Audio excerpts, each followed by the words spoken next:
black and gold home for the New Orleans Saints.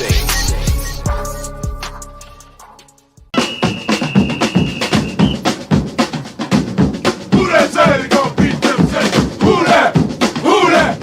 Who that say they gonna beat them Saints? Who that? Who that? Who that say they gonna beat them Saints? Who that?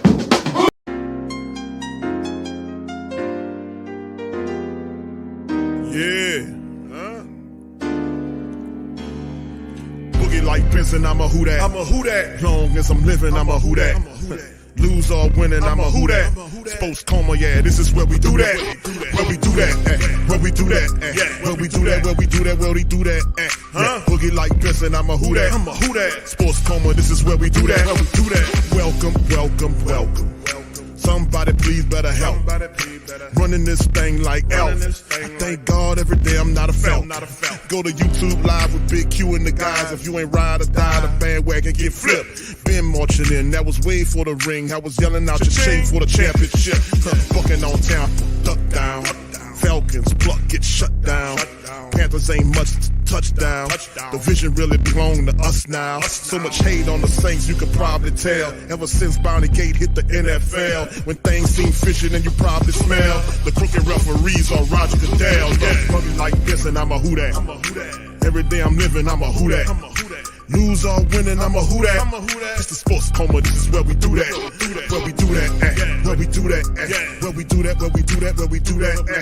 Boogie like this, and I'm a who that. It's the Sports Coma, this is where we do that. You're listening to the Sports Coma with Big Q and the guys on the PRO Media Network.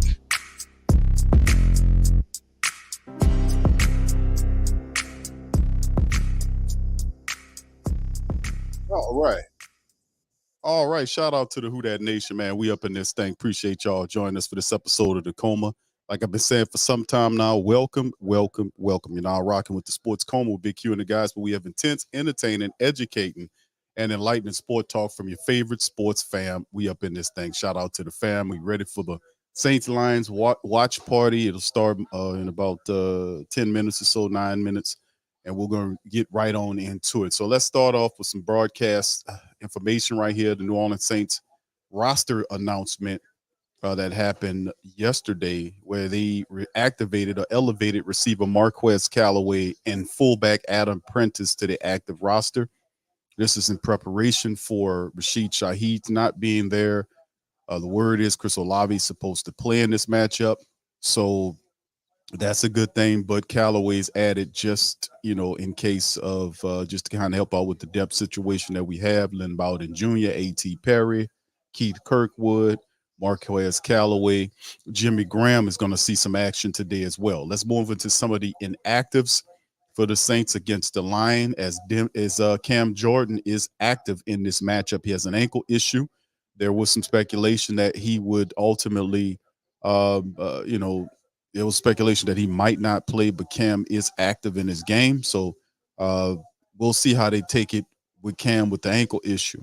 Inactives for the Saints, Jake Hayner, cornerback Cameron Dantzler, Marcus May is out, Kendre Miller, Rashid Shaheed, Nick Saldiveri, and Pete Werner. So Marcus May starting safety, Rashid Shaheed, who would have been our starting wide receiver, and Pete Werner, our starting linebacker, are going to be out of this game. Detroit missing Alex Anzalone, the former Saint, defensive end Isaiah Buggs, cornerback Stephen Gilmore, receiver Antoine Green, defensive lineman Broderick Martin, linebacker Julian Okwara, defensive lineman Levi Onwuzuruki. I'm sorry, I butchered the hell out of that, but it is what it is. It's not my damn team. So anyway, man, let's keep it going, man, as we move on into it, man. We got a very interesting game here between these two. As the Detroit Lions, we get you with the depth chart right now for the Detroit Lions coming into the game.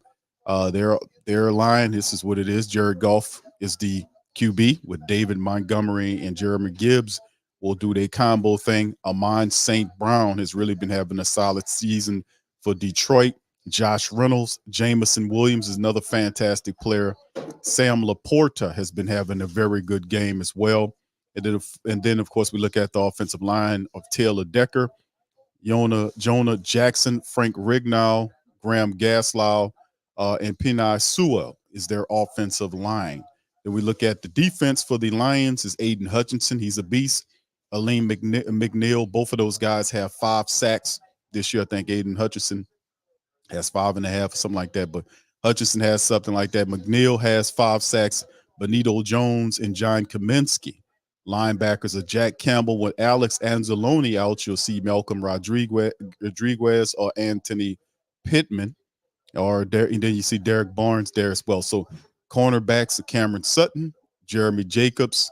You'll see guys like that. Brian Branch and Kirby Joseph are their safeties. Kicker is Riley Patterson and Jack Fox. Going to the black and gold side of things, Derek Carr, who said the Saints had a fantastic practice. We're looking forward to see what those results would yield, as they had a fantastic practice in getting ready for the Detroit Lions game. Elvin Kamara, Chris Olave, Rashid's out, so we'll see A.T. Perry, maybe Keith Kirkwood, Lynn Bowden, those guys. Tight end Jawan Johnson is there. We'll see we'll get our regular dose of Taysom Hill, Foster Monroe, and Jimmy Graham is active for this game. Adam Prentice is also there. The offensive line is Andrews Pete at the left tackle position with James Hurst, McCoy Ruiz, and Ryan Ramczyk.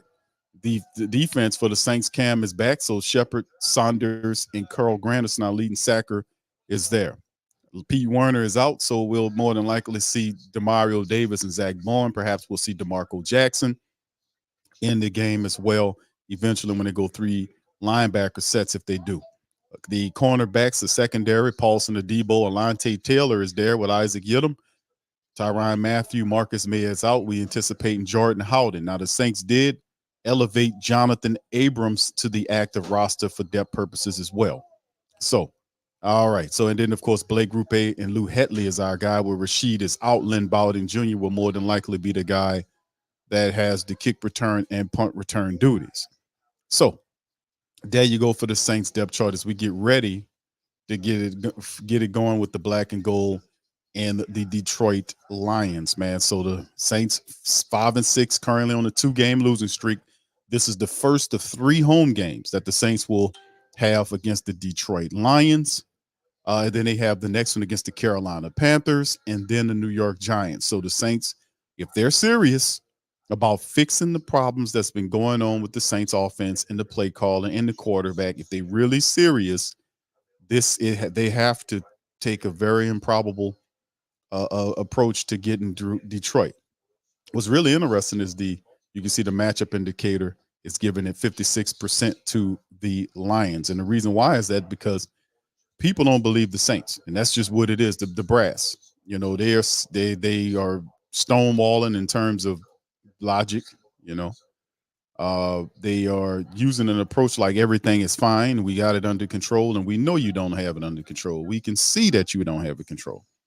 So it's just one of those things where we have to be able to watch and see what they do. And ultimately, if they don't do what they're supposed to do, they're going to get taken care of anyway. They're going to get ran up out of there. And I mean, all of them going to get ran up out of there.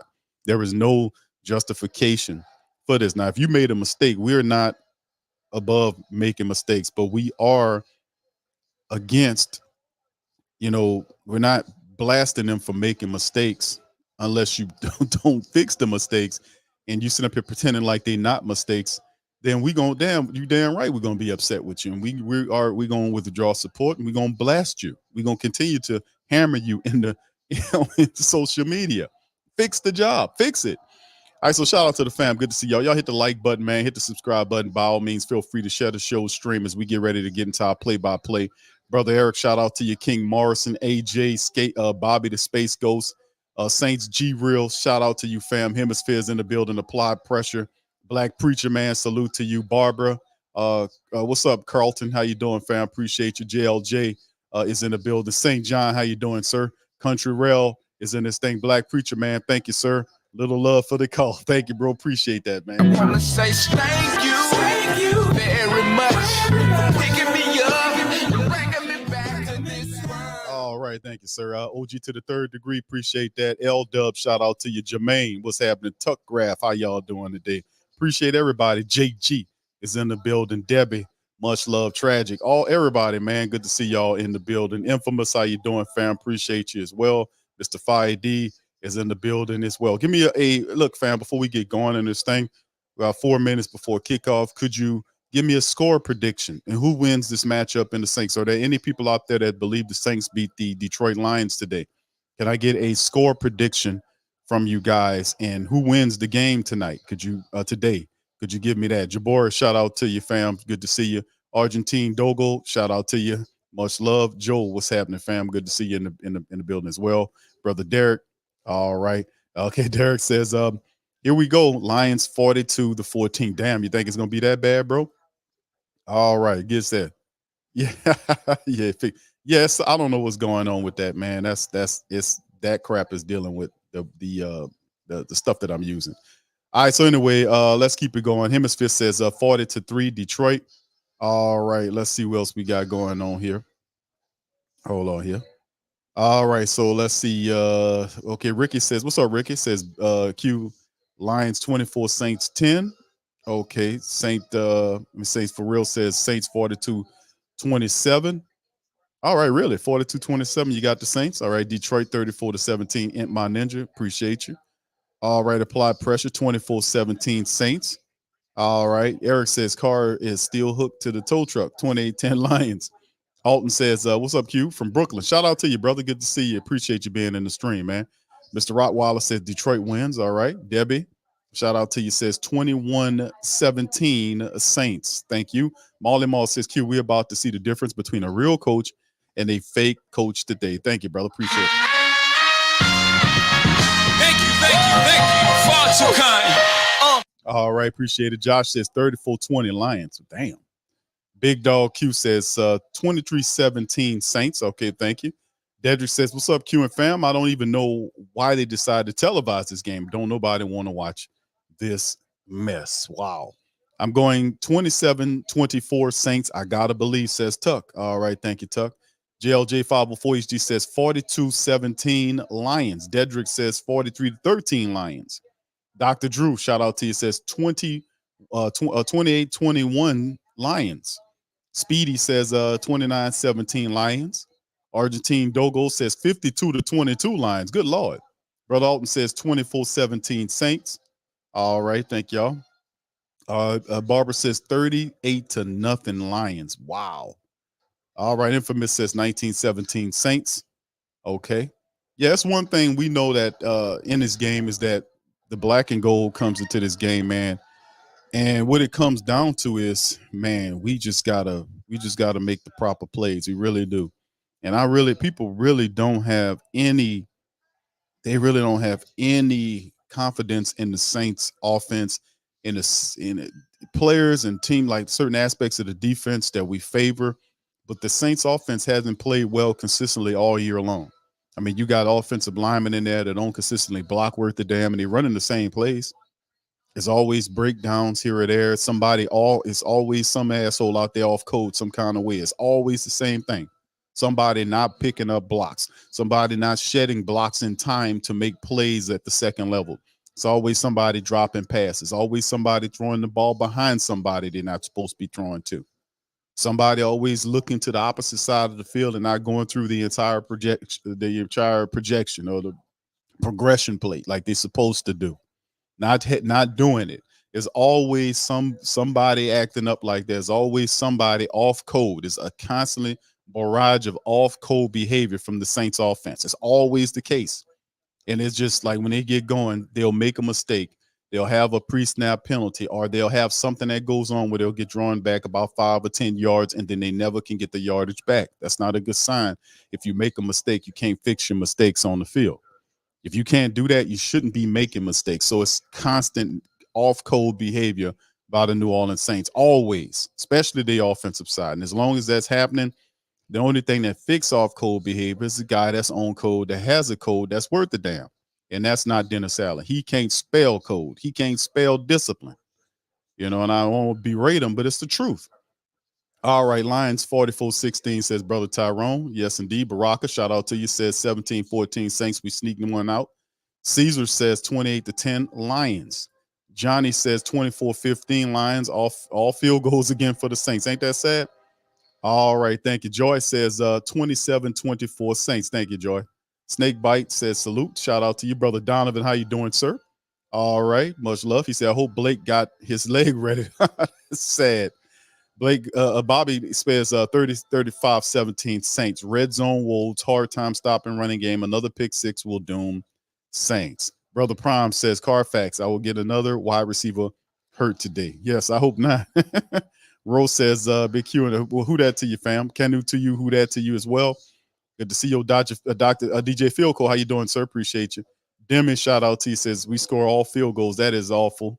Earl says, who that, fam? Appreciate you. One game closer to kicking the Nola Brad. Well, when and see, isn't it very clear though at this point, like at some point in time, you got to change. You can't sit up here and force feed a guy that's not producing, and then sit up here and make excuses and say, "Oh, it's hey man, it's the team." No, it's not. It's the team offensively are struggling, but that's because of the quarterback. The quarterback is not on code. The quarterback's not doing the right things, and the dude refuses to look at it. His coaches are not checking him, thus you will fail. You don't do what you're supposed to do, you won't win. If you don't fix the problems, it's not just you, kicking your own tail in the backside. It is also your adversary who's playing you knows your problems and your issues. So it's just doubly magnified. And these guys are not serious about winning. If they are serious, they will make the proper changes. So a lot of people, this is a lopsided situation. Anything is possible. As the Saints are kicking the ball off, so the Saints will return. We'll get the ball at halftime as they're kicking it off from right to left on my screen as we get going in the broadcast. All right, there's the return by the Detroit Lion. Returning, he gets all the way up to the 19-yard line as he's brung down by Jonathan Abram, who makes the stop there. And the Jared Goff would run out onto the field. And he's been doing pretty good for the Detroit Lions as they're decked down in white jerseys with the silver helmet, blue logo on it, the black and gold, are rocking there. Let me see what it is again. Let me see if I get a good look at the Saints. They deck down with the black uniforms. And then there's a fumble down early on, and the Detroit Lions were able to get on top of it. The tight end recovered the fumble on the play, Laporta. So that was the early on. It was a fumble, and Laporta, the tight end, was able to get on it. And then right here was just a mistake there. And good thing Laporta fell right on top of it early on. Could have been an early turnover for Detroit. Not a good omen to start off for Detroit. All right. So here it goes. They're showing you the line there with Decker, Jackson, Ragnow, Glasgow, and Sewell. We already talked about all that there, guys. Montgomery, Raymond, St. Brown, Reynolds, and Laporta. And there they're picking up from their own 14-yard line. Under center is Goff. He turns and hands the ball off to the left, and the running back gets stopped about 3 or 4 yards before the Saints defenders group tackle him and drive him back. Carl Granderson's on the stop there. It's Granderson, Saunders, Shepard, and Cam Jordan, as we just went through it. Linebackers are Demario Davis and Zach Bowen, with Pete Werner out of the game. In the secondary is Adebo, Howden, Matthew, Yidam, and Taylor. So we got some banging up going on in the secondary, but the Saints have to stand up. All right, here's the Detroit Lions right there from their own 17-yard line. Goff under center, sends a man in motion from right to left, turns and hands the ball off to his running back. He gets almost tackled at the line of scrimmage, falls forward for a gain about 3 or 4 yards. As the Saints, Nate Shepard is there to kind of wrestle him down. It'll bring up 3rd and 8 now, for the team on their pickup of 3 yards. So right now, it's a bad omen to start off the game for the Detroit Lions as they fumbled but then recovered the ball. And right now it's 3rd and 7. Let's see if they can find their footing against the Saints defense. Let's see if the Saints can put some pressure on them as Brian Bursey gets in there in the interior position. And we'll see what they can do. 3 wide receivers line up, or 2 wide receivers, and the tight end lined up to the right side, 1 to the left. Running back gets there, and the Saints get him. But is he shy of the first down? Let's see. He gets a nice little chunk of gain right up the center. Maybe it's about 5 or 6 yards. Yeah, he does. He gets the first down. So the Saints don't stop Montgomery. He picks up the first down on a nice run, about 7 or 8 yards on the pickup there. So it's just a straight draw play right there. And he just dances right through the Saints defensive line and picks up the first down plus a couple of yards. They get to the 32-yard line. Man in motion. The big tight end moves from right to left. You got the tight end in there as Goff is under center, turns and hands the ball off to the left. and the Saints get him, but not before he picks up about 4 yards on the run to the left side. So Montgomery picks up about 4th off to the left. Saints stop him. That'll bring up 2nd down as we keep it going. So Campbell, man, let's see what Campbell and the rest of the staff got dialed up for. The Saints is a 2nd and 6 here. A lot of people like what Ben Johnson is doing with the offense for the Detroit Lions. A lot of people want Ben Johnson around the league. We'll see. He might have a head coaching job this year. And there go the Saints. The pressure comes out. It should be some holding penalties down there, but there is no flag on the play as the completion is made. Yeah, there's a flag as Williamson gets it. But it's definitely going to be some holding going on. This is coming back. There was a lot of holding going on there, and hopefully they called it like they didn't do against the Atlanta Falcons, all that holding they were doing last week. So the penalty down, that should back the Detroit Lions up, man. There was plenty of holding going on that time.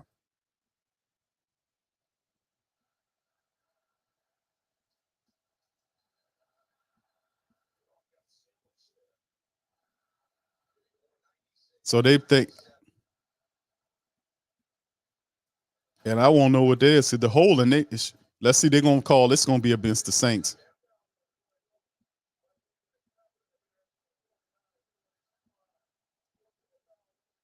Roughing the passer and pass interference, both penalties against the Saints.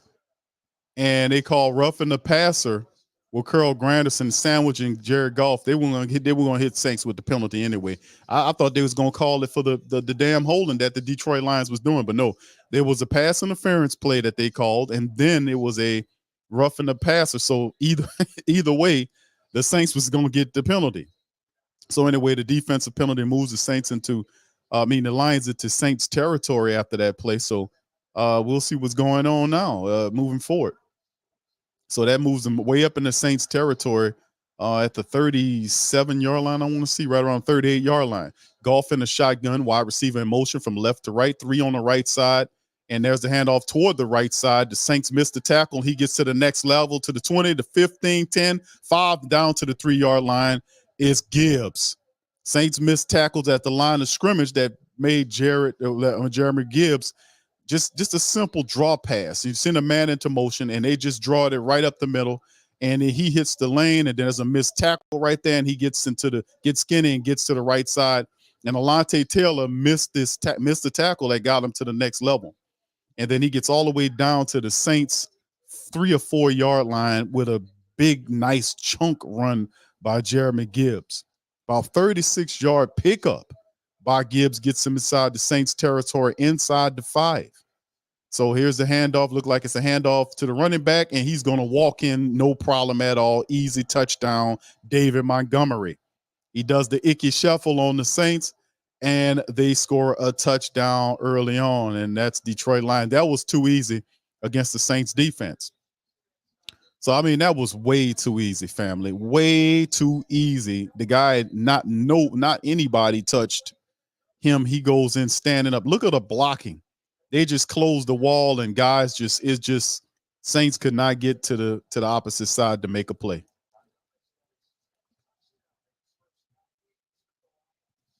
Wow. So the Lions start off by fumbling the ball, but then the Saints the one end up dropping the ball at the end of the day as the Lions make a nice play upfield. They have a roughing the passer penalty that put the Lions in Saints territory, but the Saints still had an opportunity to make a play. They do not. The Lions go up 7-0 on the Saints, and we'll see what the Saints offense look like when they come back at 11-15. So first drive, that's not a good omen. The Detroit Lions has had one of the top offenses in the NFL. Drive the field, scored easy touchdown on the New Orleans Saints. And let's see how this is one of the games, like if the defense, and it's just one touchdown, but if the defense can hold down some kind of way, hold down the Detroit Lions to, 17 points. At some point, the Saints offense has to get going. They can't kick field goals against the Detroit Lions and expect to compete with them today. That has to stop. They have to score touchdowns today. So Derek Carr, who hadn't done it in 6 quarters, will roll out with 11-something minutes on the clock, and we'll see what it looks like. And he can't go out there and have a 3-and-out after the Detroit Lions went down the length of the field. They ate up 3 minutes and 45 seconds on that drive. They marched 7 plays, 80 yards in 7 plays for 3 minutes and 45 seconds, fam. They marched the length of the field on the Saints like that. So we gotta be as a team, the Saints can't afford to just being 3 and out. They have to match what the Detroit Lions are doing. They have to match it. All right, so shout out to the fam, man. What do y'all thought about that drive? Let me know. Terry said that's bad. Alante with the missed tackle. Yeah, but see, the Saints, that's not a good omen, but that's okay. It's still a lot of time early for the Saints defense. We know they have some slippage going on with them. We know that the secondary has some issues, but they have to step up and make plays. This is unforgivable, and for you to be missing tackles, if you got your hands on the guy, you got to bring him down. We can't be having all of this foolishness where guys are missing tackles, guys are taking poor angles. We can't have this. So now the big issue is, what does the Saints offense look like after that drive by the Detroit Lions? All right, Cody says, I just hope we don't get blown out by 40. St. Doug says, watch this 3 and out. Derek Carr about to hand out. All right. Yes, Prime says this D is calling in already. All right. Ellsworth says, all run plays, playing man, and still looking clueless. Fire them. All right. Mr. Fire D says, have faith. Tyler says, fire DA, fire DA, fire DA. Thank you, Tyler. Dre says the tone has been set for this game. We'll be getting pushed around, missing tackles today. There's the kickoff by the Lions from left to right into the end zone. The Saints will retrieve it at the 25-yard line. All right. Yeah, T-Mom, you see that boy, the Diggy Woods on the Saints. Grote says the used car decent. the used car played decent every third or fourth game. Good vibes. Okay. So here go the Saints as Derek Carr comes out there. And he's been getting tore up by myself and others, man. The pinpoint, they know who the problem is. It's them, and let's see what they do. He's under center, 2 wide receivers to the right, the tight end to the left. There's the snap, and the Saints line doing good. He's looking, having plenty of time, and then he fires the ball through the hands, and it's intercepted. It's intercepted by number 32, and just like that, the Detroit Lions get a turnover off the Saints. It was Carr threw the ball through, and Juwan Johnson had it, went right through Juwan Johnson's damn hands into the Detroit Lions defender. Derek Carr, first play out the bat. Carr fires it to Juwan Johnson. Juwan Johnson, and he throws it to Juwan Johnson, pops right through his goddamn hands into the hands of the defensive back, and they get it down to the 18-yard line. I don't understand what's going on. Juwan Johnson had the ball. It hit him in his hands. It wasn't a bad throw by Derek Carr. It wasn't. Juwan Johnson wasn't looking the ball in. He wanted to take his damn eyes off the ball and look upfield because he knew a safety was coming toward him. Popped off his hands and into it, and he needs to sit down after this. He don't need to be up in there. They need to sit him down and not roll him back out there. The Detroit Lions get it, hand the ball off to the running back off to the left side. A game in 2 or 3 as Isaac pushes him out of bounds. Juwan Johnson, that wasn't on Derek Carr. That was Juwan Johnson. He threw it to him. Juwan Johnson took his eyes off the ball, looking ahead because the safety was coming, and it popped up off his hands into the hands of the defensive back. That's on Juwan Johnson. 2nd and 6 now, the gain of 4 by the Detroit running back as they're dead set in the Saints defense deep in their own territory. Hopefully the Saints defense can force them to take a field goal or get a turnover. No touchdowns. 3 wide receivers to the right of the formation. Goff in center sends his tight end in. It's a fake toss to the left back inside and incomplete, thrown at the feet of the wide receiver. Incompletion, 3rd and 6. 3rd and 6 on the play. So they supposed to have all these fantastic practices. That's what I'm saying. It's still early on, but fantastic practices never shows anything in these games. Hold on, Brent. We're going to get to you in just a second, my brother. 3rd and 6 here for the Lions. In a shotgun is Goff. Got 2 wide receivers to the right, 1 to the left. His running backs next to him in a shotgun. He sends a man in motion from left to right. There's a snap. Saints send 4. Goff fires, and it's caught, and an easy touchdown to Laporta. right down the center. It's 14. It goes up 13-0 as Goff fires it to Laporta. The Saints defense run off the field. No resistance whatsoever. It was just easy. They sent man in motion. Laporta was the man in motion. He cycles around. Nobody picks him up, and he's running basically undefended.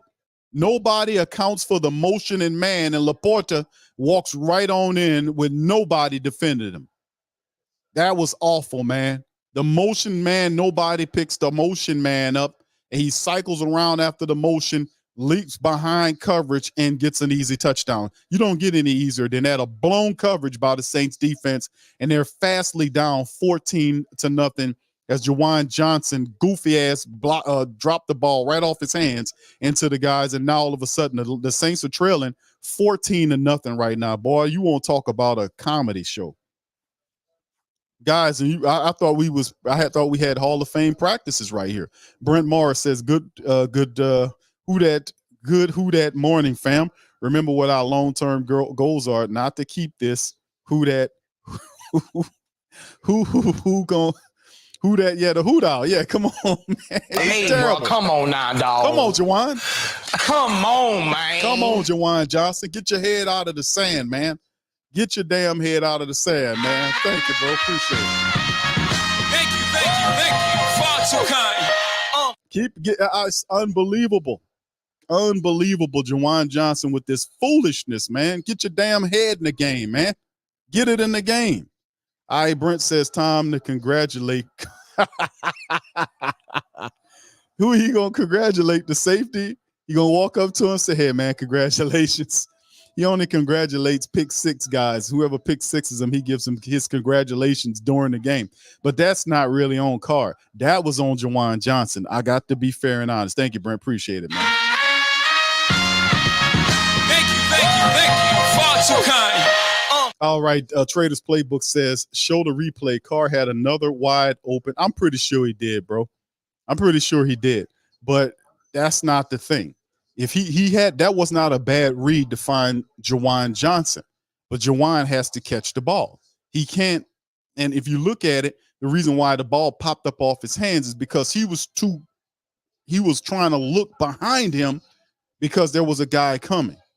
So the ball pops up off his hands that's unforgivable, man. We can't holler. But thank you, Traders Playbook. I want to say thank you very much.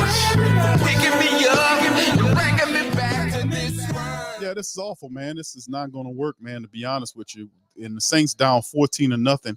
And we haven't even gotten to the 10-minute mark. I mean, they're already down by 2 scores already. You know, it was the defense let them walk them down. Then, of course, the defense in a bad position that time. Nobody covered the tight end. That was easily. Nobody picks up and the man in motion is usually the guy they go through. Nobody picks him up, and it's an easy touchdown. Black Preacher Man says the players didn't quit on each other. They quit on the coaching staff. They're not looking very competitive at all, man. The family, to be honest with you. They're not. Thank you, Black Preacher Man. I want to say thank you very much. Picking me up and bringing me back to this world. I don't understand why and when there is no line, there is no plan. The plan is to keep Carr in there, and Carr is not the issue. We know during the season he is. But it's his responsibility to make sure these guys on the same line, and Juwan Johnson's out there again. Matter of fact, look like they took him off of there. Good. Take his ass out of the game. He don't need to be out there, man, after doing that to the people. Let him sit out several offensive plays. Juwan Johnson doesn't need to be in there. There got to be some accountability. You can't let him do that and then run him back out there. So they look like they pulled him off the field. All right, so Carr's under center. You got 2 wide receivers to the left, 1 to the right to hand off to Jamal Williams. And he gets rustled up quickly for a loss of maybe 2 yards as Aiden Hutchinson's get penetration in the backfield quite easily, and it's going to be a loss of at least a yard or 2 on the play. So it is what it is as far as that goes. Yeah, so that can't. There have to be some kind of some type of accountability happening around. All right, here go the Saints, 2nd and 11. They lost 1 on the play, as you can see, panning to Chris Olave. Derek Carr's in the shotgun, 3 wide receivers to the left, 1 to the right. There's a snap pressure coming. Carr fires to the check down on the play to Elvin Kamara, who I think is incomplete. So it'll bring up 3rd and 11. Carr checking it to Kamara. Why don't he look up the field, man? You mean to tell me that was the best route? Carr has to see the field better because the Detroit Lions defense is coming. So he has to be able to span the field. He can't just always check it down, man. That won't move the offense. You're gonna have to look upfield and find the best shot. The dude's so scary. He don't want to pan the whole field. He wants to always go with the check down. Shotgun, here we go, and there's a snap. They coming. And he fires upfield, and the ball, oh my goodness, man. Triple coverage he was fired into on the 4th and the 3rd and the 11. Man, they had 3 guys in the area, man. There were 3 players over there. He fired into triple coverage, man. Why would he chose to do that? And he just threw that ball to A.T. Perry. They had 2 guys in the area.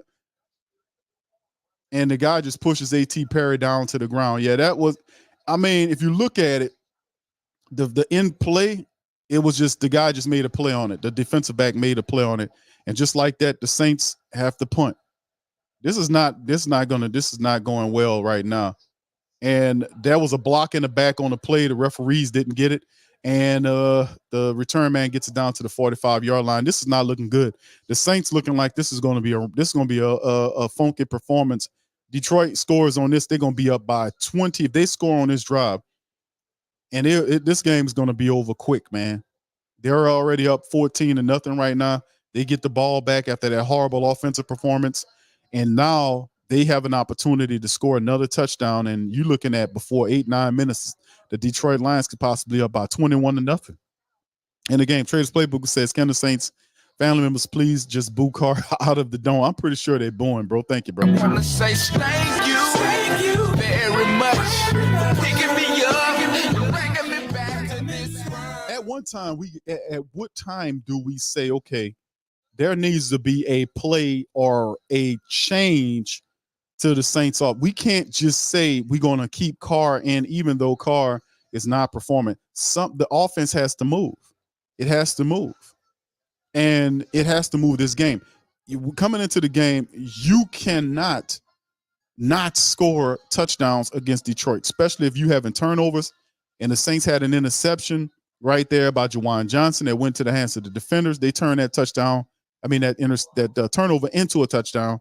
And now the Saints offense got out there. They didn't do anything, punted the ball back off. Detroit has good field position to start from right around midfield.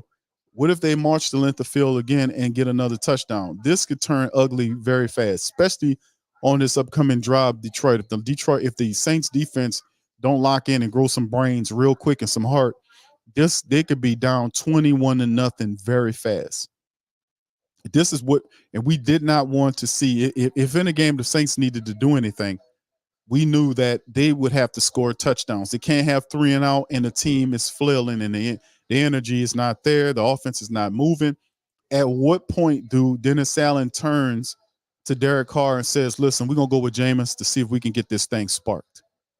At what point do we do that? Because watching this guy game after game, week after week, go out there and check it down 1,000 times. And then the throw that he went to A.T. Perry, the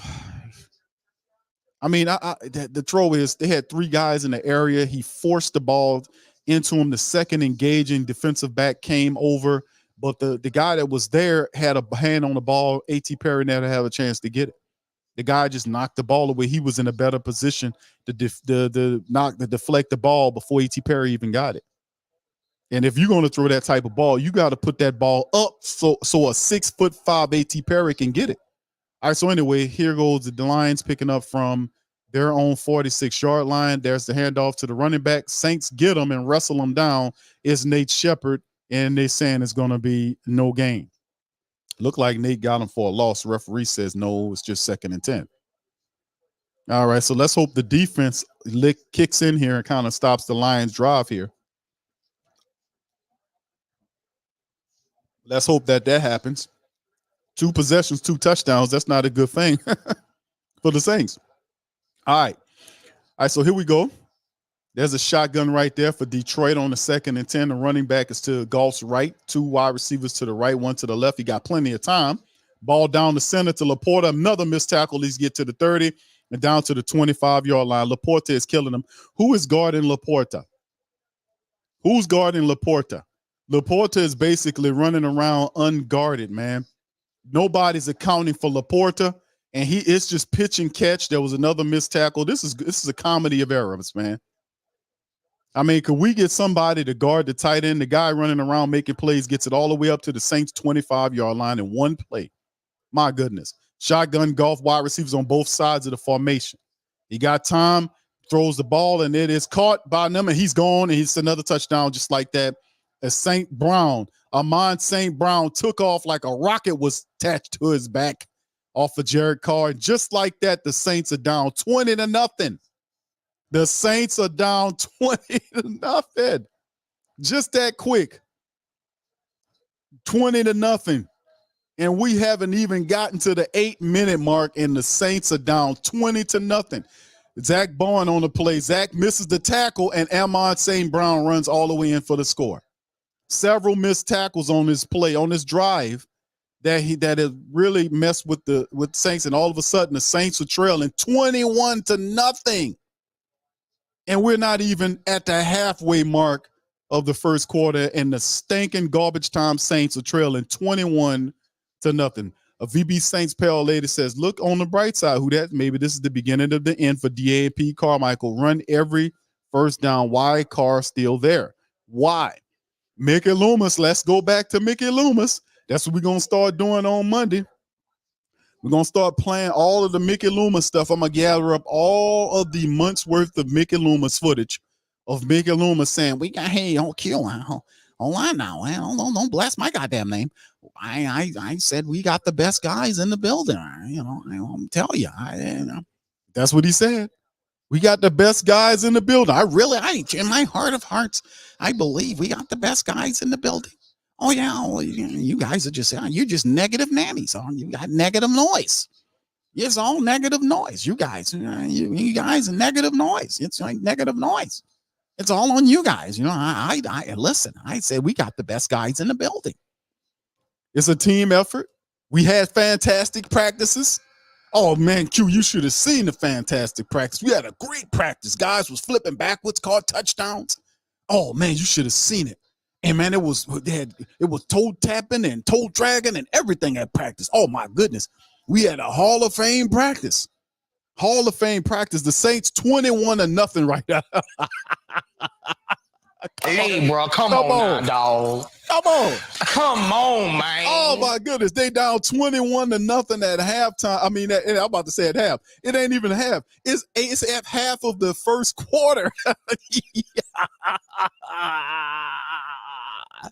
You ain't lying. Oh, man. Oh, we got AQ. Listen here, don't kibosh my goddamn name. Let me tell you something. Fiddly sticks to you on that, man. I told you, man, we got the best guys in the building. Oh yeah. All that shit, huh, Mickey? Huh? Last week, all that stuff, we told you, hard-head dinosaur people over there, that this team needed to be changed. You made a mistake hiring Dennis Allen. That's cool. As long as you admit your mistake and fire him, move on and find somebody that can do the job. Or move him out the way, find a new. All this could have been averted if you just made subtle changes in the team. Now you see the team is falling apart. They're down 21-0. Look at the body language of the defense right now. These people out here, look at Demario Davis. Where's Demario? Get your Bible, Demario. Come on, Demario, get your damn Bible. Let's start preaching here, man. Get up and start talking to the people. Get your Bible and start talking to them. Raise them up, wake them up, man. Come on. Everybody down in the dunks, 21-0, man. The game is, we set the middle way part of the first quarter. There's still 3 quarters and a half of play left to go. Saints trailing 21-0, man. This is unbelievable. But then again, it's very believable because I said coming in the game that the Saints didn't have a chance against this team. Yeah, negative noise. Thank you, VB. Appreciate it. That's the kickoff from right to left. Lynn Bowden gets it from the deep in the own 10, and he gets all the way up to the 25-yard line as number 42 for the Detroit Lions bring them down. Very uncompetitive. Preacher Man says, didn't DA said they had a great week of practice? I say thank you very much. Picking me up, bringing me back to this world. Oh, my goodness, man. We had a great week of practice. Listen, guys had a great week of practice. We had a great week. We did this. And after that, we ate snowballs, and then we went, sat down. We looked up at the sky. We did this. Great, we could practice. And then look what it looked, 21-0. Saints out there from the 25-yard line, man in motion from right to left is Alvin Kamara. Shotgun is Taysom Hill in there, turns and runs up the center of the field, turns to a running back, picks up about 7 yards on the run by Taysom Hill. So the Saints trying to get the offense going with Taysom. As he runs off, Derek Carr comes back on the field. Thank you, Black Preacher Man. Appreciate you, VB, as well. Appreciate that. My goodness, man. All right, Trader Playbook said I can guarantee 1,000% and will bet bug money DA and Carl Loomis will put this loss on the first drive, INTs and injuries. Yes, indeed. You know it's coming. Appreciate you, bro. Hold on. There's Carr hands the ball off to Alvin Kamara to the right side. Kamara don't even get back to the line of scrimmage. Where's the Saints blockers at? Aiden Hutchinson and others are there to wrestle Kamara down about a yard or two shy of the line of scrimmage. No blocking by the Saints offensive line. All right, next play. As other people, they're showing Tyreek Hill running back 78 yards down the field for a touchdown. So it's good to see somebody attacking down the field. Somebody got the courage to throw the ball deep accurately. There's Derek Carr, 3rd and 5 after the play. Jamal Williams is there to his right. They got 3 wide receivers to the left. Taysom to the right. Carr's in the shotgun. There's the snap. Pressure is coming. Carr's look, and he's wrestled, dragged down, and he's sacked back at the 19-yard line by Irving. And there it is, the full-out implosion of the Saints team. As Carr had opportunities to throw the ball, and he held on to the ball, and he's shaking his head, running away. He had time to deliver the ball, get rid of the ball, man. He had time to get rid of the ball. And you see Andrews Pete got beat. He wrestles inside, and Carr looks, turns, twists, and goes down. And you can see Detroit clowning. But we knew off top, man, this is going to be a comedy of errors, and Derek Carr hasn't fixed anything. They haven't done anything. Look like the Saints are trying to do something trickery. No, it's going to be a punt situation. We thought they might have trick on him. Henley punts it all the way back to the lines. It's a fumble, botched one, but he's able to recover it, number 11, and gets wrestled down around the 33-yard line. But he fumbled it, picked it back up, and the guys get back down there. But right now, it's all Detroit right now. It's all Detroit as Carr gets wrestled down and gets a knee to his face by one of the defenders. 21-0 with 6:08 on the clock. Is a full-out smackdown to the Saints right now. Thank you, Traders Playbook. I want to say thank you very much. Picking me up and bringing me back to this world. I think it's the Madden simulation in reverse, man. The Madden simulation said the Saints should win. The only problem is the Saints don't follow what they're supposed to do. Even the computers are confused. It's like, man, how do you have Alvin Kamara and all these people, but you still stinking? You stinking because you got a unit, an offense, a quarterback that don't know what he's doing, man. The guy is totally out of his element, man. And that's what I'm saying. That's what a quarterback looks. Despite the fact they haven't all, that's why I keep saying over and over again. And I just waited till this. I was like, watch. We keep saying, oh, we had a great weeks of practice. We're going to stay positive. We're going to do this. I don't want to hear all of that. What you need to do is you need to focus on the issues. And this is showing you that they're not focusing on the issues. This was my point. This is what I was saying, is that they're not focusing on what needs to be fixed for this team. They're not focusing and saying on Carr speeding up his decision-making ability, speeding up to making him see the full field and not just staring one side down and checking it down all the time. The pass to A.T. Perry shouldn't have been that low. That pass should have been up high. So A.T. Perry, who's 6'5", I don't know too many 6'5" cornerbacks out there. They don't have no 6'5" cornerbacks out there. Them guys at the most is 6'1", and if you're lucky, 6'2". A.T. Perry is 6'5". You throw the ball up so he can go to attack it at its highest point. That's what you do with A.T. Perry. You don't put that ball around his midsection with 3 guys in the area. You put it up in the air so he can have an opportunity to get it from that range. So, like I said, and then on top of that, the defense, it can't save them because the defense doesn't have anything. They haven't been getting pressure like that all year. And now that they're trailing down, they're not even, the offense is not going to be competitive enough to even get the special teams in place to kick field goals. The offense has to score, and this is the game where you're going to see all of the issues from the Saints offense. You're going to see it all. Yoshi, thank you. Appreciate you, man. I want to say thank you very much. Picking me up and bringing me back to this world. All right. Brent says, Carcass, I ain't telling you how we're going to do better, but when it all comes together, it's going to be so beautiful. Nah, look, adjustments overrated. They already prepped us for this. Come on, man. Hey, bro, come on now, dog. Come on, man. Come on, man. That Carbage is sitting on the sideline brewing, man. As the Detroit Lions said, this is how you run an offense. They're starting from their own 34-yard line. Golf under center is a play action. Golf looking, and he's going to check it down. And the play is called Alante Taylor. Almost missed the tackle, but other defenders from the Saints were able to get down there and help him out. That'll bring up second down right now as the Saints are looking quite pitiful. Thank you, Brent. I want to say thank you very much. Picking me up and bringing me back to this world. Yeah, it says, I thought they had the answers, Q. Where are they? I told you. When we did it, I was so upset because he's standing up that line. And see, when he was doing that, that right there told me these people are not serious about winning. So you would rather stand up there and lie that you got the answer than to go and look for them. Shotgun for Golf from the same spot, fires it to the right side, and it almost intercepted in and out of the hands of Paulson Adebo. Adebo looked like he had it, and it went in and out of his hands. The ball went beyond the receiver, and Adebo looked like he should have had another pick. That would have been 5 on a year. I don't know how he didn't come. I don't think he was ready for it, but it went out in and out of Adebo's hand. 3rd and 11 now for the Detroit Lions. That should have been an interception, man.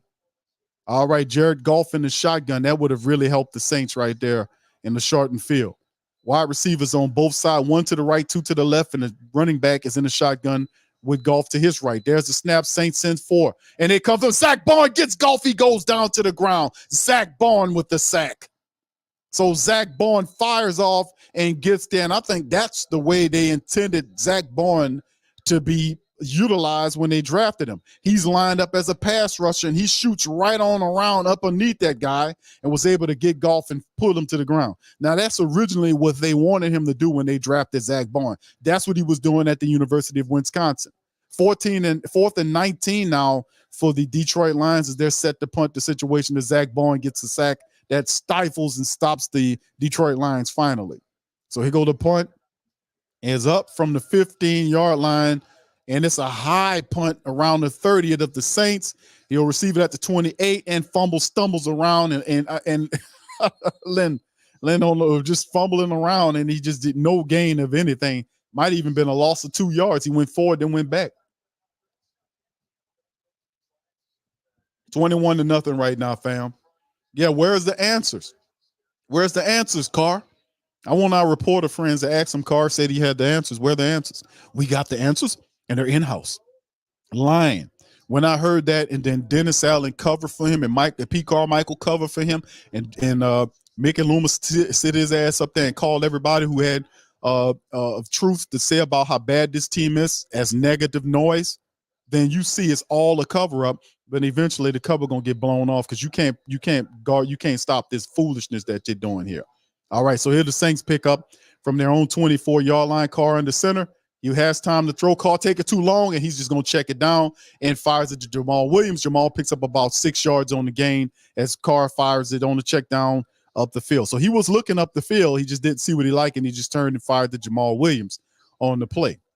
Although I'm gonna have to take a look at it. They run Carr off the field to bring Taysom Hill in there. And right now you see the possessions, the Saints interception, punting. That's just about what it is. As Taysom Hill comes in, the Saints have to figure out a way to be able to move the ball. They got the fullback Adam Prentice in there with Lynn Bowden Jr. on both sides of Taysom Hill.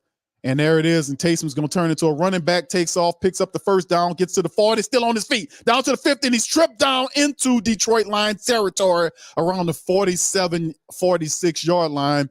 It is Taysom Hill. Even though they know Taysom's getting the ball, that he was almost gone as Adam Prentice opened up a lane. Adam got there and blew and knocked out the lineman, and then Taysom was able to get to the next level. And boy, that was a touchdown save and tackle right there by the defender. The defender just swiped at Taysom's feet and brought him down. He was gone. If that wasn't the case, Saints get up to the 49-yard line. Carr's under center with a Kamara to that. They hand it off to Kamara to the right side. Nowhere, maybe a gain of 1 on the pickup. Saints kind of move it to that side, but no lanes are opening up as McNeil and others are involved for the Detroit Lions to bring them down. See Pete Carmichael off to the side calling plays, is trying to get the Saints involved. 3 minutes left to go in the first quarter. Let's see what the Saints can do as they go 2nd and 10, no gain, says the referees as they do it. Now, Derek Carr still on the sideline. They're keeping Taysom Hill in the game. Now they change it to 2nd and 9. Taysom's in the shotgun with Prentice in there. Can we get a throw, Taysom? Can we get a pass, Taysom? Can we get it? He's in a shotgun. The narrative, nope, Taysom turns. Nope, he's going to look like he's going to throw it. And Taysom throws it. And is it completed? They're saying, no, it's not completed. As he finds Juwan Johnson is an incompletion, but he threw it low into the ground. And that'll bring up 3rd and 9 right here. So Taysom does make the throw because Detroit said, you're not going to run. And they forced Taysom to turn into a quarterback, and he just threw the ball into the ground. Well, he threw it low to Juwan Johnson, and that was just too low. Carr's back in the game. 3rd and 9 for the Saints as the offense moving only with Taysom Hill in the game. All right, Carr's 1 of 4 for 6 yards. He's in the shotgun, 2 wide receivers, 3 of them to the left, 1 to the right. There's the pressure coming. Carr's going to fire it upfield, overthrown over the outstretched hands of the 6'5" A.T. Perry as Carr was receiving pressure, and he couldn't lay the ball up there accurately enough for him to have an opportunity to make a play. It was a good read. He just overthrew him, and he was anticipating. And the reason why it was overthrown because Carr was receiving pressure right up the center, and he just does what he does. He just overthrew it. Now, the pressure hadn't arrived to him yet, but it's what it is. At what point do we remove Carr out of the game? Do these people even have an exit strategy? We're just going to be like the Iraq War. We're just going to go in there and stay all. There ain't no exit strategy. The strategy, and there's the punt by the Saints, and the guy standing right there lets it go into the end zone. So they'll receive it at the 25-yard line. What's the exit strategy? We just going to go in, and then we just going to stay forever. Huh? That's what ain't no exit strategy. There is no exit strategy. We just going to occupy. So, I mean, this is incredibly ridiculous, man, by what's going on with the Saints, man. This is ridiculous. And Carr is doing what he does. And said once again, I thought they had the answers. I thought that's what what Carr said? And what Carr told the people? Then that's what he told us, that he had the answers. We got the answers, they in-house. See, that's the problem with us, because you know what the problem with you, diehard, great Saint think tank, who that people out there, you know what your problem is? You got a memory. That's the problem. You got a memory. You remember every damn thing. You remember all the BS that they spew out. We got the answers, and they're in-house. And the reporter asks him, what's the answers? Well, we can't tell you that, but they're in-house. But we got the answers. And then the guy presses him, and then he changes it and says, we're working on the answers. As you can see, Carr doesn't have any answers. He don't know what he's doing. The answer is to pull him out of there. All right, so there you go. So the Detroit Lions operate from their own 20-yard line, golf under center. They're showing the power eye look, man in motion from right to left. Fullback's out. They're going to hand the ball off to the running back. He goes behind his fullback, picks up some yard, 25, 30 down to the 33-yard line. It's Montgomery. Nice pickup by Detroit on the runoff to the left side. And that's what it's supposed to look like, people, when you run the ball with a fullback that knows how to block for you. He gets your guy to the next level. And you can see that's just how it is with most of these people when they do stuff like this. It's the same stuff over and over again. It's the same stuff they do over and over again. They know how to run the football. The Saints do not. 21-0 right now, less than 2 minutes of countdown in the game. Golf in the shotgun, 2 wide receivers, actually 3 to the right. There is a ball. They're going to try to set up a screen situation, and the ball's knocked down by Carl Grandison. I want to say Carl seen it, knocked it away, and stopped the play. 2nd and 10 right now for the black and gold for the Detroit Lions on the play. $1:40 remaining. So we're going to see exactly how all this is going to work in the game. As you can see, Carl Grandison right there just seen it and batted it down. If Carl was in better position, that might have been an interception for him. Could have helped out. Saints right now, we need a defensive turnover and to make a shortened field for the struggling Saints offense who had the answers. All right, there you go. 2 wide receivers to the right and 1 or 2 of them to the left. There is a running play, and he's stopped automatically by Nate Shepard for a gain about 3 yards on the play. So that'll bring up 3rd down and 5. So Shepard on the play. He makes a good play on him and stopped them from trying to run the ball. 3rd and 5. Now Cam Jordan leaves the field. And Brian Bresee, Carl Grandison, and the rest of them are in there to see. And big Tanu Passanyo's in there. And let's see what the Saints got dialed up defensively. Jared Goff with Montgomery to his left, sending guys in motion, 2 guys in motion from left to right. They have 3 wide receivers on the right side, 1 on the left, running back to his left in the shotgun. There's the snap. Saints send 4. Pressure coming, balls out deep and outstretched hands of the Detroit wide receiver Reynolds. It'll bring up 4th and 7. The Saints defense get them off the field. So let's see what the Saints offense has in store moving into this thing. So the defense appears to be ratcheting up the pressure. They were able to get to him on the sack to drive him off. Goff fires the ball over Reynolds' outstretched hand. So the defense, as you appear, just taking account of the trends, the defense has stopped Detroit on 2 back-to-back possessions. What do the Saints offense do now? It's up to the Saints offense to march back and get a score. They need to get a desperate touchdown on this next one. You can see Detroit trying to work that clock. And almost a block punt on the situation by the Saints. They were coming to get it, and that's the return by Lynn Bowden. There's a penalty down automatically, and Lynn Bowden don't know what he's doing. He's running around. Lynn, you need to take off, bro. Stop doing that. Just dart forward. And then there's a flag down. Look like it might be against the Saints on the punt return. We'll see what the refs have to say about it. Let's see what the referees have to say about it. 21-0. All right, so they're going to figure it out. But look like it might be against the Saints. I don't know. Yeah, they look like it's going to be holding on the Saints. That's going to be against Isaac Yiadom. It is. It's holding against Isaac Yiadom on a return game. So that'll back the Saints up even further, man, on the play. So it's holding. Isaac Yiadom gets it, and then Derek Carr marches back out there, and it's unfortunately. Let's see what happens here. The Saints, this is a must, exactly, Corey, must score drive. The Saints have to score on this drive. They're trailing 21-0. If the only way to catch up is if you're going to be down 21-0, this is the proper place to be down 21-0 because you have 3 quarters to operate. The defense have stopped the Detroit Lions offense on back-to-back possessions. The offense has to get going. 20 seconds remaining. Man in motion is Taysom Hill. Carr under center, turns and tosses to Alvin Kamara to the left. The blocking is going. Kamara gets to the second level and picks up about 6 yards, maybe 7 to the left side of the field. And that should be enough for the end of the first quarter of play either way. But the Saints, now we'll see if they get another play. A 7-yard pickup by Alvin Kamara on the toss run toward the left side of the field. And it appears like the Saints are just going to let the clock run out on it. They're just going to let it run out, it appears. Taysom Hill's in the game, 2nd and 3, 17 seconds. They're taking their sweet time. I don't know if they're going to even let it. They're going to try to do something here. It don't appear like it. Kamara's there. Taysom Hill's in the shotgun. Will they get one before the first quarter clock ends? Let's see what they do. 5 seconds remaining. No, they're going to run it. There's a draw play to Alvin Kamara, and he gets the first down plus 1 yard for AK-41.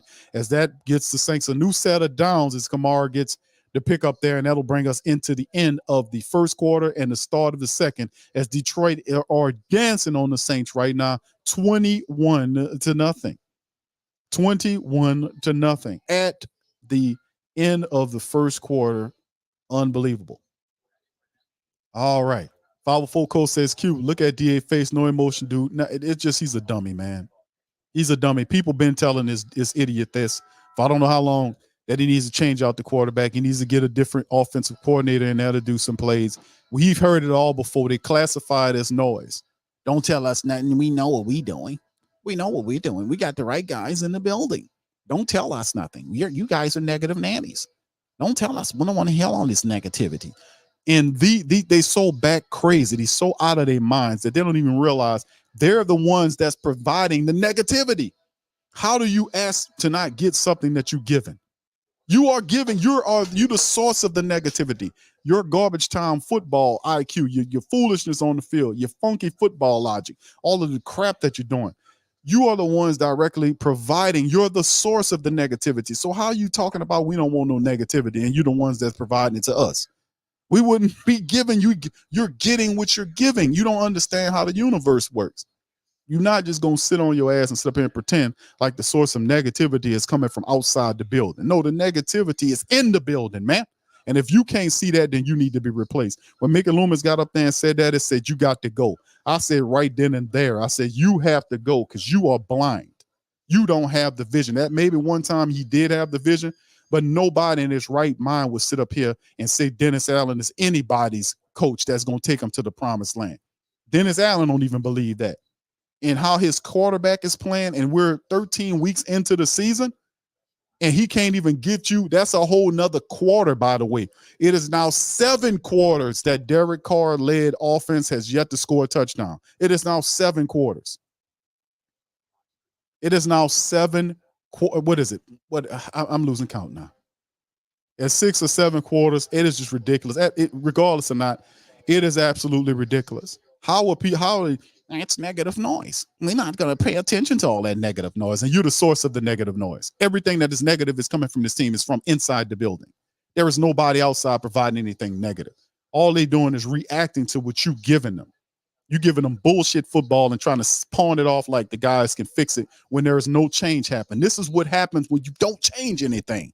No change means no change. Nothing will change. They'll continue to do what they've been doing, which is crap. And this is what it is. And about time, and they let them get bombed out because eventually maybe this is what it will take this to leave them. I told you they're going to take care of themselves. 1st and 10 for the Saints now from their own 27-yard line. Carr's under center. Got wide receivers on both sides of the formation. Left is Chris Olave. Taysom Hill is out there. Hand off to Jamal Williams off to the left side for a gain of about 4 yards. That'll bring up about 2nd and 6 now as the Saints, as they're trying to get the running attack going so perhaps they can get into their play action bag. So Jamal Williams against his former club right there, trying to do something as Taysom Hill runs off the field. All right, M. Nelson says, all right, y'all, let's stop with all the negativity. Let's stop with the negativity. Tell the Saints that, M. Tell them that, man. Tell them that, Thank you. Far too kind. Tell their ass that. All right, so there's a handoff to Kamara to the left side, and he picks up about 2 yards on the play. You know, it's like always like misdirection. No. Don't misdirect to the people and tell them that, right? Don't tell them that. Don't tell the people to stop the neck. You turn and face the field and tell the Saints that. What kind of thinking do we have here? The negativity ain't the people. The source is the Saints. What's going on here? All right, so here we go in the shotgun right here. They're reacting to what they're seeing on the field, man. That's how it goes. Derek Carr in the shotgun with the Saints. All right, 3rd and 4. There's the pressure. Carr has time. He checks it down to Alvin Kamara. Kamara picks up the first down and gets to the 40, down to the 38, 39-yard line. Look like to the 37 of the Saints. So it's a first down there on the check down for Derek Carr. So the Saints offense keeps it moving. Shout out to Jameis. All right, there you go, Jameis. Thank you for the super chat. I wanna say thank you very much. Picking me up and bringing me back to this world. All right, Charles, shout out to you. Thank you. I wanna say thank you very much. Picking me up and bringing me back to this world. Yeah, M. Yeah, man. It is what it is. All right, Taysom's in the game, and the Lions say, you know what, we've done seen this enough. We're going to get that. And they stop Taysom. I don't think it'll be for much of a game. It'll be 2nd and 10 on the play. But yeah, that's what I'm saying, though, bro. The thing is, like, isn't it crazy? Like how you have Mickey Loomis and all the other people saying that the family members are being negative. Hold on. These people are reacting to what the Saints are getting. This fam, look at your screen. The Saints are losing 21-0. That's not because we're negative. It's because they are. They're bad. Shotgun, and there is the Carr fires it off the outstretched hands of Jawan Johnson. Incomplete, and then there's another flag down on the play. 2nd and 11. These don't look like answers to me. You know? It's holding. Guess who? Ramczyk. Ramczyk is caught on the holding play. That'll back the Saints up even more. My goodness. Saints down 21-0. It's now 3rd and 11. P. Carmichael, he must have the answers. Derek Carr told us he got the answers. You know, he got the answers, so we'll see. All right, Derek Carr says he got the answer, so we got to believe him, right? All right, Carr in the shotgun. Ryan Ramczyk, your best offensive tackle, just caught on the hole. 2 wide receivers to the left. You got 2 to the right, and we got a false start play right there. And it's going to be against the Saints. False starting in their own building. No, it should be against Hutchinson. Look like Hutchinson jumped. It's Eric McCoy, false start Eric McCoy. So Ramczyk, so you got Ram, the Saints' best offensive lineman, one moment, and then McCoy, who's their second best guy, he gets on the false start play, pre-snap penalties. There you go, family. Pre-snap penalties in their own building. False start in 3rd and 6. 2 offensive linemen for the Saints. Back-to-back penalties. Back the Saints up 3rd and 16, man. You can't make it up. These dudes totally off code. Shotgun by Carr. 3 wide receivers out. Carr taking a look, standing around looking. He's going to fire upfield and makes a good pass up the center of the field, well, to the right side of the field to A.T. Perry, who makes a good catch. So that was a good pass by Derek Carr as he was able to fire upfield to the 6'5" A.T. Perry, who took a hell of a shot on that play. So the Saints, good play by Carr. He fires the ball up the field to A.T. Perry along the right sideline, and A.T. Perry got popped right around in his face area. And you can see it was a good throw. Perry went up to get it, and he made the catch and came down with the catch to get the Saints a first down. So that's good. Then Carr is off to the sideline. Looked like he went off to the sideline here. So the Saints positive 2 back-to-back penalties by the offensive line. They retrieved the yardage on the play with a deep shot to A.T. Perry. As Carr goes off to the sideline, Taysom Hill is in the game. All right, so he gets down to the Saints to the Lions 34-yard line. We might be able to get a field goal out of this thing. All right, shotgun. Taysom's in the game now. Taysom's hand up. Nope, Taysom keeps the ball, runs off to the right side. He can't turn the corner as several other players, including number 46, were there to get him and stop him. See, Detroit Lions know that that Taysom is not going to throw the ball that much, that he's going to be mostly a running back, and he only picked up 1 yard on that play. So if we could kind of mix it up, that would be nice, man. But it is crazy. All right. Yeah. Oh, I'm sorry, Sid. I got you, bro. I'm going to take care of it. Hold on. All right. Shotgun and another false start. You got to be kidding me. McCoy again. That's false start number 2 against McCoy. We just gave him a fat contract.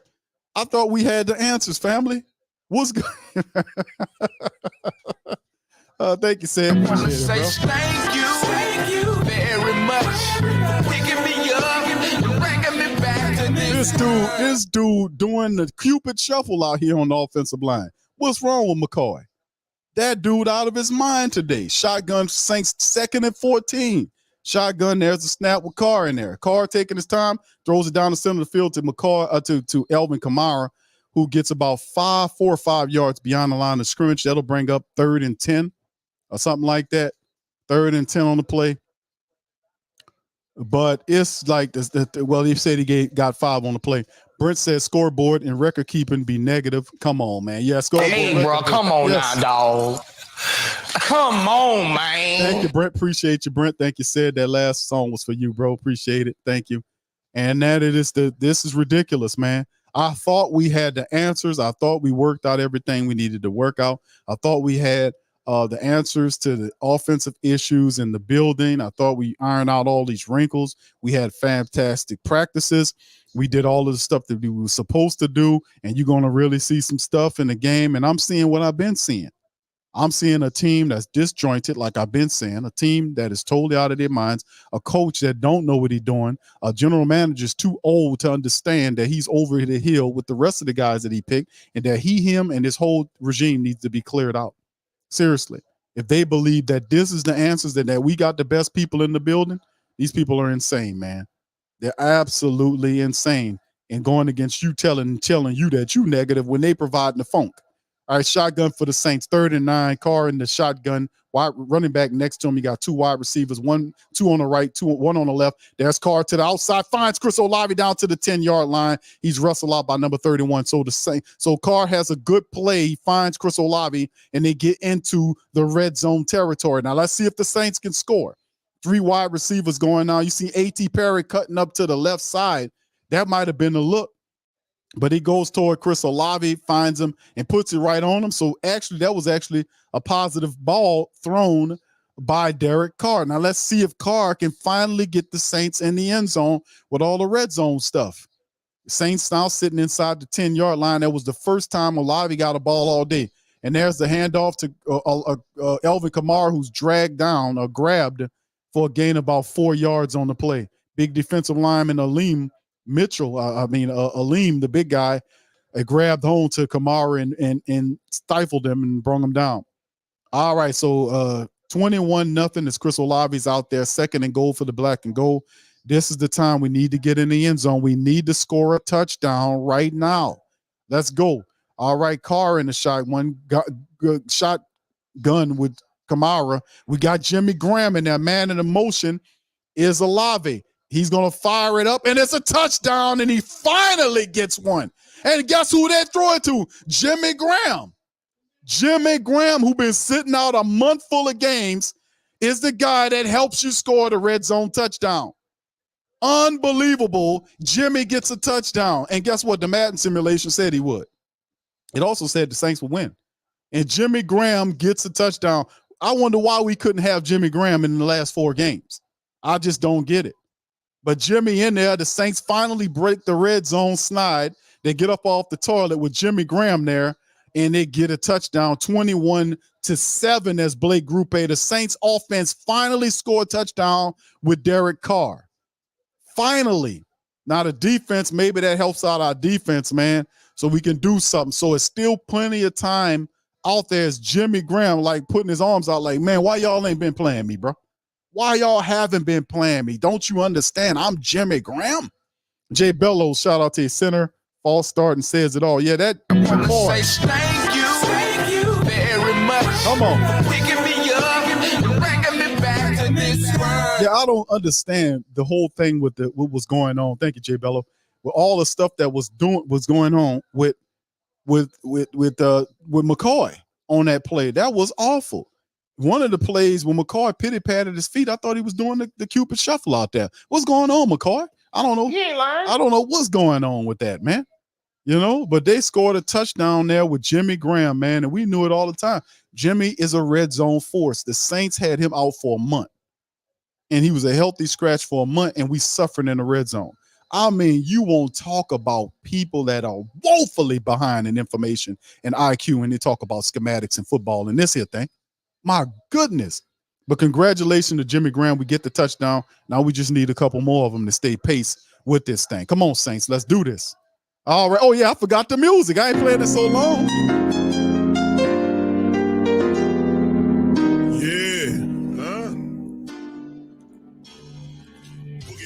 And I'm a who that. I'm a who that. Long as I'm living, I'm a who that. I'm a who that. Lose or winning, I'm a who that. I'm a who that. Sports Coma, yeah, this is where we do that. Where we do that. Where we do that. Where we do that. Where we do that. Where we do that. Boogie like this, and I'm a who that. I'm a who that. Sports Coma, this is where we do that. Where we do that. Welcome, welcome, welcome, welcome. Somebody please better help. Somebody please better running this thing like elf. Thank God every day I'm not a felt. Not a felt. Go to YouTube Live with Big Q and the guys. If you ain't ride or die, the bandwagon get flipped. Been marching in, that was way for the ring. I was yelling out the shame for the championship. The fucking on town, duck down. Falcons, pluck, get shut down. Panthers ain't much touchdown. The vision really belong to us now. So much hate on the Saints, you can probably tell. Ever since Bounty Gate hit the NFL, when things seem fishy and you probably smell the crooked referees on Roger Goodell. Yeah, probably like this, and I'm a who that. I'm a who that. Every day I'm living, I'm a who that. I'm a who that. Lose or winning, I'm a who that. I'm a who that. It's the Sports Coma, this is where we do that. Where we do that. Where we do that. Where we do that. Where we do that. Where we do that. Boogie like this, and I'm a who that. I'm a who that. It's the Sports Coma, this is where we do that. Do that. All right. So shout out to the family. It's been so long since I ran that music, man. I don't know what I was doing, man. It's been so long. Yes, we got one. How about that? All right, he go to kick off from left to right. Actually, Derek Carr, hopefully that sparks Carr. He was 5 of 6, I won't say, in that last drive for Derek Carr, along with the touchdown to Jimmy Graham. I mean, that's something that we've been talking about for some time. Jimmy Graham helps you in the red zone, if anything. You can see some frustration with Jimmy Graham on that play when he got that touchdown, how he threw that ball in there. There's a lot of frustration going on because the Saints have not, and that's the thing about having him out there, and he's an inactive scratch every game. Trader Playbook says 23, why does the front office think fans will just believe whatever they say if we don't have brains and salt and our intelligence is disrespectful? I know, bro. Well, that's why I say I don't utilize, as the Detroit Lions run their play, and they don't get much on the run to the right side. Malcolm Roach is in there to stop them. That's why I'll be trying to kind of ask people not to use the term fan, because fan is a person, and they got an offensive lineman look like Glasgow is down on the ground, number 77, and they need some aid, so they're going to probably do a little commercial break. 2nd and 8, Detroit lineman on the ground. So That's why I caution people not to use the term fan. See, that's something that the league and these people put on you. They say fan. Fan is short for fanatic. A fanatic is, just look up the word for a fanatic. It's not anything positive. It is not positive to be a fan. That's why I keep telling people stop putting words on themselves that are not positive words. Fan is not nothing. A fanatic is nothing that's positive. That's not positive to be a fanatic or be none of that. And really, truly, a fanatic is devoid of any intellectual process. They don't think about none intellectual. They just do whatever the people say. That's a bad word. It's a term that is a negative term. That's why I always say people shouldn't use that term or put that term on themselves that they're this, they're that out of the team or that. I would always say supporter, or I say a family member or a supporter of the team. That seems like a little bit more respectful to what your role is you're a supporter. You're a Saint supporter. You're this. You see what I'm saying? As opposed to, because you kind of devoid of anything if you choose that other label. And that's how they look at you. That's why they talk to you like, we can give you this product and you'll do it. And people, they can run out this bull crap team to people. And they can go on the ground and fans will go and support the team. And they don't care what they produce. And that is a negative. You're not helping nobody by doing that. You're not helping people by buying that bullshit. You are actually a dummy for the corporation, because they love that type of mentality, because it doesn't make them accountable to anything.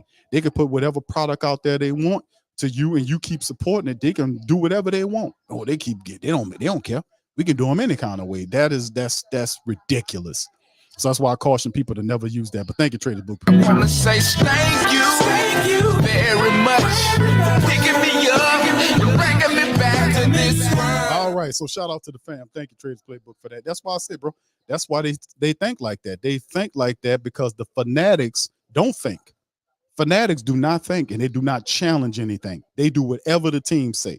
Despite the fact the team is down in the ground, they still out there yelling to the top of their heads, and the team disrespecting them, the ownership disrespecting them. So I was like, if you will tolerate that, I can only imagine what their lives look like in real life outside of that. People doing them in any kind of way. You got accountability that don't disappear when you put your jersey on for the team you support. Accountability is all. You force your team to be accountable, because if you're going to be consistent, if you're going to be there for your team and be consistent to them, shouldn't that energy be the same way for you? Shouldn't it be? So that's my thing. That's why all this is changing. That's why a lot of people are getting like, hey man, I know what our power is, and we need to stop all this. So you see it. All right, so here we go from their 27-yard line to the Lions, and there's a run, and the Saints get him. Not before he picks up about another 4 or 5 yards on the play. Is Gibbs? I won't say that's Gibbs out there. He picks up some more yardage, and it'll bring up 3rd down and maybe 3 or 4 yards for the Detroit Lions. All right, so just remember, family, right now, as the score is 21-7, the Saints are down by 2 scores, plenty of time in the game. The Saints have stopped the Detroit Lions from moving the ball. They were doing really good the first 3 possessions of the game. Since then, the Saints defense has pretty much found them out and gotten to them. 3rd and 2 with Goff in the shotgun, wide receivers on both sides of the formation. There's the snap, Saints send 3. Ball out, and they're going to get the tight end to stop him. Yes, he's going to be stopped about 2 or 3 yards shy. Good play by the Saints defense, Carl Granderson and others. It'll bring up 4th down on the play as they prevent the tight end from trying to get to the 1st down. Good, strong play by the Saints defense to stop the tight end from getting north to south. He was going east to west. He was doing his best to try to get north to south, and then Carl Granderson got in there and ruffled his feathers and brought him down. 4th and 1 now. Defense, what a hell of a stand that was. And now they're going to try to punt the ball back from their own 34-yard line. So the Saints offense has an opportunity to get back out there and score another touchdown to make this competitive. There's the punt. It's back. Lynn Bowden backing up all the way inside the 10-yard line and stops, gets to the 10 and nowhere at all, because there are like 7 people. There was a sea. Where was the blocking at? There were like 7 people that tackled Lynn Bowden Jr. on that punt. And he was running around looking back and forth like, man, is it a snow monster out there? What's going on? There's 7 people that ran the tackler, man. Not one black and gold jersey to block for him. My goodness. All right, so the Saints will pick up the ball deep in their territory. We'll see what the Saints can do on this next drive. it'll really shape and change the momentum of the game if Derek Carr and the Saints offense can drive the field and get another score and shorten the game by just one score. The defense is playing now. The defense, like I've been saying, there's been a sea change. The defense has now stepped up. They've stopped the Lions from moving and doing what they got to do. It is now up to the Saints offense to score touchdowns to keep pace. 7:13 on the clock, 21-7. Carr picking up with the ball deep in the Saint territory at their own 10-yard line. He turns, hands the ball off to Kamara to the left. Kamara doesn't get very much, maybe 2 or 3 yards. Excuse me, that's Jamal Williams in there. Not much at all by Jamal Williams. Is number 48 Campbell is involved. 46 Campbell is involved on the stop play. So second and probably a couple, maybe 2nd and 8. It is 2nd and 8 on the play to run off to the left side there. 6:49 and counting down. All right, let's see what goes on here.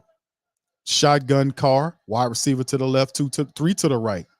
There's the snap. Carr looks left, studies left, throws the ball to the left, and it's to Olave, who gets out, throws it to the outside line. He'd be about 2 or 3 yards shy of the first down.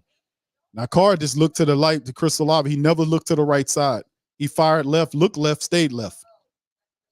And then, of course, we see the Dolphins just deep touchdowns all over the place, man. Boy, I wish we had that type of stuff going on here. Dolphins, they just flash to the Dolphins and showing Dolphins throwing deep touchdowns and everything as Chris Olave goes off the field. 3rd and 3 now for the Saints. That's the problem I had with Derek Carr. That last play set, he just stayed looking left the whole time. He didn't look right. 3 wide receivers to the right. Taysom Hill is in the game. There's a toss to Alvin Kamara, almost trips, and he gets stopped just shy of the first down on the play. And you got a guy who's holding his leg. Oh, my goodness, his leg bent funny on the sideline. One of the flag holders went down pretty rough. Kamara ran into him, and he grabbing his leg. His legs look kind of funny right there. It could be problem. Hopefully, they don't pan to that side and show him there on the ground, man. Keep it away. I don't see that.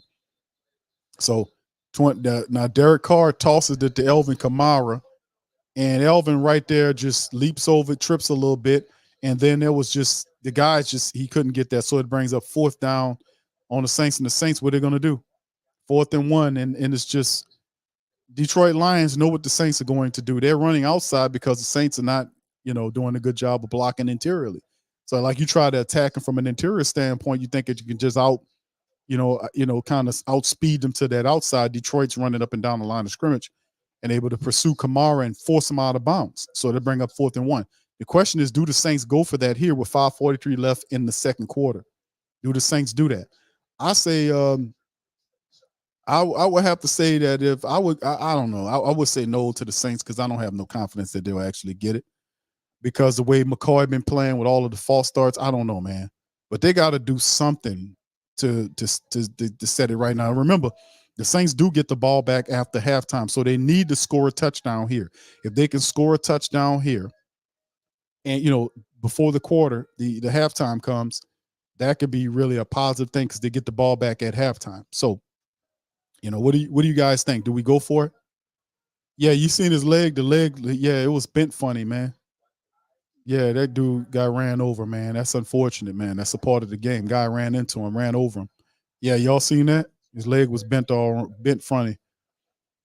Yeah, he in trouble. All right, so Derek says Carr dummy didn't push enough, push the defense enough to open up AK-41. Yeah, he kind of knew what time it was. He seen them names like, oh my goodness, me hurting. But it is what it is, man. So do you go for it on that 4th down, fans? What I'm asking. The Saints sitting up at where are they at right now? They're at the 18-yard line. Do the Saints go for it here with 5:43 on the clock? They need 1 yard. Do you go for it?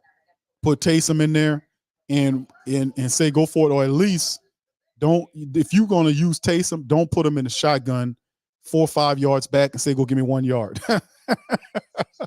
That's how crazy these people are. Like you say, yeah, Q, go for it. Put Taysom in the game. Okay, if we're going to do that, then let's not put Taysom in the shotgun and say, Taysom, okay, here go the shotgun. Here, go run 4 or 5 yards forward to get the 1 yard. Put them under center, and they're going to have to push their asses off to get it. But do you get it right now? Because, like I said, we're going to see what they do, man. We're going to see. All right, so Ms. Feige said, yes, Taysom. St. John says, hell no. All right, Taysom QB sneak. B Mill says. T Roy says no. Ramon said punt the thing. All right, thank you, sir. Mr. Law says no. All right, thank you, bro. All right, punt says Will. All right.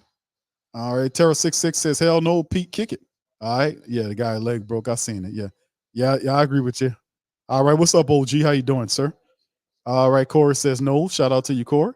The Bullet family says Taysom isn't good at a QB sneak. All right, thank you, bro. All right, too deep into the okay, thank you. Go for it, says JTK. All right, David says not with the play calling. George says no, Big Q. You punt the ball because if you don't get it, it'll be 28-7. Yes, George. Hey, bro, great point. Hold on, George. You don't have faith in your defense, brother? What you talking about here, bro? No, it'll be 28-7. Q, what you doing? All right, I got you, George. Damn, bro. Paul said Lions 42, Saints 17. My final score. Got one. Says you have nothing to lose. Right. That's what I'm thinking, bro. You ain't got nothing to lose. You know? Not if Pete calling the game, says Jody. All right. I think they're gonna punt anyway, fam. I think they're gonna punt. They are deep. That's 18 at the 18-yard line. It's 4th and 2. You know, so I think probably the Saints will punt the ball. They haven't had a lot of success running up the center of the Detroit Lions defensive line, and I'm not really confident in the Saints interior offensive line, how they've been playing. McCoy been false starting all over the place, utterly ridiculous, and I have zero faith in them. I would send the punt unit out and just punt the ball off the defensive and playing a lot better. So I'm anticipating the defense to kind of at least provide another stop. Perhaps the defense can stop them or even get a turnover for us. And with Taysom on the sideline, that would infer that the Saints will more than likely punt the ball with Headley. So if they can get the game going on, please, that would be very nice. All right, Mark says punt. All right, fake punt, says Mario. All right, Painful Truth says, fam, please get off the gas. It's a sports palace. All right, Sean Payton, go for it. You think so? Jimmy says our punter is terrible. I hate this Aussie style kicker. I say go for it. Well, we got to lose. Jermaine says if they go for it and don't get it and score from the Lions, we'll be put on the board. Yeah. Marcus says shit no. Hell no. Shit no. We ain't gonna do that, Q. Come on, man. All right, Michael says offensive line crumbles, should never run up the middle. Indeed, bro. The offensive line, bro, how you see McCoy played today, him out there doing the Cupid shuffle. Man, it's them two penalties that he had, his head ain't in the game, bro. When you do that, that's what I've been saying about the Saints offensive line for this season. This offensive line, with all of these guys that have been here for years, they are awful, man. They so up and down, so undisciplined. You know, you can't even sustain a decent running play with them acting like that. They're not blocking correctly. They miss on blocks. They're so up and down. They do good, and then 2 or 3 plays later, they allowing guys to get in there it's just crazy, man. Traders Playbook says, go for it, F it. What else we got to lose? A lot of people believe that, but it's deep in your own territory. I think the Saints, they're taking a lot of time to get this going, man. They flashing all over the place. Just get the damn game going. Alpha says that you play down in distance, 4th and 2 on your own 18, you punt. Yeah. All right, Barbara says, don't be sorry, punt. All right. Yes. Yeah. The Saints is sad. Okay. All right. You keep okay. Terra66 says McCoy must have been up all night. I don't know what was going on with McCoy, bro. But I've been saying this. McCoy hasn't, bro. We've been breaking the tape down on McCoy, and the family members know that that's what I've been doing, talking about how McCoy has been looking during this season. Like he been getting pushed over a lot. Like in the Atlanta game, he was on the ground several times. I mean, his block, you know, like we talk about Ramczyk breaking down. Ramczyk ain't worth that money, bro. McCoy, and remember, Sean Payton wanted to move McCoy off center. He wanted Ruiz to play center. What was Sean Payton talking about? Because remember when he drafted Cesar Ruiz was supposed to be the center. He didn't like McCoy at center because he wanted another center that wasn't McCoy. I was like, why? Why is Sean Payton drafting the center here? Remember that that always stuck in the back of my mind about why Coach Payton. We got Cesar Ruiz because Sean Payton wanted another center because he wanted to move McCoy off center to play guard because they thought McCoy would be a better guard than he is a center. So I was, you know, and then he changed his mind when Cesar Ruiz came in and got hurt. and he scrapped the experiment. And ever since then, the Saints had just kept Ruiz at the guard position and kept McCoy at top center. Remember, all this started with Coach Payton. So it was always thought about Coach Payton, like what was in his mind that he see in McCoy that he didn't like, that he wanted another center. That always stuck in the back of my mind. So 21-7 right now, 4th and 2. Look like the Saints are going to punt the ball off. They are going to punt after all that time. We finally going to get going. And the Saints Headley is going to punt the ball from their own 18-yard line. So here we go. And there's the snap. Headley gets the ball up back from behind the 10-yard line. And it's not a good punt. It lands right at the 39-yard line of the Detroit Lions. I'm not going to say nothing about Headley. I often talk that we should have kept Blake Gillikin. I think Blake Gillikin is a way better punter than Headley, but Dennis Allen was trying to make it look like he was having a youth movement. So it's a flag against the Detroit Lions, so that'll back the Lions up a little bit. So that'll help us out. That'll help the punt situation out, and that'll back them up something behind the to the 25-yard line around there. So let's see what keeps it going here, man, in the game, man. We need to keep all this stuff going and moving and grooving here, man. We got to keep it moving. Remember, the Saints order to keep pace with all the rest of these guys, family.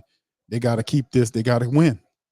They got to win to keep pace with everybody else. Atlanta right now is leading the Jets 7-5 right now at the 2-minute mark. Tampa and Carolina plays at 3:00 today. But Atlanta's winning 7-5 over the Jets. All right, here we go from the 30-yard line. There's the direct snap to number 5. The Saints get them in the backfield there at around the 29-yard line. And that's who is it? It's Sewell. There you go. The linebacker Sewell is in there, getting some action. He was able to make the tackle in the backfield there. And remember, the Saints defense has stopped the Detroit Lions from doing anything. And I'm thinking the Lions are probably going to start trying to eat up clock and run the clock down as much as possible to try to steal in the opportunity the Saints can have about trying to get a field goal or a touchdown, because the Saints get the ball after half. Jared Goff in the shotgun, 3 wide receivers to the left, 2 to the right. Him back there by himself. The Saints looking like they're going to send 4 in there to go and get him. We'll see. And we got a false start here, and that'll back the Lions up again. False start against the Lions. It's number 68 with the false start on the play. That's Taylor Decker. So the noise is getting loud. The Saints defense backing them up. So 2 penalties now by the Detroit Lions have backed them up. One on the punt return and now one on the second series, offensively speaking. So they're now facing 2nd and 16 with Goff in a shotgun. He still got 2 wide receivers on both sides of formation. The ball's out to the tight end who missed the tackle is number 45, Sewell. He's brung down by Debo and Alante Taylor. Now before Laporta was able to get half of the yardage back, if not more. So it was 2nd and 6 to bring up 3rd and 5 on the play. So a good chunk of yardage by Laporta, the big tight end, who's been a pain in the butt for the Saints defenders. 3rd and 5 now. We'll see what they do. Somebody got to cover Laporta because Goff loves going to him. The family members in the dome are getting loud. Shotgun right here by Goff, running back to his left. Multiple wide receivers to the left. Saints send pressure. Goff standing around, ball out, and it's caught for a first down to guess who? Laporta. Laporta. He keeps finding the guys, and Laporta's beating whoever he's on, and Goff just fires it right into the chest of Laporta, who is that? I won't say that's Howden. Couldn't stay with him. He just turned right off him, and that's something he gets right to the midfield on the play, and that's Howden couldn't keep up with Laporta as he gets down to Detroit's 49-yard line there at midfield now. Goff under center. Running back is in the backfield there. Look like a running play Detroit's going to try to utilize. We need the Saints to get them off the field. That's the handoff to the right-hand side. Saints defense get them right at the line of scrimmage. It is Big Kalen Saunders and others there angrily gets back there and stop the play. That'll bring up 2nd and 10 with Sewell also involved on the play. Sewell is really making some plays out there. Might have a future linebacker out there. Sewell is out there operating with Demario Davis, and he's out there making plays. All right, 2nd and 9, 1 yard pickup. They're saying I ain't see a gain, but the referee said they do. two wide receivers to the left and right, Goff in the shotgun with his running back. Saints showing pressure. There it is right there, going to hand it off. The draw play, the Saints get him, but not before he picks up about 3 more yards. That'll bring up about 3rd and 6, maybe 7, as the Saints group tackle him. 3rd and 7, Detroit, as they get into Saint territory. They're just working down the clock is what Detroit is doing, is they run it right into the 2-minute warning. And that's all they're trying to do is just run the clock down. So it's a 2-minute warning right here that'll stop the clock. And 21-7 is Detroit understanding, hey, man, our momentum been stalled out. Our momentum has been stalled out. The Saints defense have found a way to slow us down, but the offense has to get another touchdown before halftime. The Saints right now have 3 timeouts. They have 3 timeouts currently. And if they can get the ball from the Lions, perhaps they can go down the field and get a field goal or perhaps another touchdown. We'll see momentarily if they can get the Lions off the field. So right now you see it, and we shall see what happens with it. All right, Coach Payton says I would have been Derek. He says I would have been Derek Carr Pro Bowler. I had him a Pro Bowler if I were still coaching for you guys, but fans want to listen to fans like Uncle Paulie. So that's why I had the bounce. Oh, Uncle Paulie was the problem. Okay, I got you, Coach Payton. Thank you for your insight. Wilt says we had a defense for 5 years like watching an old movie. Okay, thank you.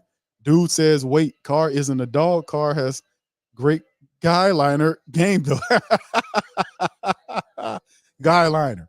Who that Fly Pelican says, bro, I love my team, but y'all know this is, he said, but you know, with this, we and coach staff, we are not going nowhere. I don't want Jaden Daniels going to a rival team. Please tank. Bro, they're not going to tank because they want to tank. They're going to tank because they stink. I don't want it to be, I don't mean to laugh at that, but that's how I stop from crying. You deal? I don't, it's we're not going to get Jaden Daniels because we're not. That guy going to end up with the Patriots. He's going to end up somewhere else. But we're not going to get Jaden Daniels. But I'll be really surprised if the Saints make moves and say we're going to get Jaden Daniels. And they spent all that money. These people are so crazy, they think Derek Carr is the answer. And I'm saying I don't care what you're talking about from the past. It's how he looks today. And for us to realize how bad he looks out there, they have to realize it. And once they realize it, they have to change it. But they are in a place mentally where they don't see that. Or if they see it, they don't want to acknowledge it. And as long as they are doing that, there will be no changes. There won't be any changes. Nothing will happen. Nothing will be coming of it. So, I mean, you're going to keep getting the same junk over and over again. Everybody and their mama knew Jimmy Graham would help in the red zone. The reporters was telling them that. And magically, he gets in there and gets a red zone touchdown to stop. It's just, man, come on, bro. I can't with the Saints, bro. Because it's low IQ football at this point with these people. If these people they know less than the family members, and something up with that. And there's another throw right here by Jared Goff down the field. And he beats, who was it? Paulson Adebo. Amon St. Brown was able to make the play. Jared Goff fired it right up the center of the field. He had all kind of time in the pocket, and he just threw it into the area, and he just made a really good zip right down the field. And he laid it right out there, and Amon St. Brown was able to bring the ball up. That was a terrific throw by Goff. He led into it and found Brown, and he was able to beat him. Good throw by Goff, gets it all the way inside to the Saints' 24-yard line. He's under center, so they're in field goal range. There is the play action to reverse around to the opposite side. Number 11 is still running, and not only does he gets right up to probably a pickup of 9 yards, so it'll bring up about 2nd and 1 as Paulson Adebo was able to make the stop as number 11 tried to hurdle him. He tried to hurdle Adebo. I'd have tore him up. But it's a reverse, so it went back to the end around, got right around Cam. You can see Cam was trying, but Cam, that ankle got to be bothering Cam. Because Cam was trying. Look at Cam hobbling, trying to get there. Cam don't have any acceleration with that elbow. With that ankle. And then you can see right here, the guy tries to get it, and Adebo drives him, and he's shy of the first down. He definitely shy. He's not over the first down. It's 2nd and 1, so they got it right. The Saints use a timeout on the play to get the correct personnel in there. 1 minute and 6 seconds remaining in the second quarter, as Goff and the rest of the people get together. So we have to watch him, Carl Granderson and the rest of them. 2nd and 1, a $1.06 left on the clock. We need a turnover some type, maybe a sack and a fumble, maybe an interception return, something that kind of, we need a turnover at this juncture of the game. All right, let's see what happens here. And there's the man in motion right here. Another man in motion. Look like they're going to be going toward the right side. Golf under center. Turns and hands the ball off, and they run to the right. Saints says, come on, but not before he gets 3 or 4 yards in the first down. So it'll be 1st and 10 for the Detroit Lions as they steadily working the clock. So the Saints are getting slow walk down the field. The Saints look like they're going to burn another timeout to stop it at 101. The Detroit just walking slowly down the field, eating clock. And ultimately, the game is to try to either score a touchdown before half or kick a field goal to kind of extend the lead. So they haven't really done anything since early in the game, the first quarter, when the Saints defense locked in. So the Saints defense are really stepping up to make things happen. It is totally upon the offense. The offense, all of their stuff is on display today. If they can clear the cloud and be able to do something positive, if they can really do it. But I love the balanced play selection by the Lions. 16 rushes versus 14 passes. Love that.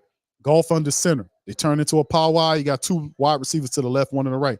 Hand off to the running back. He dances around, makes several people miss, not before the Saints wrestle him for a pickup about 2 or 3 yards. Gibbs on the play. So they'll bring up 2nd and 7, maybe 2nd and 6 right here by the New Orleans for the Detroit Lions. All right.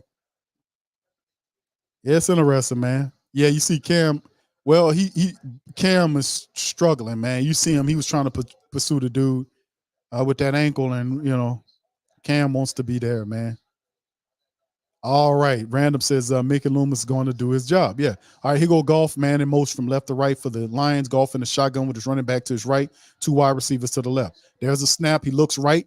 Has plenty of time. No pressure on him. And that should be a holding play. It's not, and the ball's knocked away by Tyrann Mathieu on the play. So to bring up 3rd and 7 as Tyrann Mathieu was joined with the wide receiver on the play. Now it should have been a holding play they totally missed out on. And Tyrann Mathieu got away with a hold on that play. He really did. But almost a touchdown catch if the guy had better hands. 3rd and 7 now for the Saints. For the Lions, as the Saints are preparing to try to stop them. We need to stop them right here. 3 wide receivers to the left, 1 to the right is Laporta at the top. Watch Laporta. Running back next to Golf. Golf shotgun, looks left, pressure comes, he's pursued, throws the ball out, behind the receiver. Incompletion. He had an opportunity to find. He had his wide receiver in the back of the end zone, but he turns and fires it just toward the left of the wide receiver. Brian Bud put a spin move on the guy, man. It looked like he was trying to throw it to the guy in the back of the end zone, but the wide receiver kind of got his hand. I don't think Peoples was swaying to the left, but that it works out. So 26-yard field goal for the Detroit Lions. They're going to send their kicker out there, Riley Patterson, who's 13 of 15. This should be a chip shot for him, and it is, as they will take a 24-7 lead into halftime with 8 seconds on the clock. All right, 650-plus people in the building. Y'all, please feel free to hit the like button. Hit the subscribe button, and by all means, feel free to share the show on your social media feed. We in this thing 24-7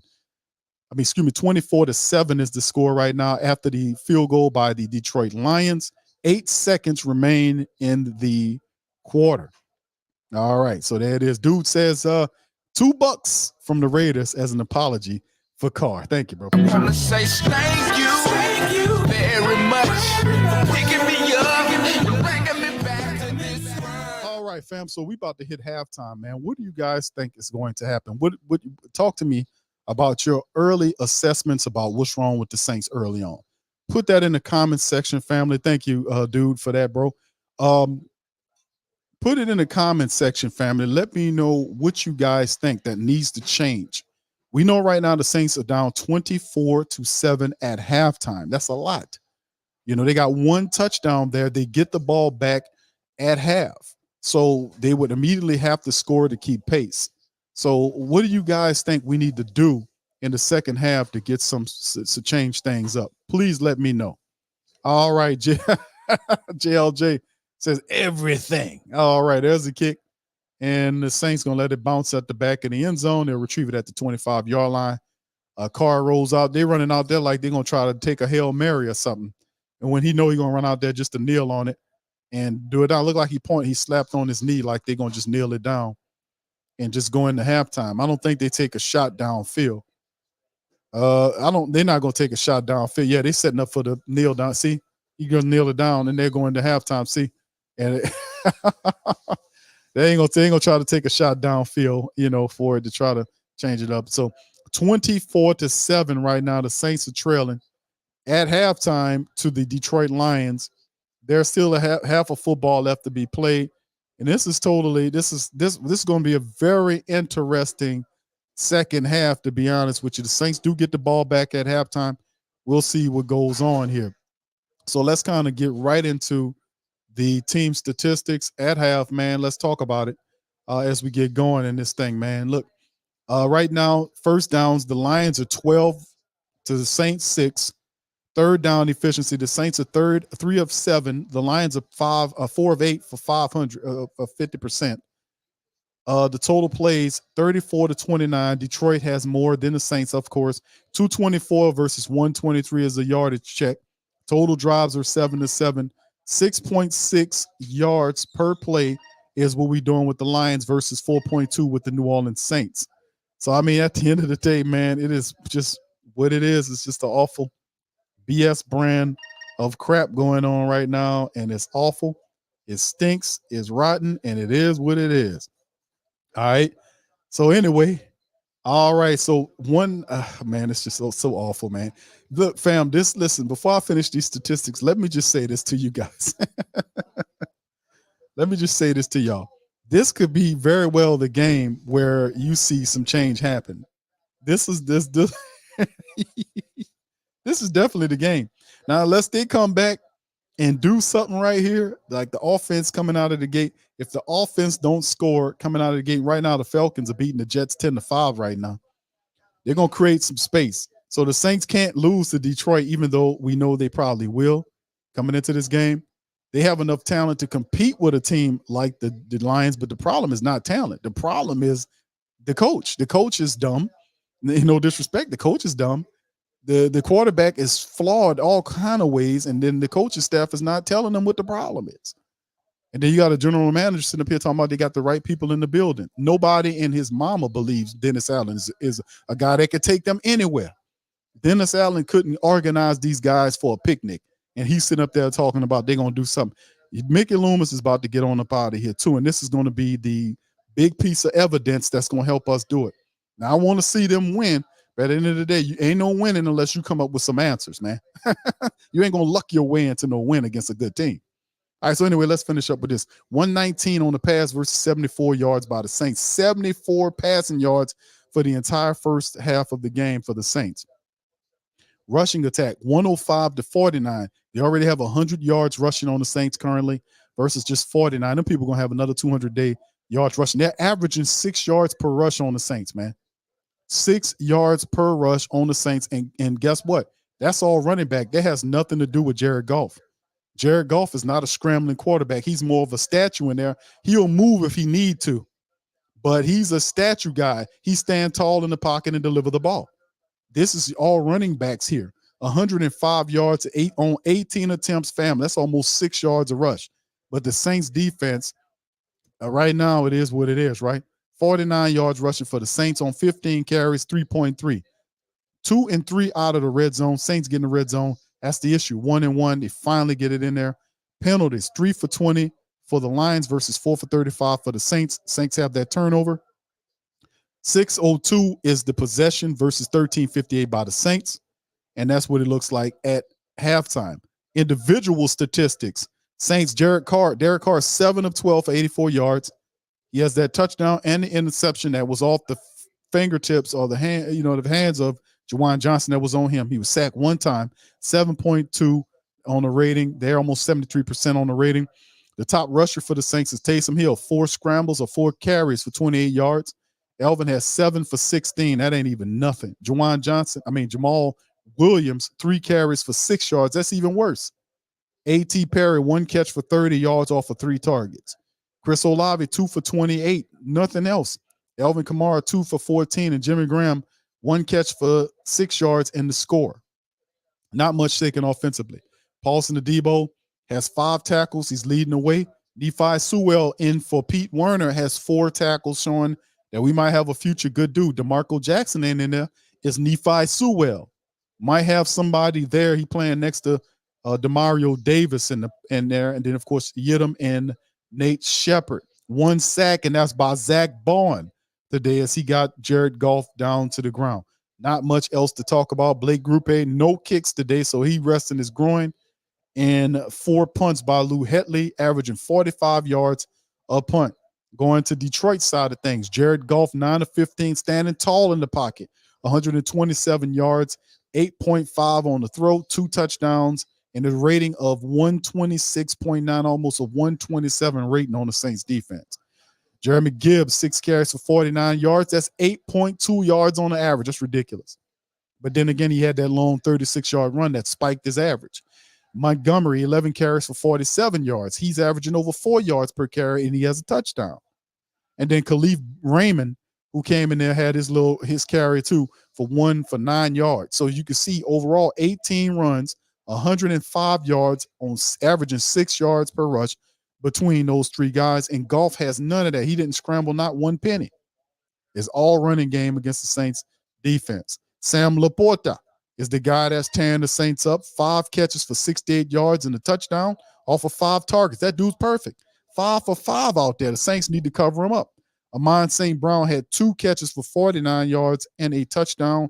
And one of the runs was really good, like he had a rocket on his back. Jamison Williams, 1 catch for 11 yards. So really, Laporta is the dude that's killing them and tearing them up out there. Tearing them up. I mean, tearing them up in the game. All right, so anyway, that's going down to the next one here. As you see, their top tackle is Jack Campbell, 6 tackles in the game. Jalen Reeves-Maben has 4 tackles in the game. And currently 1 sack was by Bruce Irvin. He got to Derek Carr in the game, so 1 sack allowed by the Saints offensive line, and not much else to talk about on the other side of things. So 24-7, 21 points was scored in the first half of the game by the Detroit Lions. Saints put up 7. They get the ball back at half. What happens there? What happens there? Shout out to Brent with the Cash App saying Tupac sang the song Big Q. Ain't no change. Come on, man. Hey, bro, come on now, dog. Ain't no change. Come on, man. All right, shout out to you, Brent. Thank you for the Cash App, man. And yeah, it's just one of those things, families, we get ready to get back into the second half. I don't know, and let me ask the family members, like we talked about earlier in the game, what happens here? Dog says absolutely nothing is about to change. Okay, everything needs to change, but the QB needs to change. Okay, thank you, Jody. What else needs to happen, fam? What's the adjustment at halftime? Like, that Dennis Allen said the halftime adjustments are overrated. But what would be your halftime adjustment for the Saints to change this up? This is pretty rough. 24-7 at half, family. I mean, that, if they score another touchdown in the game, that pretty much puts the Saints out of reach. The defense has done a better job in the second half. As you can see, the second quarter, they allowed 21 points in the first quarter. And really, one of those possessions was one where they gave up the ball deep in their own territory. And that wasn't good, but they allowed them to score the touchdown. But ever since then, the Saints defense has stopped Detroit. They forced them into a field goal the last possession, but in the 2 quarters, the Saints offense has given us 1 score. Will this be the only score we get here? What needs to change? What would be your halftime adjustment for things to change right here? Dedrick says play with some heart. Wilt says, LOL, we actually like the old Cowboys. The comedy show, this is a different feeling. Rusty says, head coach and quarterback. All right. Big Bull says Dennis called that dumb timeout. All right. A Black Preacher Man says Gail Benson need to put pressure on Loomis. Ent says offense need to put points up. Indeed. Ashban says fire the head coach. Christopher says DA needs to stop using Madden for practice. JG says just kneel and go in. Okay, that's what the prior to that. All right. What's up, Arnold? He says it's prayer. All right. Jerry says it's all about the money. Then by all means stick with Carr. But if it's about winning games, how do you not start Jameis for a few games? Yeah, that's a great point there.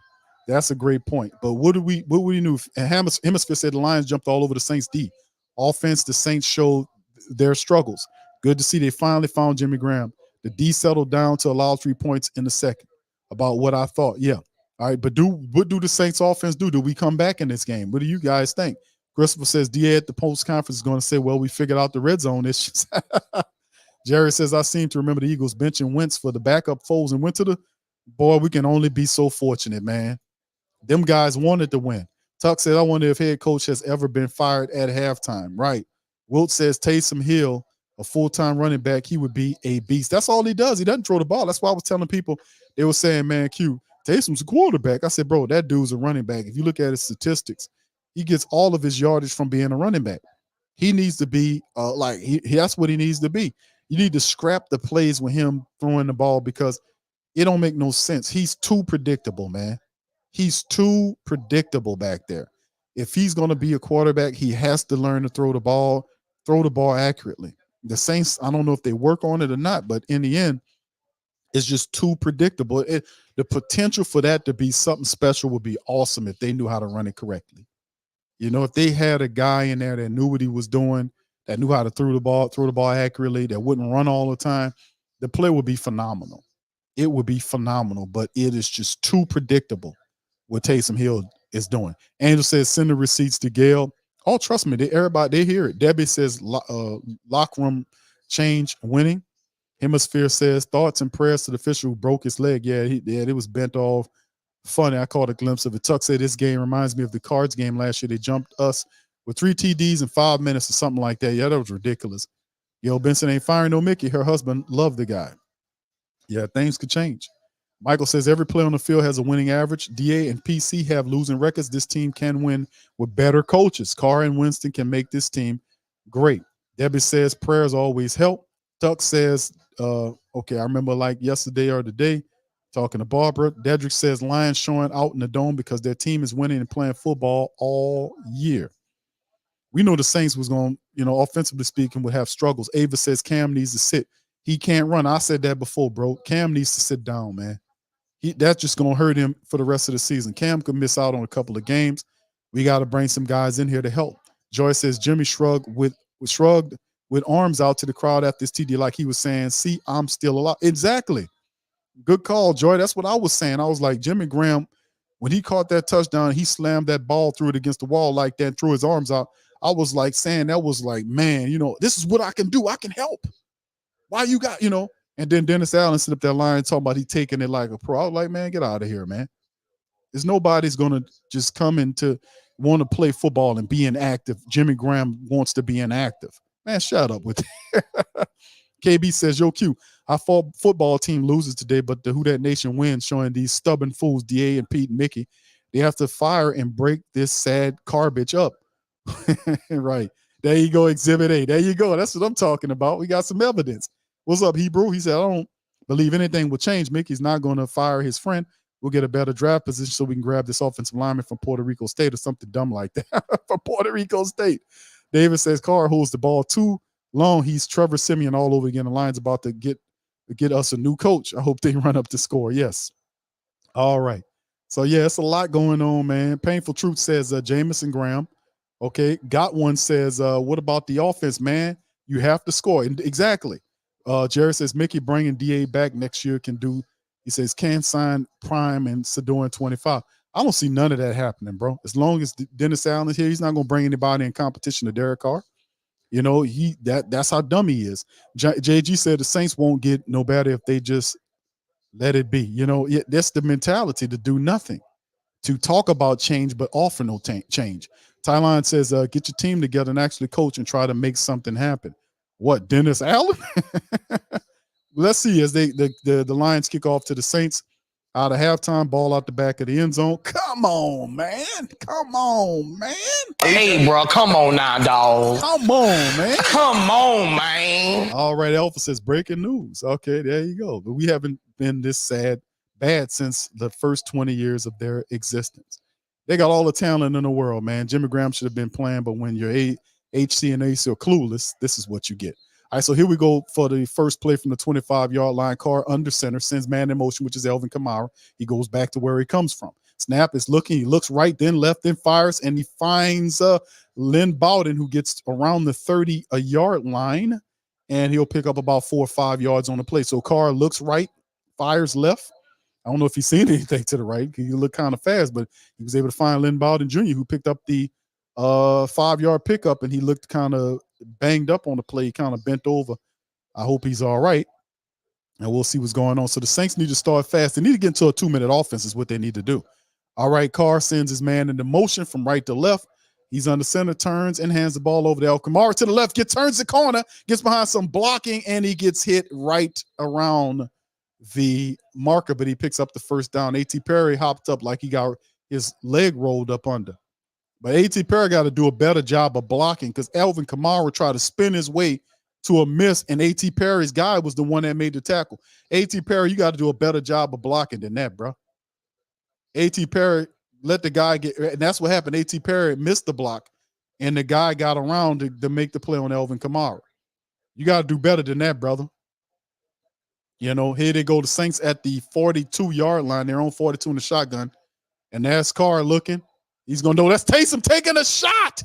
Taysom, and it's caught. No, Taysom took a shot, but he underthrew him.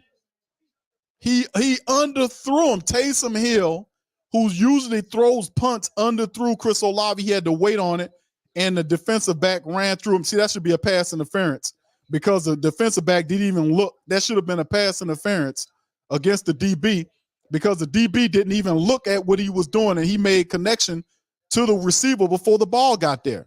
But, of course, you're not going to get that call. All right, so Taysom Hill underthrows him. Derek Carr's back in the game. You got a man in motion around. You got 3 to the right, 1 to the left. Carr looking left, checks it down to Kamara, who gets a good head start and gets all the way down to the 50-yard line with the pitch to Kamara from a Carr. So the Saints get the ball to midfield. All right, we got a player, a big guy down, McNeil. I think that's McNeil. He's hobbling badly. That could be a problem. All right, so, yeah, you see right here, Carr kind of looks, and Carr got ruffled a little bit, but you know, that the play was made, and Kamara was running full speed and able to turn the corner and was able to get to the 50-yard line. That's pretty good. And big number 54, McNeil, runs off there, and that guy is pretty good for them, man. So hopefully that brother will be all right. But that's a hole in their defense. Saints need to start running at him. Now with McNeil out of there, man, maybe they can get some traction inside. Let's see if the Saints test it. Shotgun, they give it to Kamara, and he runs to the left. No penetration right there. He barely gets back to the line of scrimmage as penetration gets in through the backfield on the play. Saints always somebody getting through there, and they disrupt the running play and stop Alvin Kamara before he can get going. Pichal on the play. Pasquale, is on the play to stop it. And then what he does is, you know, you get the play. It's just one of them things, like you can see they're trying to see what's going on with Derek Carr. It's too late for that, man. All right, it's 2nd and 10, no pickups. Shotgun, Derek Carr. There's the look. He's looking, stand in the pocket, checks it down to Taysom. Taysom gets to the 40, 35, trip down to the 33-yard line of the Detroit Lions. The Saints are moving the ball. All right, so Carr finds Taysom Hill for the quick throw, and they get deeper into Detroit Lion territory. So here we go as we keep it going. So you can see they just flashes him in front of Derek Carr. Carr finds him, and you can't get any easier than that. You put your playmakers right directly in front of the vision of the quarterback, and he just has to play, just throw the ball right out there and let him make a play. And Taysom Hill running pretty good. We're able to break a few tackles. Now Taysom is in at the quarterback position. Carr is out. Wide receivers to the left and right of the formation. There's a snap. Taysom keeps the ball, runs. Detroit says, man, y'all, we done seen this before. Stop trying to do the same thing, and it doesn't work. And he picks up just a yard or so on the gain. So they'll run Carr back out there and see if they can pick up even more. 24-7. We need a touchdown here. Only a pickup of a yard on the 2nd and 9. So we need to score a touchdown here. No ifs, ands, or buts about it. Shotgun, they got Taysom lined up like a wide receiver. Carr's in the shotgun. 3 wide receivers left, running back next to Carr. He looks to the left and just fired it to the check down. Why did he take so long to do that? Why did he stay? He stared Taysom down and decided, and about time he looked at him, he threw it to him, and the defensive the Detroit Lion defenders was on him. Why would Carr take that long to throw the ball? Just if you go in there, just throw it. He looks at him, pump fakes to him, looks at him, and then throws it to him. By that time, the guy was already on him. I mean, you give him a chance. I mean, my goodness, man. I mean, what took him so long? Just don't give. If you go in there, you go in there anyway. Go to him. Shotgun Carr in the shotgun after that play, 3rd and 12. That wasn't nothing positive. Carr looking, and he's going to take a shot toward the left side. It's terribly underthrown. But did Chris Olave make the catch? He made the catch. How did he do that? Boy, that was an underthrown. Was that Taysom in that? No, Carr underthrew Chris Olave, but Chris Olave some kind of way got the ball. He stopped and turned back. The ball was thrown so poorly that he had to stop and turn and make a terrific catch. How did he do it? Man, what an awesome catch by Chris Olave, man.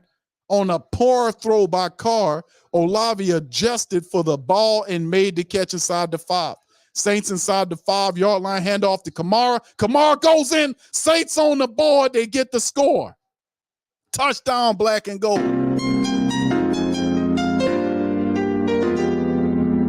Yeah, huh? Boogie like Benson, I'm a who that. I'm a who that. Long as I'm living, I'm a who that. I'm a who that. Lose or winning, I'm a who that. I'm a who that. Sports Coma, yeah, this is where we do that. Where we do that. Where we do that. Where we do that. Where we do that. Where we do that. Boogie like Benson, I'm a who that. I'm a who that. Sports Coma, this is where we do that. Where we do that. Welcome, welcome, welcome, welcome. Somebody please better help. Somebody please better running this thing like Elvis. Thank God every day I'm not a felt, not a felt. Go to YouTube Live with Big Q and the guys. If you ain't ride or die, the bandwagon get flipped. Been marching in, that was way for the ring. I was yelling out the shame for the championship. Fucking on town, duck down. Falcons pluck, get shut down. Panthers ain't much touchdown. The vision really belong to us now. So much hate on the Saints, you can probably tell. Ever since Bounty Gate hit the NFL, when things seem fishy and you probably smell the crooked referees on Roger Goodell. Yeah, fucking like this, and I'm a who that. I'm a who that. Every day I'm living, I'm a who that. I'm a who that. Lose or winning, I'm a who that. I'm a who that. It's the Sports Coma, this is where we do that. Where we do that. Where we do that. Where we do that. Where we do that. Where we do that. Boogie like this, and I'm a who that. I'm a who that. It's the Sports Coma, this is where we do that. Do that. You're listening to the Sports Coma with Big Q and the guys on the PRO Media Network. All right, man. That's all I'm saying, man. 24-14 for the black and gold to get the score on the play. And opening possession drive touchdown for the Saints. 24-14. The lead is now 10 points. Defense, turnovers, stoppage, whatever we got to do. And the Saints offense got to keep this up. This is a step in the right direction. Chris Olave did an excellent, that was a horrible throw by Carr, but that was a fantastic catch by Chris Olave. Chris Olave stopped and reached down toward his ankles behind him to make the catch. And I was like, how did he do that? Chris Olave, man, you just got to give him a chance. And he brought it down, and AK-41 got it in the end zone for us standing up. So shout out to the Saints offense. Let's keep it going. We're not done yet. We got some more work to do.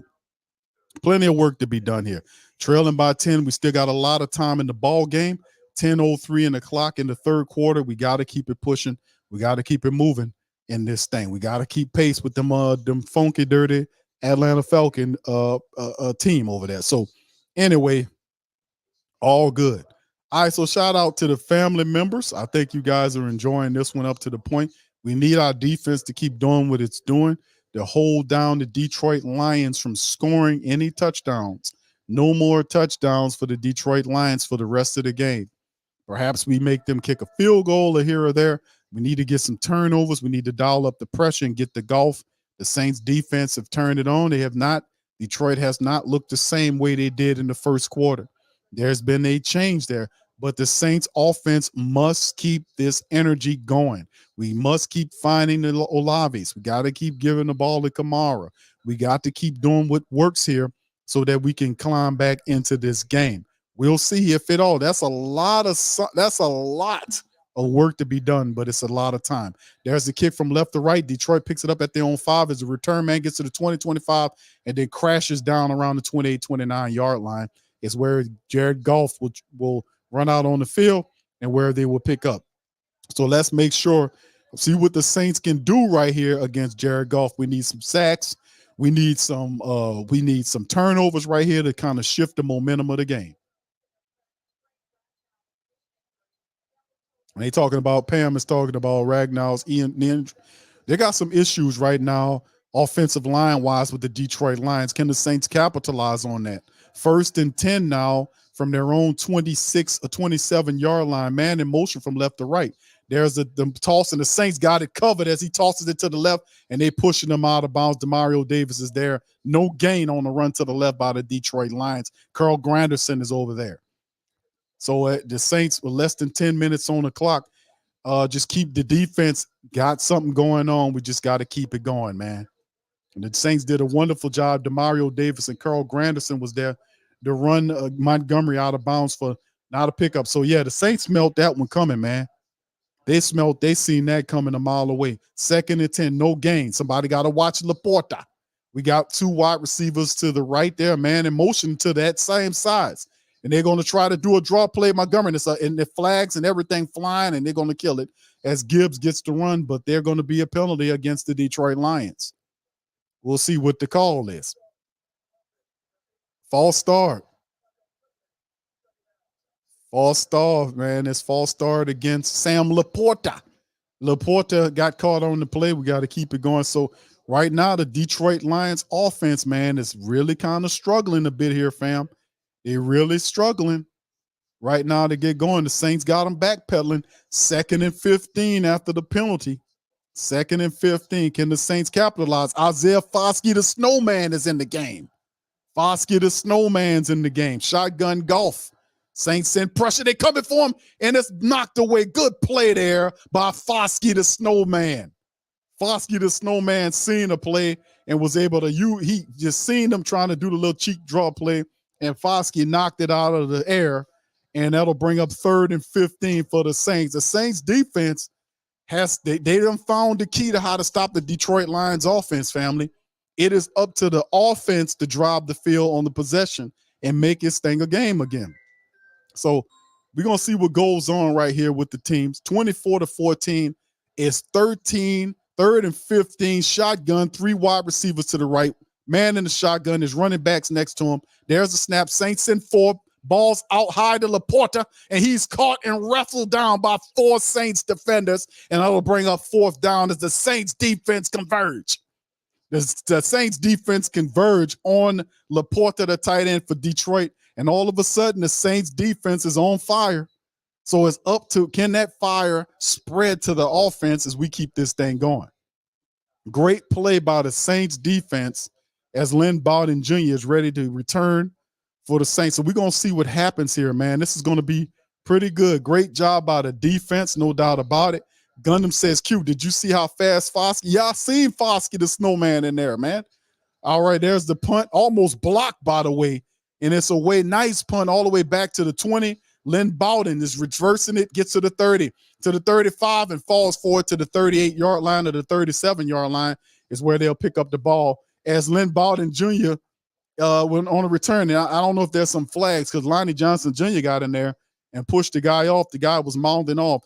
8-11 as they go into commercial break, man. What can I tell you, man? The Saints defense is doing a wonderful job here moving forward. All right, so shout out to the fam. Appreciate y'all. Y'all hit the like button as the defense is stepping it up. Yeah, I seen Foskey, man. Foskey stepping in, trying to do his thing. Tuck said Saints looked like they wanted a piece of Laporta. Yeah, Laporta been killing them in the first half. Looked like they done solved it. Yeah, Muse, what's up, Muse? Says, man, the defense is on fire. I know they're playing real good right now. Can it spread to the offense is the question. We need more touchdowns here. St. Gomer says, still down by 10. All right, applied pressure says, Big Q. I love Big Q's enthusiasm. He comments, he's hey, man, hey, bro, listen, man, that's how it is, bro. I'm out there on that damn field. You know what I'm saying? Mike says defense also gave up 21. Glad they turned it around. But see, bro, and I don't want this to sound the wrong way, right? But if you're going to give up 21 points like the Saints did, it's best for you to do it like they did in the first quarter. That way you still have 3.5 quarters left to trying to get that back. You get what I'm saying? If you got to give up 21, let it be at the start of the game and not at the end of the game for obvious reasons, right? So can they climb back into this thing? Well, the defense is providing opportunities for these people to climb back in. They're down by 10 points. They get a touchdown in the next drive or even a field goal. That changes the perspective of the game. It changes everything, the whole vantage point view of the game if that happens here. So if the Saints can march the field, score another time, that'll put it up 24-21. That's within 3. There's a ton of time left. There's 8-11 in the third quarter, and you have a full fourth quarter. So there's plenty of time here. There's plenty of time. You see what I'm saying? All right. Be Kind says, me too. Appreciate you, BQ. Thank you, Be Kind. Much love to you. Appreciate you, brother. Don says, D is rallying up. But can the offense catch fire, fam? Can the offense catch fire? We need the offense to catch fire, just like our great defense is moving and how they've been doing, stepping it up. They playing with intensity. They playing with focus. They playing with passion. That's what I'm talking about. They playing like a team on fire on the side of the defense. That's what we're talking about. Valika says, Big Q, the MVP keeps us alive with laughs all damn season. Yes. Thank y'all. Appreciate you. Papoose says, what's up, Q? Shout out to you, brother. Good to see you in the chat, man. All right, here we go. Derek Carr's back out there. Since the first quarter, when he was 1 of 5 for 6 yards, he's 11 of 15 for the rest of the way. He got a touchdown in there, so Carr's changing it up. Can he keep this thing going? All right, the Saints pick up the ball from their own 37, 38-yard line. He's under center, turns, play action it, and Carr's looking. He got time. He takes a shot down the right-hand field. He finds Chris Olave to the 35-yard line into line territory. Chris Olave with the catch. And Chris Olave on the play. Chris did not, even though he making plays, you can see he's still kind of not right, you know what I'm saying? You know, his mannerisms, but he makes a really good catch right in the center of the field. And Carr finds him and, oh my goodness, threw it right into that area, right in the middle of that zone. And Olave was able to catch it and get it right down to the 34-yard line in deep in Detroit territory. Carr under center, fake toss to the left, rolls right, finds Mar, and he gets down to the big tight end, and it's Foster Monroe who's able to get, Monroe gets all the way down inside the 10 as they roll Carr out toward Monroe, and Monroe able to catch the ball and get all the way into territory, deep off into the territory. Now, this was a good call by Carmichael as he rolls Carr out to Monroe, and Monroe was able to get down inside of the Detroit Lions, trying to see where he was at when they chopped him down right around the 20-yard line. I'm going to say, well, yeah, he gets chopped down right at the 16. So here you go, Saints under center, man in motion, and to the right, they hand it to Kamara, cuts in, and ain't nothing going on. Detroit, no line, he's still on his feet, and he gets another 8 or 9 yards. How did Kamara do it? Kamara got tiny and exploded through the pocket. Looked like they had him. He gets handed off right there. He dips down and disappears, and then reappears 8, 9 yards later down the field, climbing, and he was able to, I thought they had him. And Kamara still was able to stay on his feet and pick up an additional 8 or 9 yards. So it's 2nd and 1 now. 2nd and 1 as the Saints are catching the same energy. Can the Saints keep this going? Shotgun Taysom Hill is in the game. 6:14 on the clock. Taysom is going to turn. He's going to run toward the right. The line said, you ain't going nowhere. And he barely gets back to the line of scrimmage. He's going to be 3rd and 1 on the play. He's going to be short as Aiden Hutchinson, and the Detroit Lions says, nah, man, we weren't going to stop you on that one. You ain't going over there. All right, so it'd be 3rd and 1, Saints trying to get it. They showed the pick 6 going back to Atlanta. Why are you talking about old shit? Why are you showing that? All right, so it's a big change today, and Jimmy Graham's in the game. Hopefully Jimmy Graham is in on this red zone segment right here. Hopefully he's in the game. So Taysom Hill, it's interesting the Saints got Taysom Hill in there, 3rd and 1, and they got big Nate Saunders as the fullback. So is he going to run behind him? Saunders there. He's going to follow him. And Taysom takes it down to the 1-yard line. And the Saints are saying it's a touchdown. The ref says, no, he's just shy of the first down. So it'll be 1st and goal as Taysom follows big Nate Saunders. Colin Saunders behind him, and they stop him right around the 2-yard lines where his knee went down, they say. So, boy, I tell you, man, the Saints are playing with some intensity and focus. And Derek Carr's out there, so 2 back-to-back plays where Taysom was in there. They was trying to get the ball. Kalen Saunders is in there again with Kamara. The Saints lined up in the power wide goal line set. Handoff behind Saunders. Kamara trying to get it. Reaches it across. Is it a touchdown? Do the referees see it? And they do. It's a touchdown. The Saints give it back. Yeah, huh? And I'm a who that. I'm a who that. Long as I'm living, I'm a who that. I'm a who that. Lose or winning, I'm a who that. I'm a who that. Sports Coma, yeah, this is where we do that. Where we do that. Where we do that.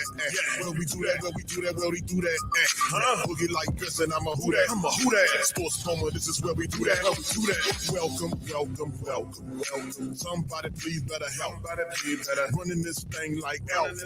Thank God every day I'm not a felt. Not a felt. Go to YouTube live with Big Q and the guys. If you ain't ride or die, the bandwagon get flipped. Been marching in, that was way for the ring. I was yelling out the shame for the championship. Fucking on town, duck down.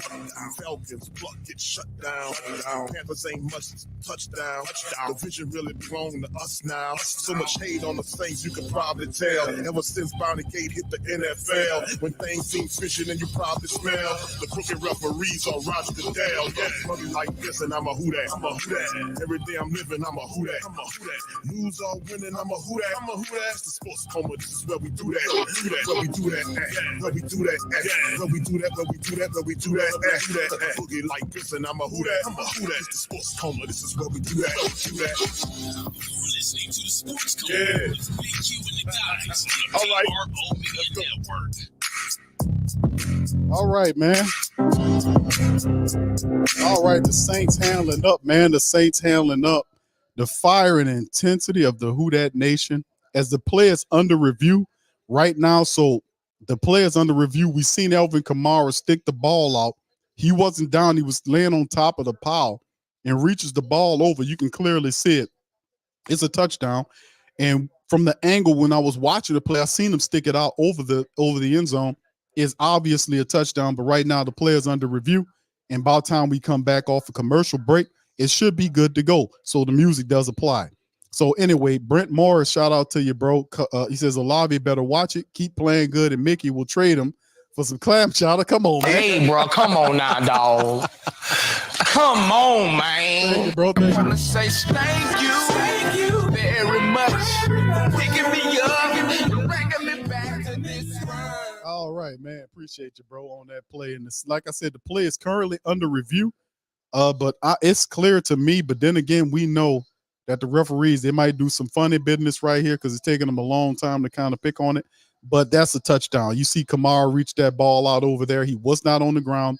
You can see the ball out there. He was on top of the pile, reached it out for the touchdown. That's indeed the case. The Saints looking at it, man. This is 24-21. The defense, like I said, the defense found the key somewhere the first quarter. And then into the second quarter, I seen it, and I say, family, listen, the Saints have found something out about what Detroit does, and they've taken it away from them, and Detroit hasn't been able to adjust. The Saints defense has shut Detroit down. I mean, for the second and third, and we're about to get in. We're still in the third. We got 5:30 left to go in the third quarter. But the reality is the Saints defense has done a wonderful job in shutting Detroit off, shutting them down, and the offense is catching up. But notice how the offense is catching up. Carr's making plays up the field. He's throwing the ball. Got to give the man that, and he'll go to call from the officials. Referees reversed the call and said it's not a touchdown. Said he was shy. Just what is it based on? What are you looking at to make that acquisition? They're saying that he was shy.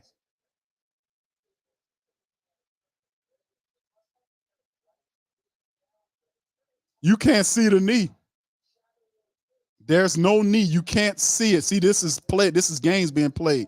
There's no way you can see where Elvin's knee is at to say that.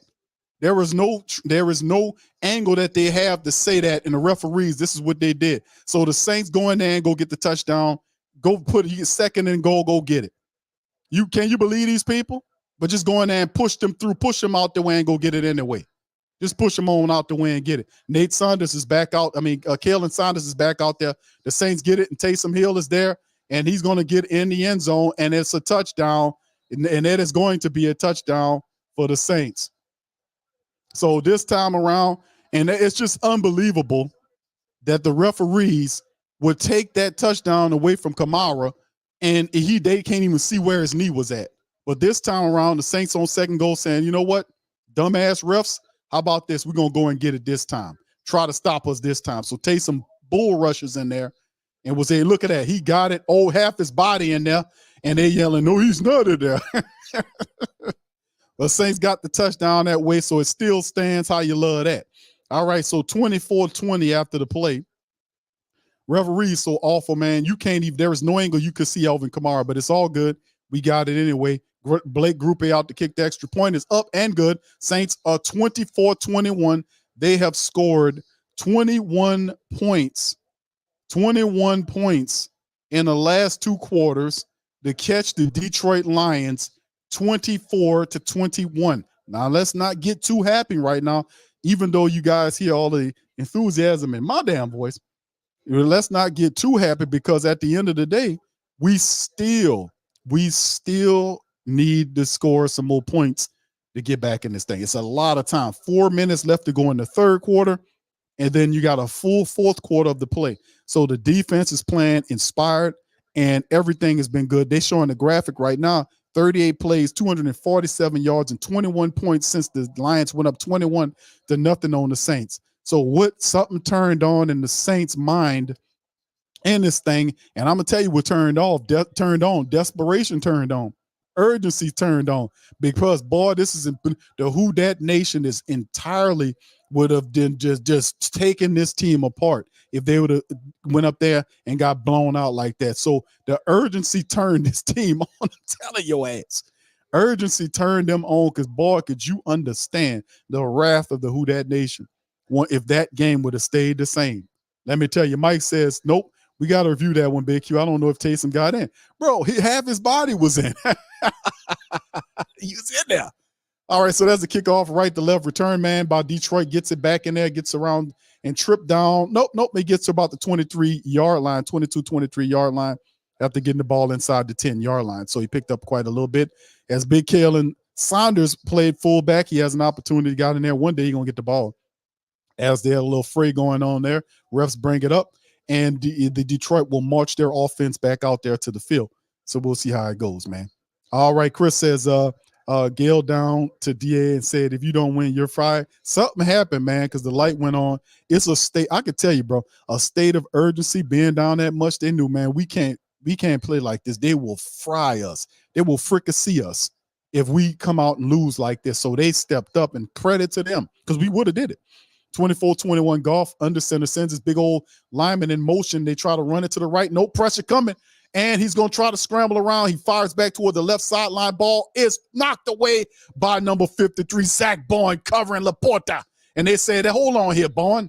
You wasn't looking at the guy. This is a pass interference. So let's see what the call is on the play. Let's see what the call by the referees. Now here come the crookedness, because they didn't do that to the Detroit defender when he was all over Chris Olave. It was basically the same play. It's a holding play against Alontae Taylor. My goodness, they could find all that stuff. They say holding against Alontae Taylor, and he turns the field. They say Alontae Taylor got caught with a hold, and I don't see no hold, man. That was a phantom call, dude. Phantom call by the refs on the play to advance the Detroit Lions, man. There was no holding call on that play. They meant to flag and say they meant to say it was Zach Bourne. That's what they meant to say it was, because there was no holding by Alontae Taylor on that play. Phantom call. All right, so here we go. The referees helped out Detroit on the play. It's all right. Defense still going to get them back from their own 27-yard line. It's a play action to the left. He throws back to the right to Laporta. Laporta mistackled, written out of bounds by Howden for a gain of about 7 yards for Detroit on the rollout. So another missed tackle by the Saints to bring up second and sharp, maybe 2 or 3 by Detroit. On the rollout play, Goff found Laporta. Laporta's the guy that they're using to move the ball. The Saints need to cover him up the best way they can. So it's a pickup of 8 yards on the play, 2nd and 2. 24-21, we got to keep the pressure on. 3:48 on the clock. Saints need a sack or a turnover or something like that. They can't let Laporta do it. Okay, they have like a bunch formation to the left side of the field. Something's going on over there. Golf under center. Is that where they're going to go? Turn and hand the ball off. He goes to the right side and gets about enough for the first down, maybe a yard past it by, I think that's Montgomery. Yes, it's Montgomery picks up the first down off to the right side to keep Detroit moving. 3:22 and counting down on the clock. Absolutely, Dre. That was a BS call. There was no holding on it. It was a phantom call. What they were trying, I think the referee wanted to do was flag Zach Bowen for holding or something like that, because there was no holding on Alante Taylor. Because, their defensive back, Detroit, did that to Chris Olave. Same play. Man in motion from left to right. Golf under center, turns, play action the ball. He's going to hold on to it. Got time. He stares left, then throws right. Wide open is Laporta. Running down the field to the 20-yard line, gets tripped up inside the Saints 20. Laporta is killing them. Laporta is killing the Saints out there as Golf find Laporta running up the field wide open, man. Wide open, Laporta. Nobody covering him. And then they let him go. He gets back there wide open. Laporta been killing the Saints all day long. And you mean to tell me, and then how does Jordan Howden do his greatest Marcus Williams impersonation? He tries to tackle the dude and just dive and miss everything. Dude, what's wrong with you? Got to take you out of there if you don't want to hit nobody. All right, so that gets all the way down to the Saints 14-yard line. Under center is Golf. He hands the ball off to Montgomery. Montgomery gets dragged down for about a pickup of 1 yard to the right-hand side of the play. That'll bring up 2nd and 9 on the play. So right now, that's a big mistake by the Saints to let that happen. Laporta, nobody was covering Laporta. He got up to the field wide open. That was a busted play by the Saints defense, and they let him get down the field. Like I said, if you want to catch the Detroit Lions, you can't let the Detroit Lions score touchdowns. Somebody put a man on Laporta. That's the guy that they're using to cook you. You got multiple receivers to the left and one to the right. Looked like he lined up in the neutral zone to me, but anyway, that's a handoff to number 28, blocking the back, no call on the play, and does the referee. There's no call on the play. The offensive lineman literally pushed the defensive lineman, the Saints, in the back on the play, and no call. The referee standing up there, nothing shaking. Laporta is killing the Saints right now, man, is what he's doing. He's killing the Saints right now. So we have to be able to understand that he's the answer. They have to take him out of there and force Golf to go somewhere else. And Laporta is out. Something going on with Laporta, man. They're looking at his eye. Something might have gotten his eye. 2 wide receivers to the left, 1 to the right, and Jared Goff in the shotgun, 3rd and 15. There's the handoff to the running back, Montgomery. He's wrestled down by Granderson and several of the Saints defenders. That'll bring up 4th down and no gain as Brian Bursey and the rest of the team is there to say no, sir. It'll force the Detroit Lions, who had a promising drive going, to kick another field goal as Campbell standing up there red as a peppermint stick. He totally, look at his face, it's all red. You're like, man, I'm feeling kind of nervous here. So the Saints, they're going for it. Are they going for it on 4th and 4? Campbell's sending his guys in there to go for it on 4th and 4. Campbell, this might be a mistake. 2 wide receivers to the left, 1 to the right. Running backs, their Golf is under center. Is it a man in motion? The guy from right to left is 3 to the left. They're trying to get the Saints to jump. The Saints not going for it. So they're going to run into a delay of game, and ultimately what happens is they're going to force the Saints. They tried to get the Saints to jump. The Saints said, we're not jumping. It's a flag down to be a delay of game, and, of course, the Lions will send in their kicker to kick the field goal there. So the Saints showing intelligence and discipline on that time. So once again, the Saints defense, that was a promising drive for the offense of Detroit, and the Saints defense bottomed them out and forced them to kick another field goal. 24-21, the momentum of the game has shifted. Can the Saints get back on top with a touchdown on the next drive? Plenty of time on the clock. They got seconds left in the third, 7 seconds remaining right now in the third quarter. This is a 32-yard attempt for their kicker. And the Saints, this could be, I don't know how big of if they can get the win, how big of a deficit coming down from 21 back and winning the game. I don't know where that is, but I'm pretty sure we're going to figure that out. So here he is. After the delay of game that pushed him back 5 yards, here's the kick. It's up, and it's going to be good, and that'll make the score 27-21, Detroit.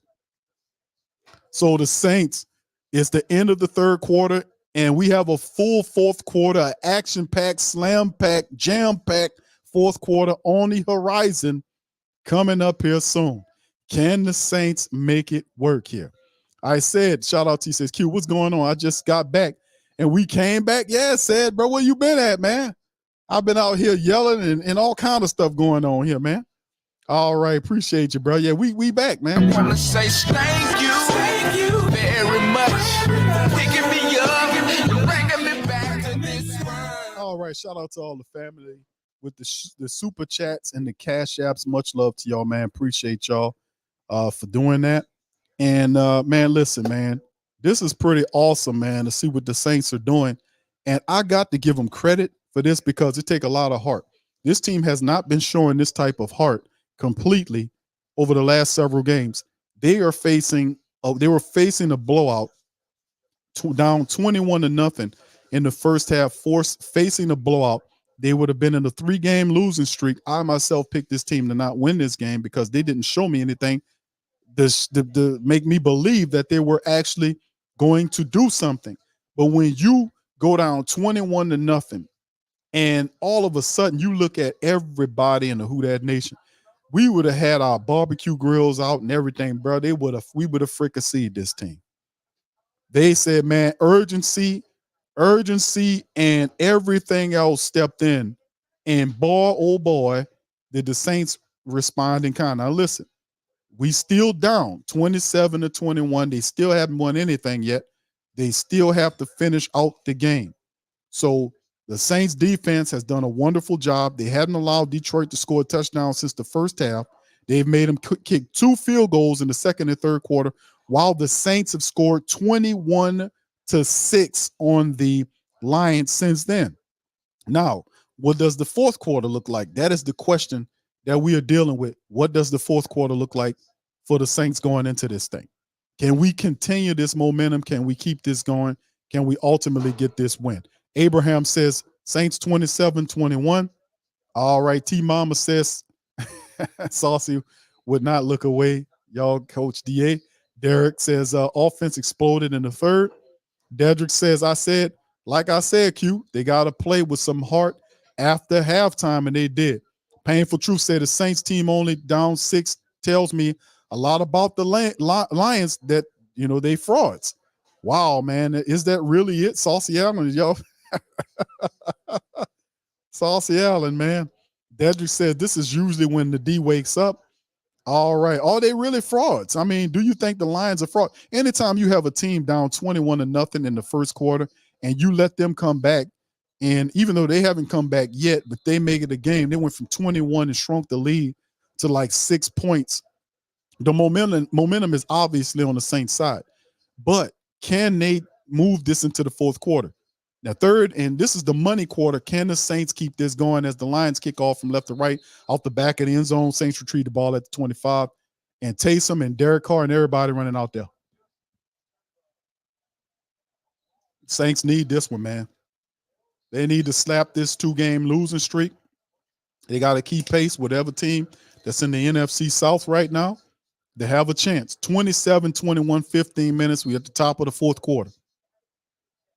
All right, what we gonna do? What we gonna do here in the fourth? Let's see what we gonna do here. We got to make it pop. All right, so here go the Saints, and it's a play, and it's a fumble, and just like that, the Detroit Lions have gotten the ball, and that's what we're talking about. They turned the ball over the first play of the fourth quarter. Can you believe that? But yes, I can, because that's a Dennis Allen defensive team. They mess up and screw up their own ways. And what the hell happened? Let's hit a replay on it. Derek Carr under center turns, and the ball gets knocked out of his hand by James Hurst. And Hurst just pokes the ball right on out of his hands by mistake. Hurst didn't know what he was doing, and Carr had it out there. Carr pulled it, didn't secure it, and James Hurst just popped it right on out of his hands. And just like that, the Detroit Lions offense have the ball deep, and that is so Saints. That is so New Orleans Saints. So let's see what's going on here. Can the defense keep them into a field goal? Saints can't help themselves.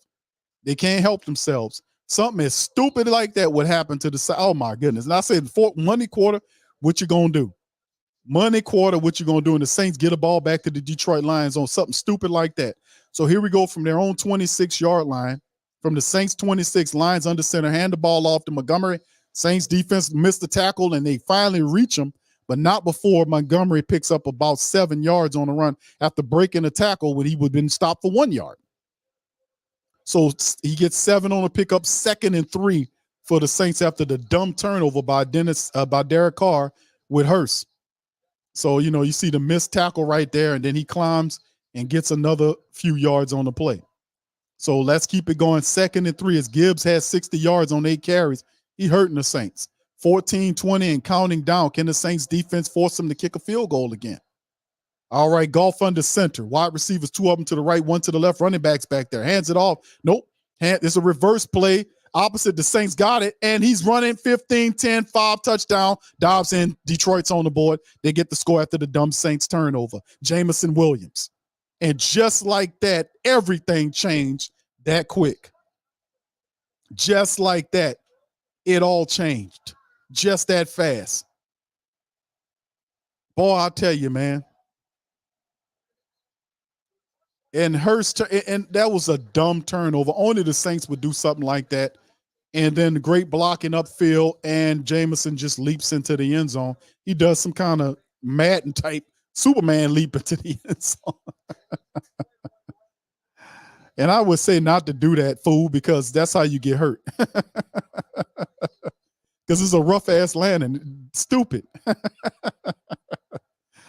All right. He known to be hurt too. He's a dude that does get hurt a lot. So that was not smart, man. But now they're trying to go for a 2-point conversion on top of it.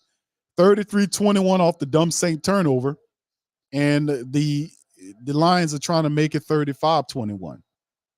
So man in motion. Let's see what Goff does. There's a snap. He looks left, right, then fires over there, and it's going to be incomplete. It'll be 33-21 on the play, 14:07 on the clock. So it's incomplete on the 2-point conversion, but the Lions do capitalize with a touchdown off the Saints' dumb turnover. Boy, you can't make this stuff up. You can't make it. That's what happened when you got an undisciplined team. Stuff like that happens. Like I said, what they're going to do in the money time, when it counts, what are you going to do when the time counts? What are you going to do? What are you going to do? So, my goodness, man. All right. So, anyway, 33-21 right now as the lead goes up on the play. All right. Yeah, Carfax, I held the right. He going to blame it on Hurst. Bless you. He going to blame it on Hurst. You know, what happened on, just a guy, he just turned and you knock the ball out my hand. But when you snap the ball, if you got possession of the ball, you pull that ball and you secure it. You don't leave it out there like that. That's undisciplined. Like, even when you snap the ball and it's in your possession, you got to possess it and take possession of the ball. It can't be just out there like that. Now, for him to knock it away like that, how, out of his hand like that, I'm like, dude, when you get from up under there, you gotta hold on to that ball, and if you go and replay it, it's just never mind, man. It's just what it is, man. It's this so Saints. They say we fought all the way back and then turn the ball over to help them and they get a score. Okay, we got a full quarter. Can the Saints then now every drive must be a score to catch up. So can the Saints score, because they're going to take 2 touchdowns. At first, it would have been just 3. Now they score. It's a whole nother game now with the Lions finally getting another score there. It was only consistent as long as they keep the Lions from scoring touchdowns. But can the Saints catch up now? That's the question. People going to say Carr trash on the play because even though it was a mistake, you can see Hurst comes out and his hands are right there and he turns to go into the blocking play. And then he just happens to catch some of the ball. But I'm saying, if you Derek Carr, when you pull the ball from up under Eric McCoy, you got to secure the ball in your hands. For Hurst to poke it out there, look like with his fingers, poke it out like that, and it like that, and then Carr keeps moving like he got the ball. You notice that when the ball pokes out, he's moving back like he got the ball. Then he stops like it's the weirdest thing ever. Y'all go back and look at the play. Like, he gets the ball's poked out, and he's still moving back like the ball is in his hands. Then he stops, and I'm like, huh? It was like a Madden glitch almost how it looked. Like he still believed he had the ball. I mean, I don't know. All right, Jody says, I'm convinced Carr's selling these. He's selling out. That what y'all think he throwing the games? It's just a lot of, bro, that's unbelievable. I'm not trying to win this division. Just getting embarrassed by the Cowboys in the playoffs on national TV. That's worse than just outright losing the division. Excuse me, missing the playoffs. Yeah, it was that play right there, man. I don't know. Dude, I don't know what to say about that.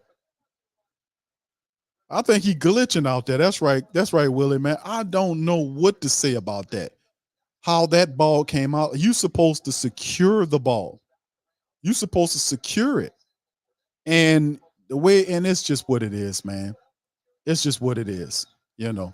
All right, he go to Saints back with the ball from their own 25, Carr under center in the shotgun. I mean, under shotgun. Carr checks it down, fires it to Foster Moreau, who gets about maybe 7 yards on the play before he gets knocked down. Gets up a little slowly, like the guy popped him pretty good on the play. All right, Kevin says, Q, you're right. You can't make it. You can't make it up. All right, before it happened, I told my wife the Saints are going to lose because Detroit's too good. It's the Saints getting their own way, bro. They supposed to beat this team. They got the personnel. They get in their own way with dumb mistakes. Carr under center after the play to Monroe to get them 9 yards. And there's the handoff to Lynn Bowden Jr., who climbs and gets to the next and pick up the first down plus 3 yards on the handoff to Lynn Bowden Jr. We've seen them use this play before. I think it's a pretty good play.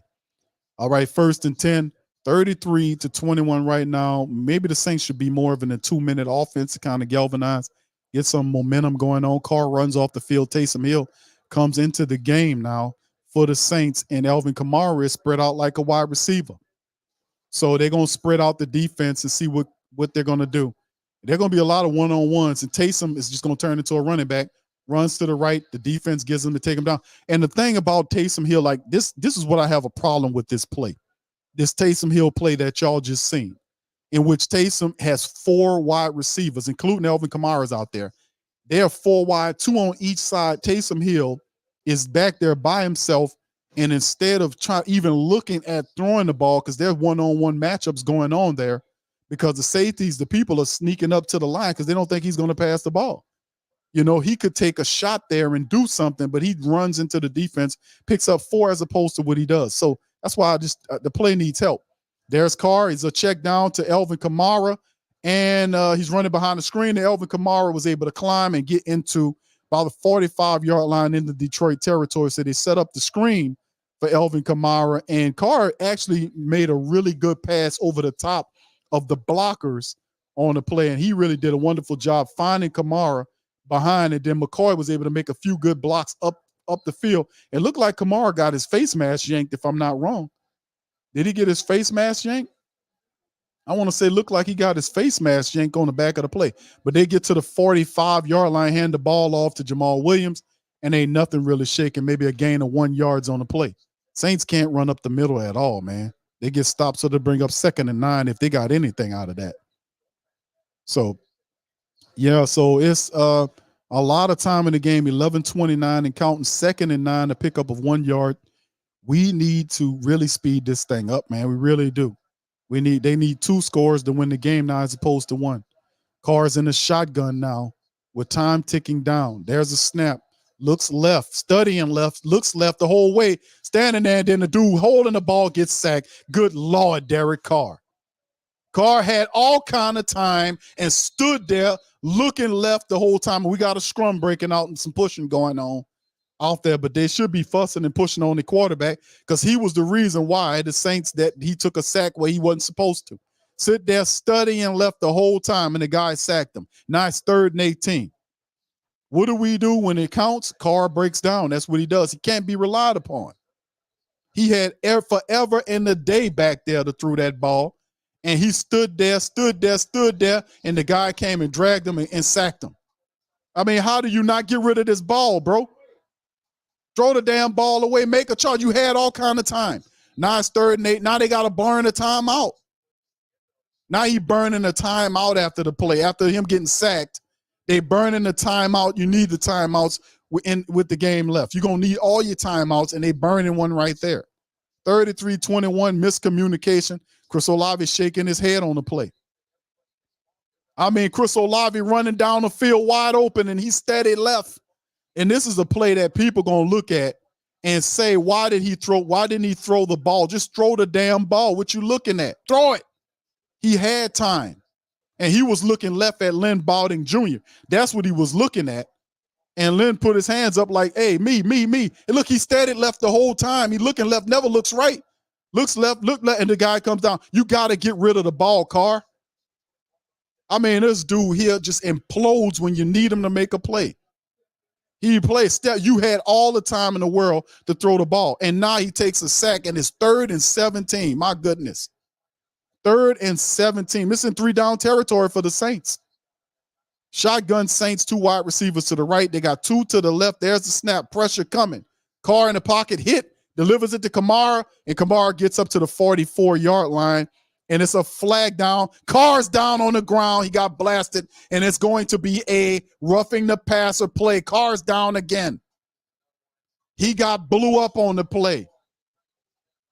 The guy planted them in the ground. That's obvious a flag, and that guy should be thrown out of the game.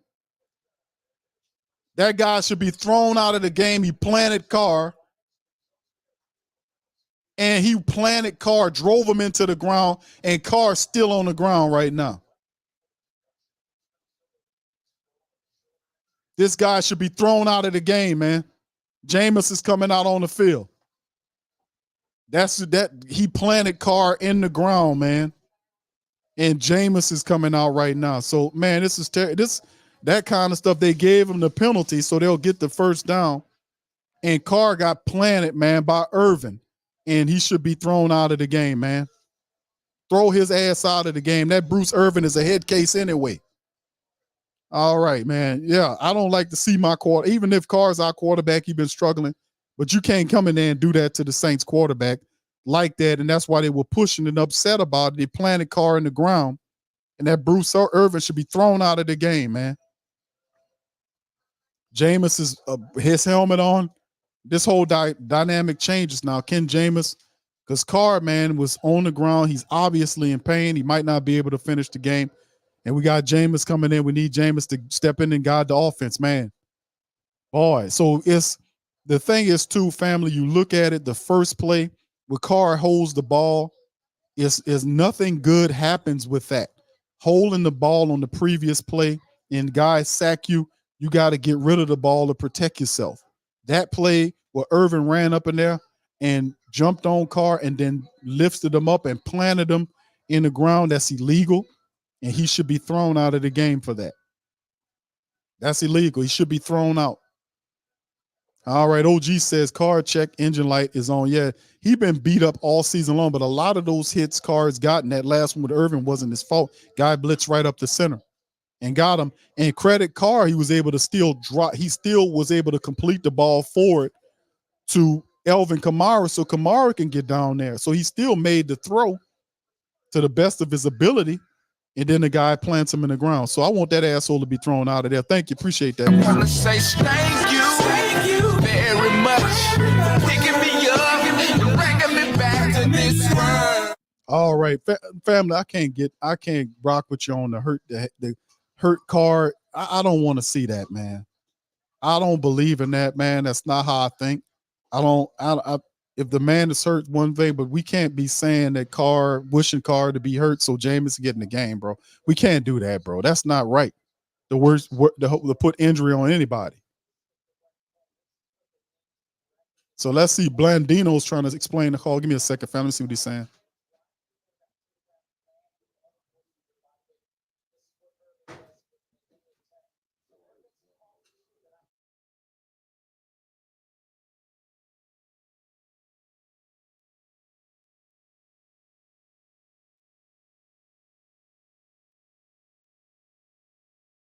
So Carr's walking off on his own power.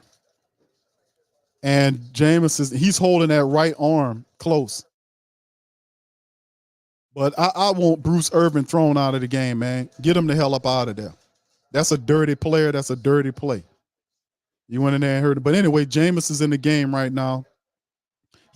Carr was holding that arm, that right arm close to his body. And you can see he was frustrated. So 10-18. Let this be put into the collective. Jameis Winston comes into the game at 10-18, 33-21 right now. Right now, Taysom Hill is out at the quarterback position. The next play, Jameis will come out.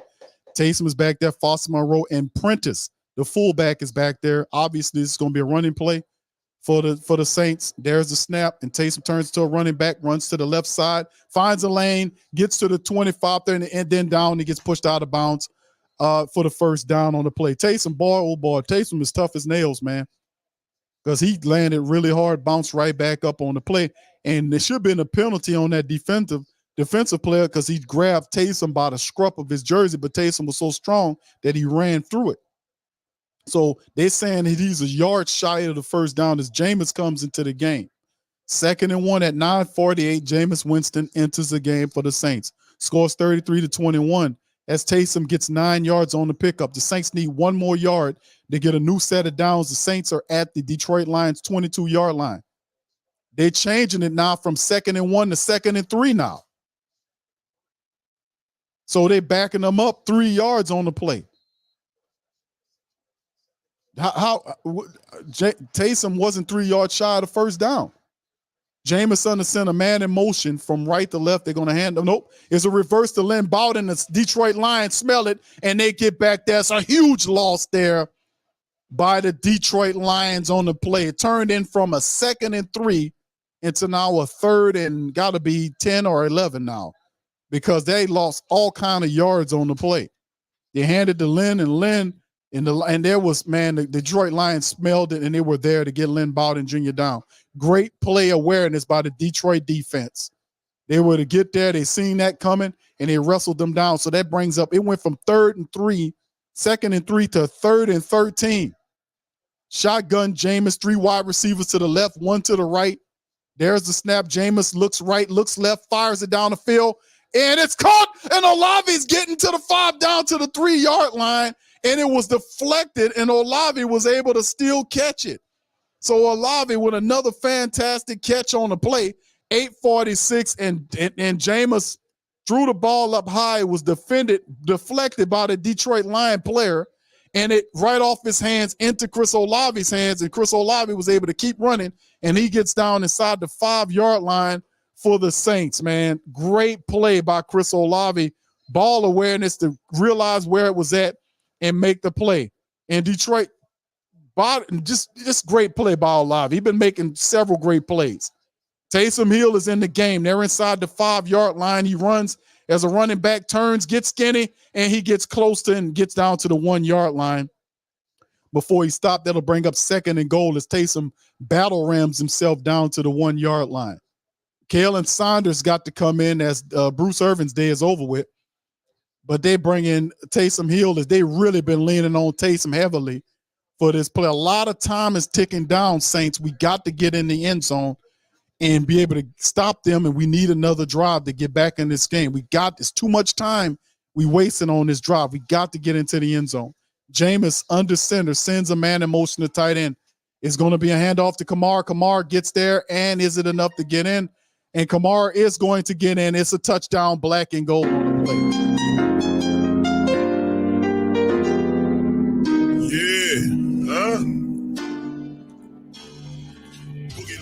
And I'm a who that. I'm a who that. Long as I'm living, I'm a who that. I'm a who that. Lose or winning, I'm a who that. I'm a who that. Sports Coma, yeah, this is where we do that. Where we do that. Where we do that. Where we do that. Where we do that. Where we do that. Boogie like this, and I'm a who that. I'm a who that. Sports Coma, this is where we do that. Where we do that. Welcome, welcome, welcome, welcome. Somebody please better help. Somebody please better running this thing like Elf. Thank God every day I'm not a felt. Go to YouTube Live with Big Q and the guys. If you ain't ride or die, the bandwagon get flipped. Been marching in, that was way for the ring. I was yelling out the shame for the championship. Fucking on town, duck down. Falcons, pluck, get shut down. Panthers ain't much touchdown. The vision really belong to us now. So much hate on the Saints, you can probably tell. Ever since Bounty Gate hit the NFL, when things seem fishy and you probably smell the crooked referees on Roger Goodell. Yeah, money like this, and I'm a who that. I'm a who that. Every day I'm living, I'm a who that. I'm a Lose or winning, I'm a who that. It's the Sports Coma. This is where we do that. Where we do that. Where we do that. Where we do that. Where we do that. Where we do that. Boogie like this, and I'm a who that. It's the Sports Coma. This is where we do that. You're listening to the Sports Coma. Yeah. With Big Q and the guys on All right. TRO Media Network.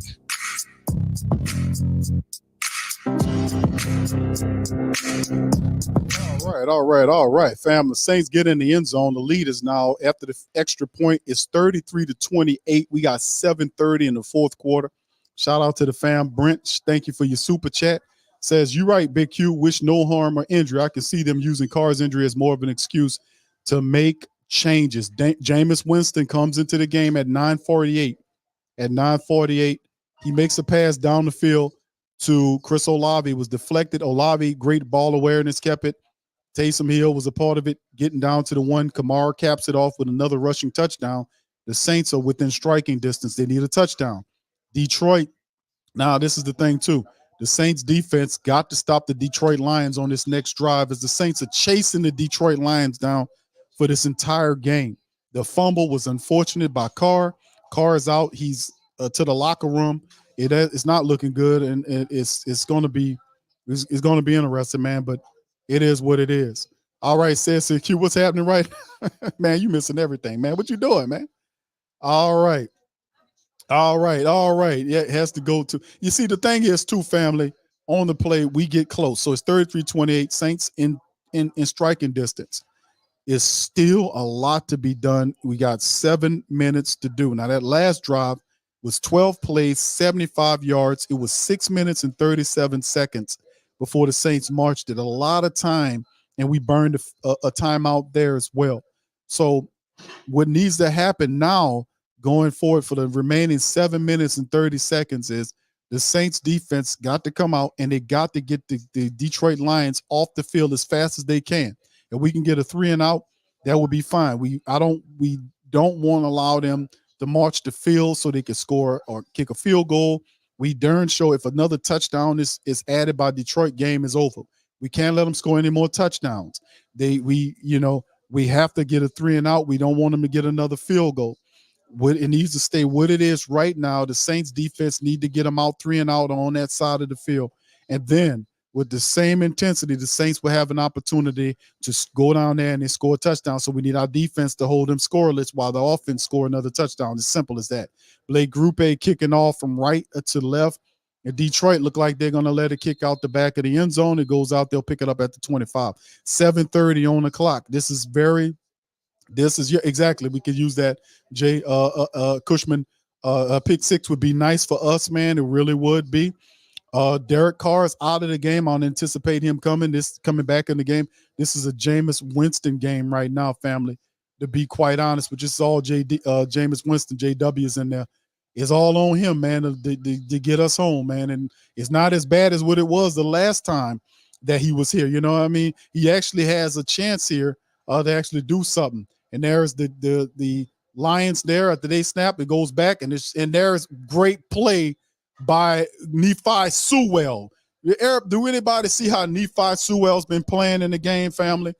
Nephi Sewell got held on the play, but he still made the tackle for a loss by Detroit. As Jared Goff looked right, then threw back to the left, and Nephi was able to penetrate and get a 6-yard tackle for a loss back there on Detroit. That was huge. 2nd and 16 now for the Detroit Lions now.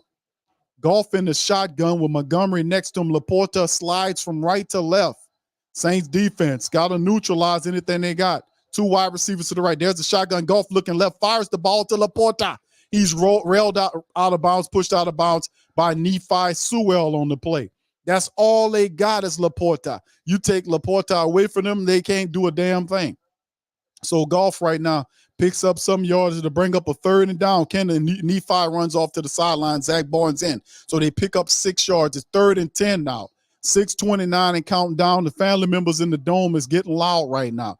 Can the Saints get the Detroit team off the field? Shotgun Goff, 2 wide receivers to the right and left, running back next to him in the shotgun to the right. Waiting for the snap. There's the snap. Looked like a guy started earlier than me, but no good. And he steps up. Goff is going to throw the ball, finds it, bobbled, and it's dropped.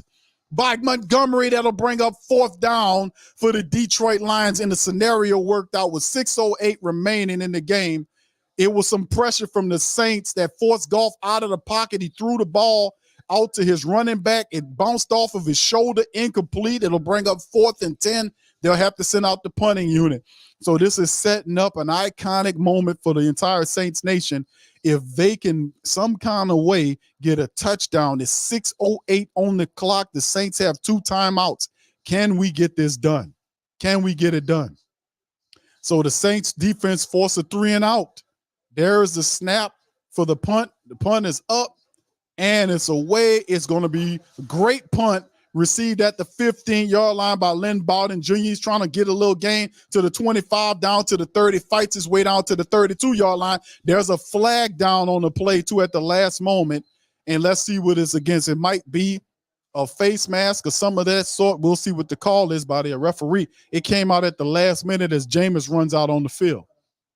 5:54 on the clock. We need a touchdown. We don't need any turnovers here. We need a touchdown. What's the flag by the officials? Let's see what they say.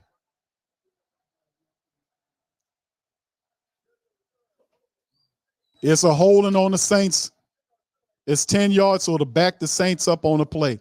So that'll add to whatever we got going on here. The Saints, can they keep the momentum the same here? Can we keep the momentum the same? And we, like I said, with Derek Carr, I think Derek Carr, they're showing the replay of Derek Carr getting planted by Bruce Irvin, who has a history of doing stupid stuff like that. But, you know, he's a dummy. But him planting Carr like that, and we know Carr dealing with some kind of chest issue. They say it's a chest issue that he's healed. No, that dude's not healed, man.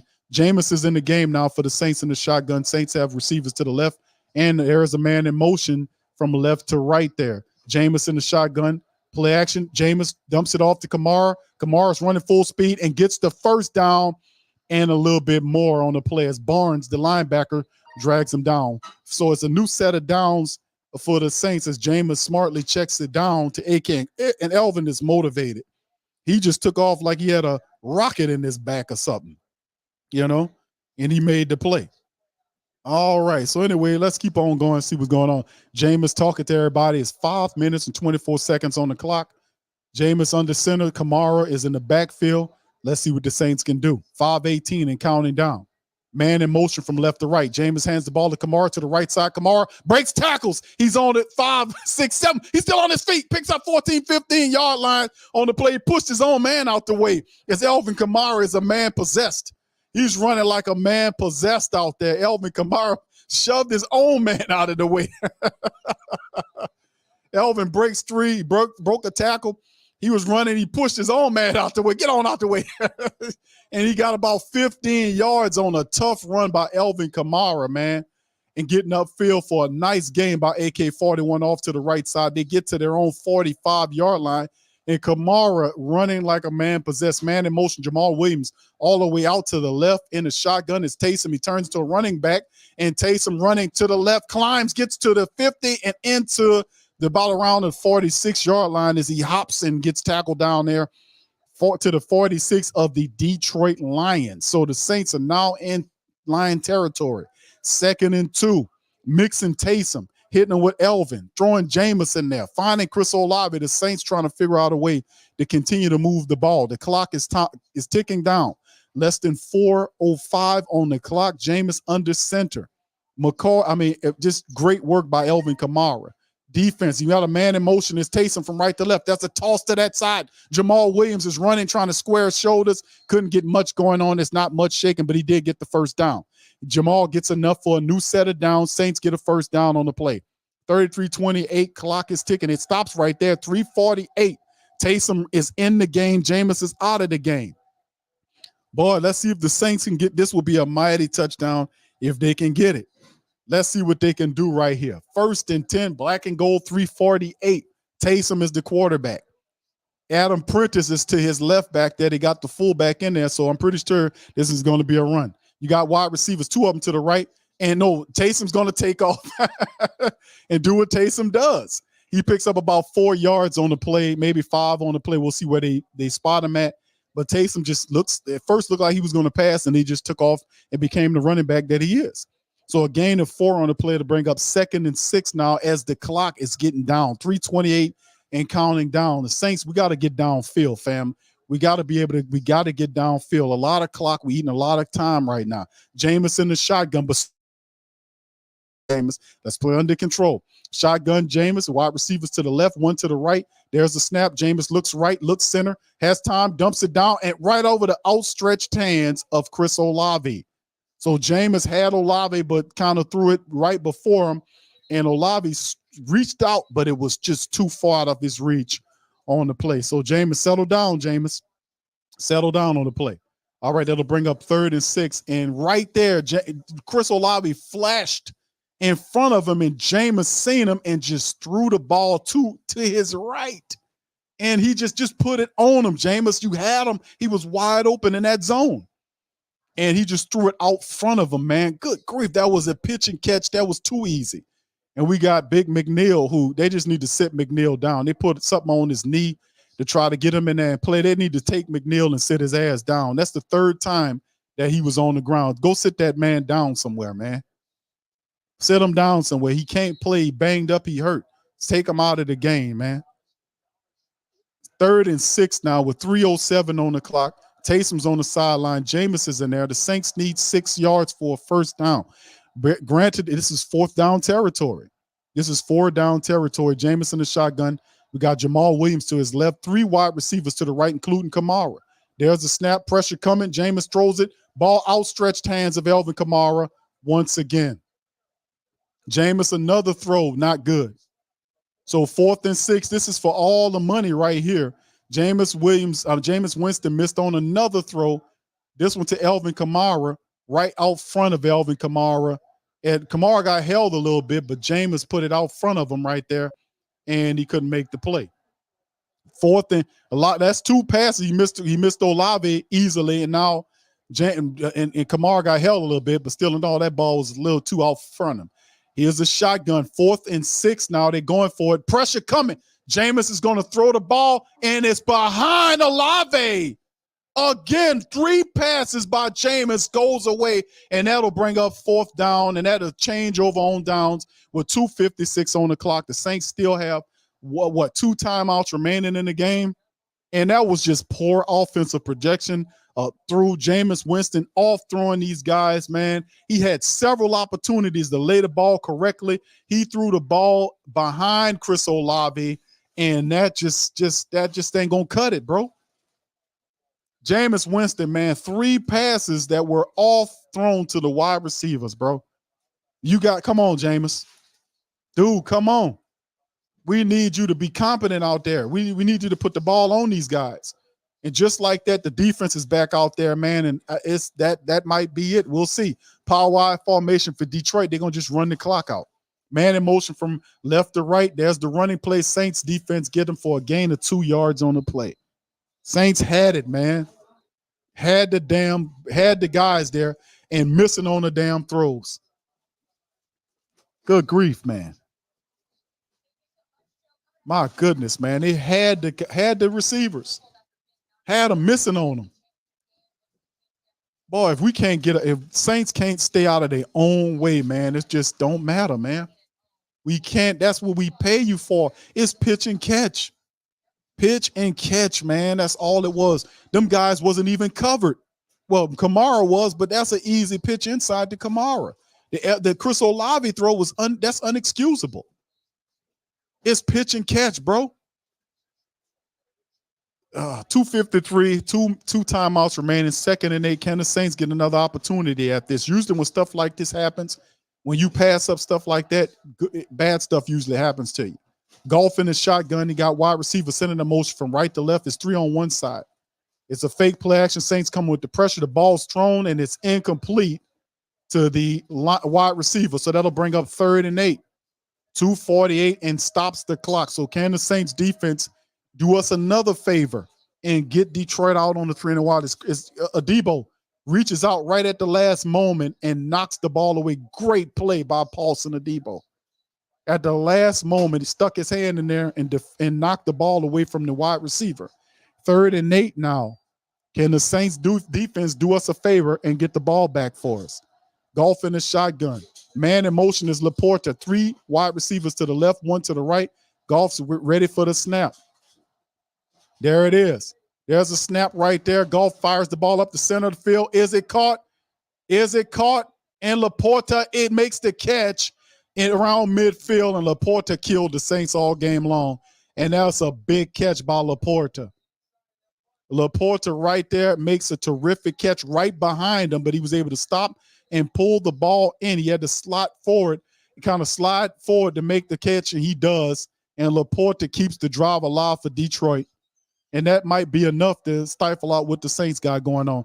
Laporta, 9 catches for 139 yards with 1 touchdown is his drive. All they had was Laporta today, and the Saints couldn't stop him. And it's almost 2-minute warning. Cook, they're going to let it run down to the 2-minute warning.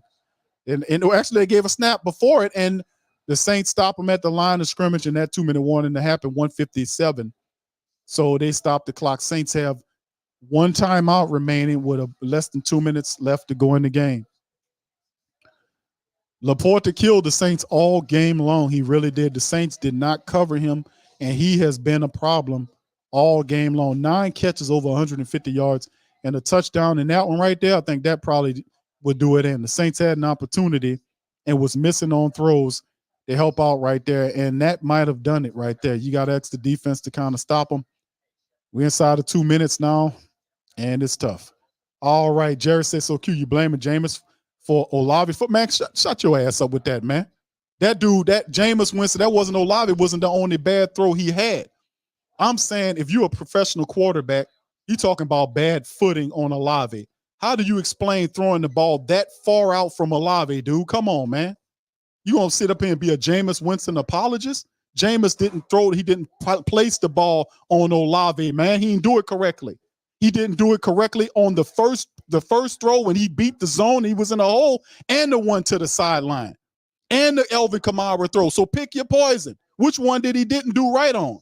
If Jameis is not making the throws, he's not making the throws. Don't sit up here and apologize for Jameis Winston, because Jameis don't do all good anyway. Carr's not all good. And Jameis went out there and had 3 passes where he was supposed to hit on. You talking about 1 pass? Man, come on with that BS, man. Stop being an apologist for Jameis Winston when he screws up because you don't like Carr. Man, cut that shit out, man. We got to call it straight up. Jameis Winston was out there. He had 3 passes, and he missed on Olave the first time. He missed on Kamara the second time, and then the last one to Olave to the right side was poorly thrown. So which one you won't talk about Jameis didn't work on? Was it the other one? He missed on 2. You won't say, well, Q is below Olave's footing, but what about the other ones? Man, cut that out. Stop being on a Jameis Winston apologist. If the dude is missing on throws, and he had the guy in the hole. Olave flashed in the hole in the zone, and he missed him there. He missed Kamara on once he cleared the defender. He threw it out front of him and then toward the right sideline. He could have put a better ball out there. That's 3 bad passes for Jameis Winston. Stop apologizing for Jameis Winston. If he makes bad passes, he makes bad passes.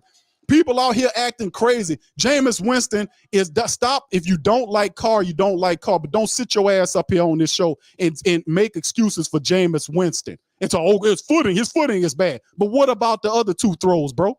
You gonna talk about that? Man, get out of here with that, man. It's real, man. We real up in here. If Jameis is making the throws, he's making the throws. If he's not making the throws, he's not making the throws. You get that? That's the same for Carr. If they're not handling the business, they're not handling the business, fam. Is what it is. I mean, it's crazy. Jameis Winston had opportunities to help us in the game, and he didn't. Bottom line, Saints defense make the stop. Is passing your stops them for a loss in the play. Now, Jerry, let me tell you something, bro. This is the reality. You like Jameis over Carr, that's fine, but don't sit here and make excuses for Jameis when he out there making bad throws out there, man. Come on, man. Keep it real. That's what we talking about, man. You can't get over the film. If Jameis makes one of those throws, bro, we ain't having this discussion. If he on the first throw to Olave in the zone, if he lands that throw, bro, we not having this discussion. We not having this talk. You know, you see what I'm saying? It's what it is, bro. And now the Saints, now we trying to hope the defense stops the Detroit Lions from marching down the field, and we running out of time. We got 1 timeout left. We had an opportunity with Jameis in there. Now Roach is limping off the field. He got hurt. He walking off the field. and he need help. So that's not good. Something going on with Roach's leg. But I'm saying, bro, chill out with all this stuff about Jameis being a Jameis Winston apologist. I like Jameis Winston, but you gotta call it like it is. To me, he's a better quarterback than what Carr is in this system, but you got to make the throws. You got to make the throws. That's what it is, bro. I got to call it like it is, bro. I can't be an apologist or a favoritist to one player or the other. I got to call it square. And it is what it is. If he makes one of those throws, we're not having this discussion. All right, so back to the game.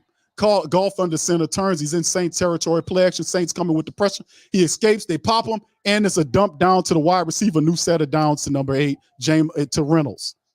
So just like that, Jared Goff was able to climb. The Saints get to him, but not before him delivering the ball to Reynolds up the field for the first down. And right there, that should kind of do it, man. Reynolds leaks out. It had Alontae Taylor covering him. He was able to gain some space, and the ball was thrown. Reynolds makes the grab, and they get right around to the 35-yard line. That creates a new set of downs for Detroit as Jared Goff just slides around in the pocket, makes a good throw, and Detroit's up to the field. And that's what it is, man. And they're going to kneel on it, victory formation. They're going to take the clock down, and that should walk the game into the Saints should get the victory. I mean, Detroit's going to win the game. So there it is. The Saints fall short 33-28. And listen, it's our hands. We got to do better. Both quarterbacks, they got to do better than this, man. It's a lot of opportunities we left on the field. The Detroit Lions shouldn't have won this game. They shouldn't have won this game. The intensity changed. Them people leaving out of here. Campbell is nervous as hell. All his face red like somebody who was in a slap contest, a face slapping contest.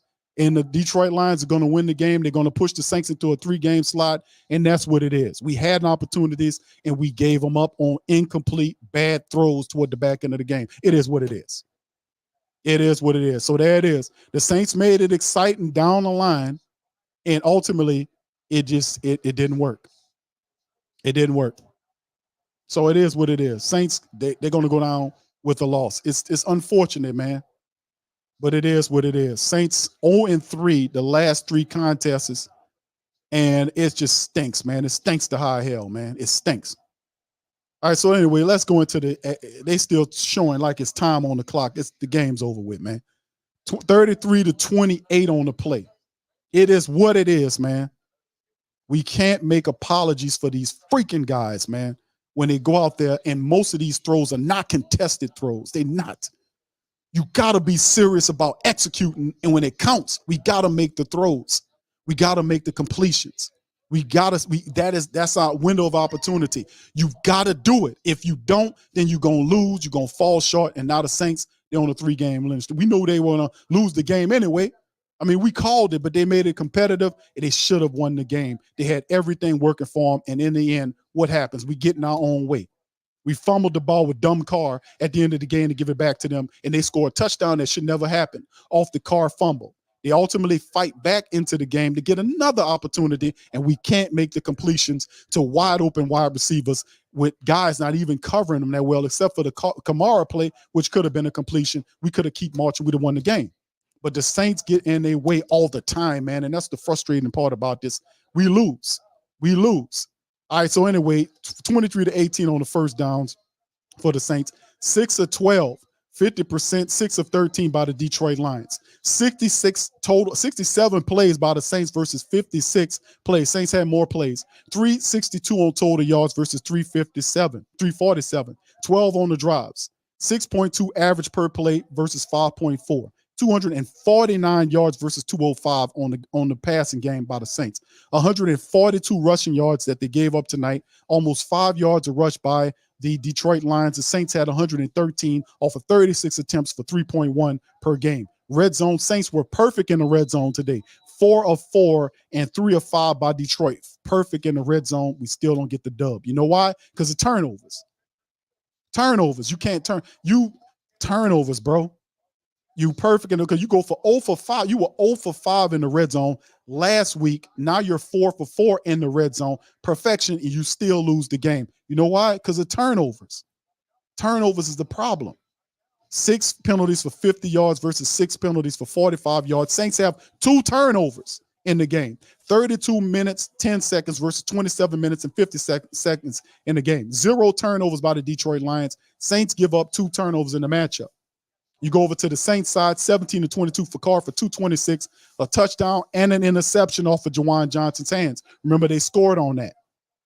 2 times he was sacked, 105.5 on the rating by Carr. Jameis 2 of 5 for 41 yards, 8.2 yards per throw, 69.6 is there. Taysom 0 for 2 throwing the ball. He did lead the team in rushing, 13 carries for 59 yards and a touchdown. Kamara, 14 carries for 51 yards and 2 scores. Jamal Williams, 5 carries for 10 yards, nothing shaking. Chris Olave was fantastic in this game when he did make the plays. 5 catches for 8 targets for 119.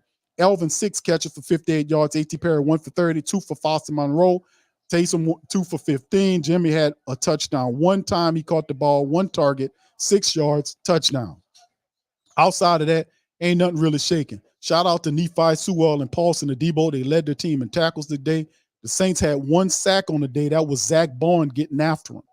Outside of that, nothing shaking. Blake Grupe didn't attempt a field goal at all today. So he kind of chilled on the grown thing. Hadley had 4 punts in the matchup. Jared Goff finished 16 of 25 for 213, 2 touchdowns, 8.5 average. 1 time he was sacked, 117.6 on the rating. Goff was too comfortable in there. The Saints didn't get to him enough. There was not enough. A turnover would have helped us. But the rushing attack helped keep these people alive. Gibbs had 8 carries for 60 yards. He had 7.5 on the rush for Gibbs. Montgomery, 18 carries, 56 yards, and a score. Jamison Williams got 1 for 19 in the game. 142 off of 30 carries, 2 rushing touchdowns. The killer of the Saints was Sam Laporta. 9 catches, 140 yards. 9 catches off of 9 targets, family. He was perfect today. Every time Goff found Laporta, it was for a completion. 9 catches, 9 targets, 140 yards, 1 touchdown. The dude averaged over 15 yards every time he caught the ball. He killed the Saints today. The Saints had no answer for Sam Laporta. He was working the Saints. And then the tackles from Jack Campbell and Derek Barnes. And for Alex Anzalone, they had 9 tackles and they were able to get the car twice. Okwara and Bruce Irvin, who planted them in the ground, both of them got to him and made it work. So the Saints go down 33-28, and they made it a lot more competitive, but still in all, the Saints are now on a 3-game losing streak. They fought, but the turnovers is always the issue. You got to make sure the damn turnover, especially the car turnover in the game, was ridiculous. The car turnover late in the game was ridiculous. He turns and the ball gets poked out of his hand by Hurst on the play. That was awful. That stunk, and they were able to take. And then another thing, just to make this known, is that both turnovers, both of them, that the Detroit Lions was able to get on the Saints, they converted both of them into touchdowns. The one that Carr threw that went off the hands of Juwan Johnson, that one was taken back for a touchdown. And the turnover that happened when Hurst got the ball poked out, they turned that into touchdown. So the turnovers, both turnovers was converted to touchdowns, and that hurt the Saints. 2 turnovers, 2 touchdowns, that's your game. That's your game. So unfortunately, we knew that the Saints would, even though I didn't think it would be this competitive, but they ultimately did what they needed to do to lose this game. And we had opportunities in this game. We had it. OG says, Q, I can't lie, I'm not a Jameis fanboy, but we need Jameis in the game over Carr. Bro, that's a given, bro. I agree. Jameis is a better quarterback in this system. But when we get him out there, he got to make the throws. He got to make, because it's not, listen, it's not even a comparison to me if we got a Carr missing on people or Jameis missing on people. Either one of them, none of those are any good to us. Whoever's in there, they got to make the completion. They got to make the throws. You can't run away from that. They got to make the completions. And during that little stretch in that drive, man, they had an opportunity to really do something, and we squandered it. We squandered it. Squandered the ball. We squandered it. They squandered it, and now it is what it is. So thank you, bro, for that. Appreciate it. Thank you. Far too kind. I just think, man, in the end, that it's just desserts for us. You know what I mean? It's just desserts. Brent says elements have to work together. How about the play calls? Our run got us going when it was abandoned for pass, pass, pass. All we need was 6 yards. They always do that, bro. They did that the last time in the game when they went all pass. I mean, you giving Elvin Kamara the ball. Elvin was doing everything he can do, bro. Elvin was running like a man possessed. He was breaking through tackles. He's pushing guys out of his way. He was trying to, Elvin Kamara got to be frustrated. I'm frustrated. And I'm like, man, at least give us a chance. Put the ball on me so I can make a play. I don't care. Give us an opportunity to make a play. And did we have an opportunity to make a play when in the game where it mattered, where we could have probably won the game? We did. They gave us all the opportunity. Detroit Lions gave us the opportunity to keep the ball moving, and we could not make completions when we needed them. Couldn't get a pitch and catch going on. Couldn't. 3 times, 3 failures. You out of there. They run the clock down, win the game. So I mean, it's just what it is, man. So thank you, bro. Appreciate the super chat. I wanna say thank you very much, picking me up and bringing me back to this world. It's just crazy, man. I just hate the way how the Saints do. It's just like in the mindset of the team is, and then Atlanta won. So Atlanta ended up beating the Jets. So now they go to 6-6 as the Saints fall to 5-7. They can't get out of their own way, family. It's always the same thing with this team, with this blasted, dreaded team. They never can get out of their own way. It's always the same bull crap over and over again. It's just sad, man. Like being down 21 and have to spend the whole game fighting yourself back into the game. You can't allow them to score. Then the offense turns the ball over late in the second half. They march on to get a touchdown right there. And had that fumble not happened by Carr, then the game would be different. The Saints would have won the game if that didn't happen. But it's like I said before, the Saints are fighting 3 people. They're fighting the team they're playing against, they're fighting the referees, and they're fighting themselves. It's always the same thing. They always get in their own ways. If people ask me, Q, what's the answer? Why did the Saints lose this game? They lost it because of the turnovers. The turnovers was the problem. They got 2 turnovers, and Detroit took the 2 turnovers the Saints gave them and put 2 touchdowns on the board, while the Saints got no turnovers. So it's the same thing over and over again with the team. Undisciplined play, foolishness when it don't matter. At the top of the 4th quarter is a fumble. It's just over and over again with the nonsense. And the messed up part about it is they drag you emotionally into the game like they're going to do something and then turn around and fail. That's the whole part that really makes me upset. Y'all tell me y'all don't feel the same thing. As passionate as y'all are, how it's the same thing. They draw you in like, man, we going to do something. We going to win this damn game. And then they lose it. Then they stand up before you and say, hey, man, we gave it a good effort, man. We did what we're supposed to do. We did this, and we just got to keep on fighting. While Atlanta just beat the Jets. They're now 6-6. You're 5-7. You're on a 3-game losing streak. You got the Carolina Panthers that's coming in here. Carolina Panthers play the Buccaneers in a few minutes. We don't know what's going on there, but the reality is, how many games do the Saints win in the next 5 games? How many games do they win? Because, my goodness, man, it's just so frustrating, man, with this damn team. I mean, seriously, man, it's so frustrating. It's just sad, man. Doozy says we came in expecting them to lose. Typical Saints. Every time we try to get out, they pull us back into. Yes, that's like that old. Thank you, Doozy. Man, listen, Jared. No disrespect, bro. Listen, I got love for you, man. But listen, we gotta call it like it is in the great Saint think tank, bro. We can't be out here talking about Carr versus Jameis Winston. Them dudes on the same team. If Carr's not making the plays, Carr's garbage. Okay, he's garbage. He's not good at what he does. And he can't really get a rhythm in there because the Saints pull him out in the red zone. They put Taysom Hill in there and everybody else they can find to try to move this ball. The reality is Carr's not good at what he's doing. The frustrating part is that the Dennis Allen and the rest of them stand up there and they protect him. So that we know that.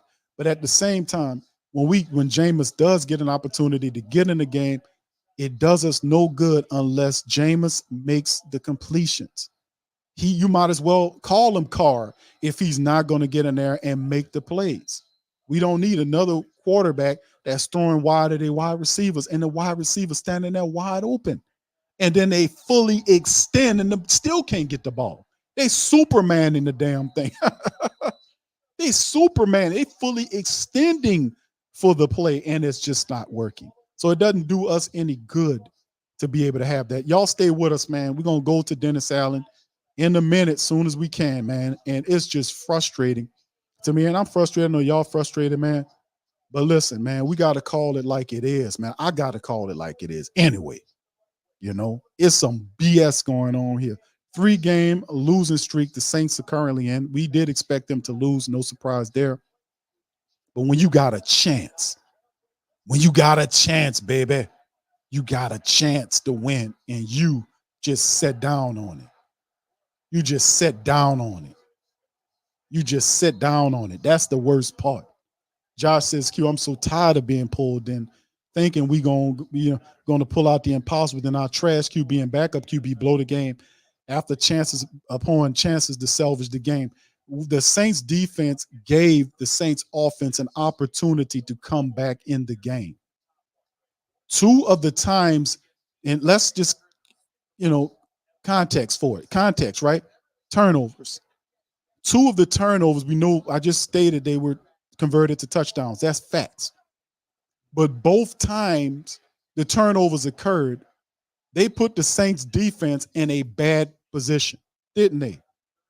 Both turnovers, the Saints, they were inside the red zone, and the offense for the Detroit Lions were able to get it.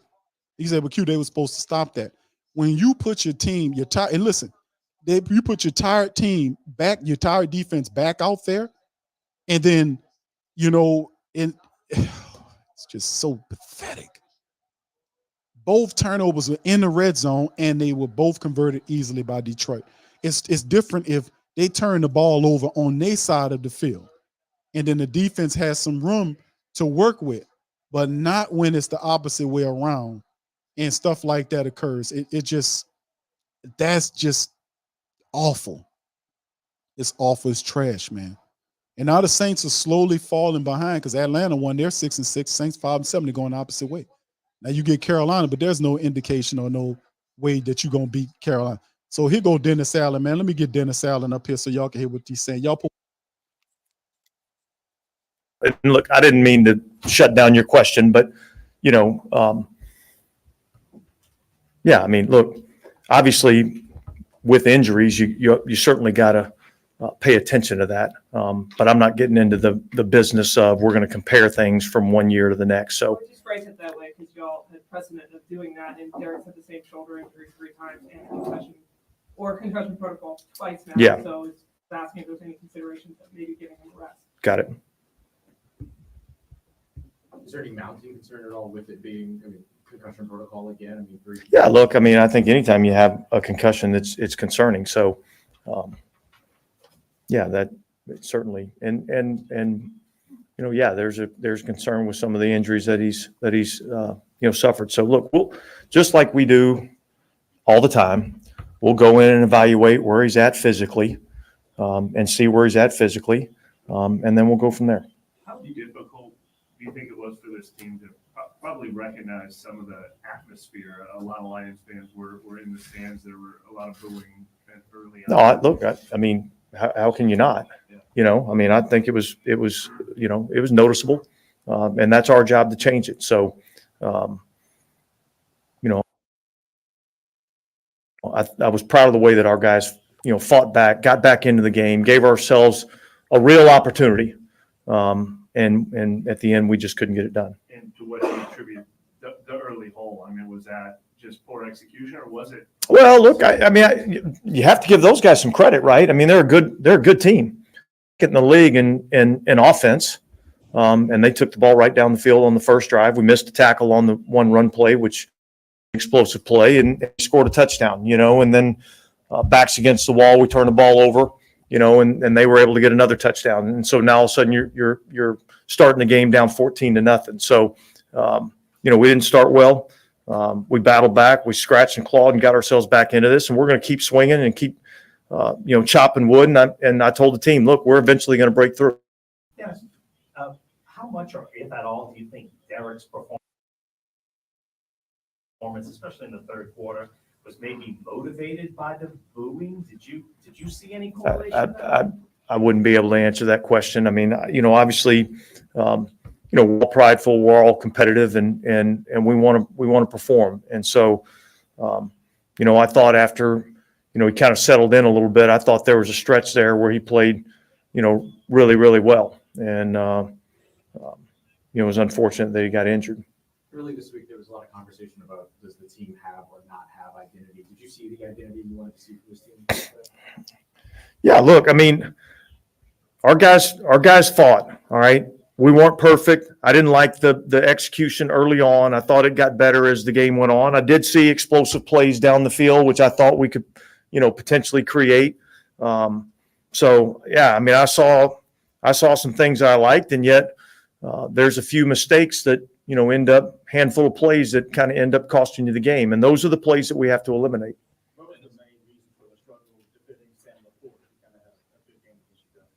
Well, look, I mean, he's a good player. They got a lot of good weapons. All right. So there were some times where,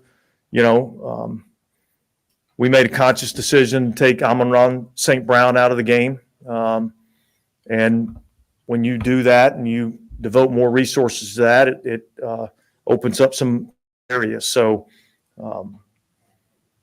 look, I mean, he's a good player. They're a good offense. They've moved the ball on a lot of teams. So, but that was probably the big reason why, is we devoted a few resources in other areas. When you don't win these one-score games, when you come close again, do you think that at any point erodes a team's confidence to believe that they can do it? Yeah, I don't think there's anything eroding the confidence of this team right now. I mean, we're going to keep chopping wood, all right? And that's the only thing you can do in this league. We're going to leave the naysaying to everybody else outside the bill. We're just going to focus on what we have to do to try to improve in those areas so that hopefully we can eventually break through and win some of these one-score games that you're talking about, because we're obviously close, and we just got to keep chopping wood. Yeah, it looked like from the shot I saw, it looked like as Derek was coming out under center to toss the ball, and James Hurst is, pulling and reaching, it looked like he, hit the ball. You use that expression, leave the naysaying to those outside the building. Is that something that the teams in general have to make sure does not get into the locker room? And does this team help you believe that maybe? Yeah, look, I mean, look, nothing positive comes out of being doom and gloom. Like, obviously you got to make the corrections that need to be made.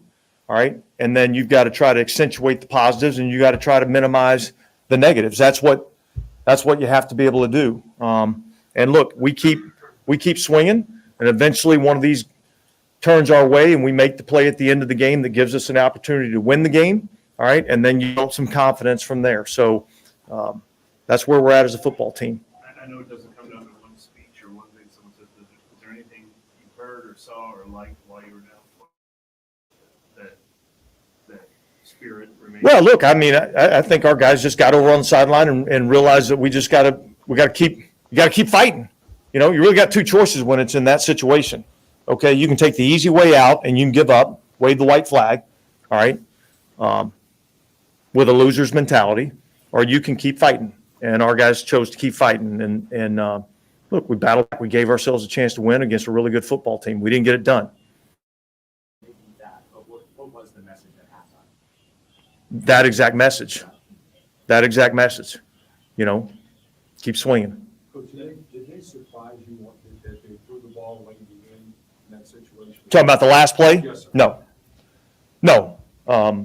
That's kind of been something that they've been, ready to do in those situations. And yet you're in a situation where you can't let them run it, and yet they can take the ball off the line of scrimmage and throw it. They made a play in that particular situation.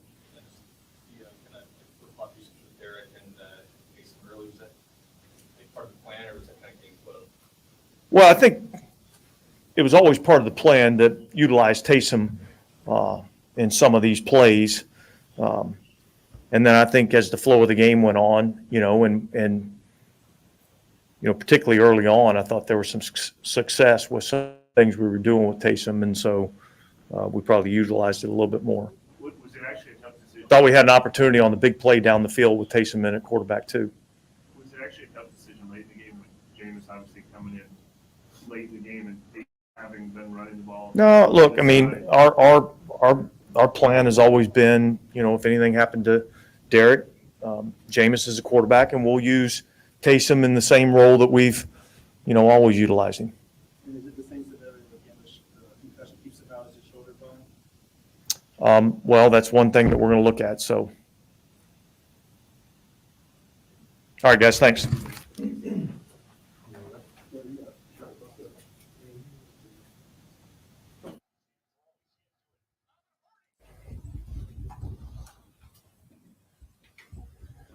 Taysom, I'm just curious, could you hear the crowd reaction when you would come into the game and when you would leave and Derek would come in and the booing and what's your reaction to that? I mean, I don't pay attention to that stuff. You get locked into the game and take care of your responsibilities, and that's really it. Did you like the way the team responded to the early deficit? Yeah, for sure. I think that shows signs of the character of your team. What are you going to do when you get down early and face some adversity? And guys battled and gave us opportunities to win that game. To get close again and not get there, how difficult is that to stomach each and every week? I mean, yeah, it's frustrating. I think the guys that have been around this league for a little while, you realize how competitive this league is, and you look at games, and we had a couple turnovers, that cost us points, and when you start making mistakes like that, when it's as competitive as it is, that's hard to do. So, it is frustrating. I think there's a lot of good things that you can take from, a game like this. And we already talked about the character, the leadership of this team. And one thing I know about this team is, there's no giving up in that locker room. Everyone's going to keep fighting. Is this kind of a sense, though, that you're kind of running out of time, though? I mean, look at 5. I mean, look, I think, as you look at sports world and life and everything else, I think you realize you control as you can control, So as we look forward, our mindset goes to next week and what do we got to do to win next week? And that's all we can control, and make sure that we put ourselves in a situation at the end of the season that, we have an opportunity to get to the postseason. Is this as much as that mindset has ever been tested that you can recall being here with 3 straight losses, the score on the scoreboard, the atmosphere in the dome, trying to stay confident? I mean, yeah, it's been a tough year, to lose,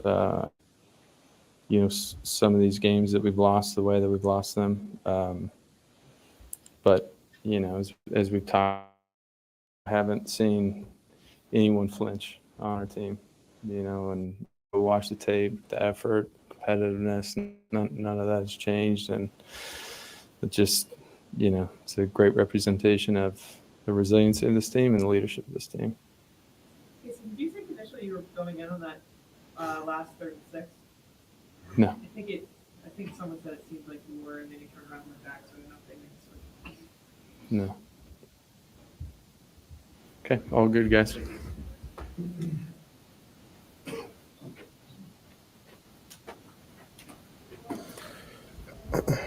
right, let me ask the same question you heard me ask Jason this day.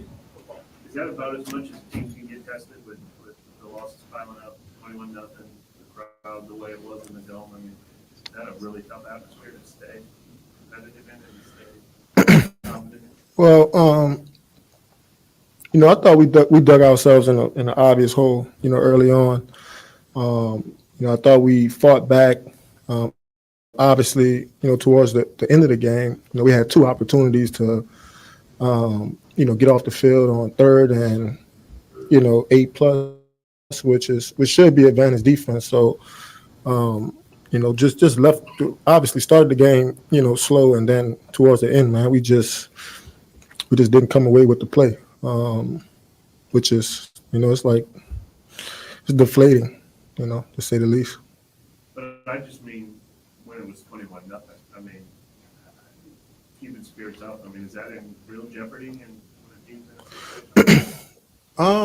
Man, no, I don't think so. I think with the kind of guys we got on the sideline, obviously coaches who, have been in this league a long time. I think a lot of us has, kind of seen it all. So I wouldn't say we were discouraged. You just got to find a way to band together and pull together, which I thought we did, for a good part of it. And then, like I said, towards the end, just couldn't come away with the plays. Hey, Tyler, how you growing up in New Orleans, understanding how passionate this fan is? What would be your message? Oh man, obviously, it's disappointing. Obviously, I think we all need to play better. I think growing up in this city, it's no secret that we're all invested. You know what I mean? And so obviously they have a right to apply pressure, so to speak. But at the end of the day, man, we want family, we want community, and it's going to take all of us, Well, he's going to be a good player. I told him after the game. Just crafty for a rookie, man. The kind of routes he run, his frame, his length. And then obviously, you and the quarterback on the same page, they're going to come away with some plays. I thought he probably had two of the more clutch plays, in this game. So it was a few third downs in there where we had everybody covered. And then, he's put the ball on his body, now it's first down. So he's got to do a better job in the back end of just challenging guys, understanding their route tree, what to expect. But, nevertheless, man, he's going to be a good player for a long time.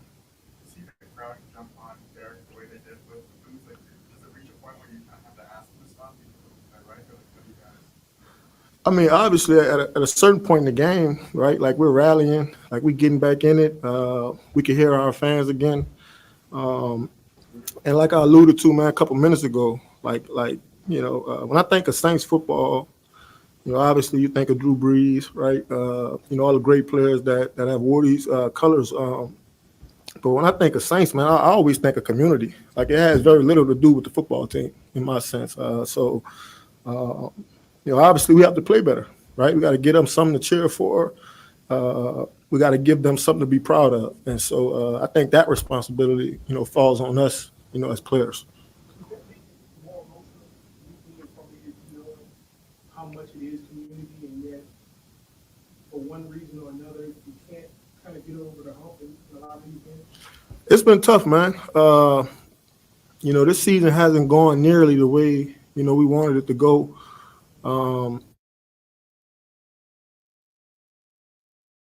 Obviously, there's a sense of urgency, man. After a while, you run out of opportunities, right? And so, you just got to find a way to, stick together. I think we got a lot of good players, we got a lot of good coaches, but we got to find a way to always believe. And I think today was probably, a good example of that. Is we down early.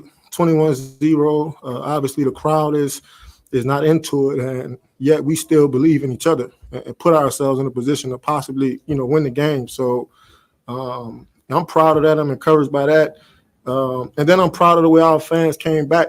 Towards the end of the game, like we needed that, and so I think that had a good impact on us defensively because we were kind of able to put together, 3-4. drives where we were on and off the field. So, man, we one team, we one family, and like I said, we got to give them something to be proud of. When you're in the middle of all that, if you're Taysom said, he didn't hear the boos. If you're the type of player that does hear it, do the boos bother you more, or is it like hearing the Lions chants in your own stadium? I'd probably say the Lions chants. Like I said, man, like we're all invested in this game, from media to players, family, coaches, our associates, right? Man, everybody got a hand in this. And so, obviously, man, like I said, I keep saying, we just got to find a way to kind of tune that out and stick together much as we can. I think being a teammate of someone that is getting booed, you want to be encouraging to that person, right? You want to continue to lift that person up. And, Derek was able to make some plays for us today, in spite of, all that was going on. What is the mental middle ground of we still have 5 games left, those are running out of time, and the hurdles keep seeming to get larger and larger? Yeah, I mean, I think these really this next month, man, I think it's going to be a big test for us. It'll be a big challenge to see what kind of character that we have. So obviously, it's not over, by any sense, but there is a sense of urgency to, put together a good game, especially in front of our home crowd. So, like I mentioned, a couple minutes ago, I think that falls on us, as players to, be absolutely ready. And like I said, man, just give these people, give our coaches, our families, something to really be proud of, because I think a lot of people in New Orleans, they want to celebrate you. They want to be happy for you. And so, but you got to give them something to look forward to. Just something to ask, what did go wrong in the first quarter, you think, defensively? The defense is easy. It's always about tackling.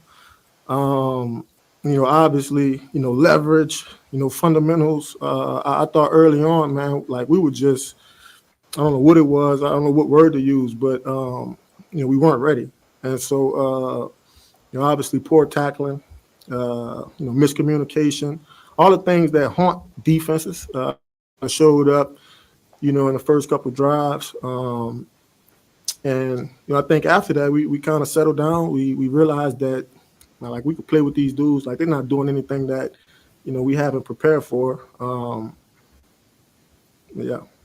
Why do you think that's been the case 3 or 4 times now? It's so uncharacteristic of the defense to have that happen. I don't know, man. I can't necessarily put a finger on it. The only thing I can say is, like what's the common, the denominators is like, anytime we start slow this year defensively, it always kind of came down to tackling, miscommunication, and it's giving those guys, opportunities to make it a two-score game, 3-score game. And so, we've had opportunities to get off the field all season long, especially early on in the game. We just haven't been able to get it done. Obviously, practice is important. I think you continue to, practice hard, and you continue to try to, sharpen the things that you need to sharpen. But I don't have an answer. I just, probably just says, what it's always is, when you play bad defenses, tackling and miscommunication. Appreciate it. Thank you.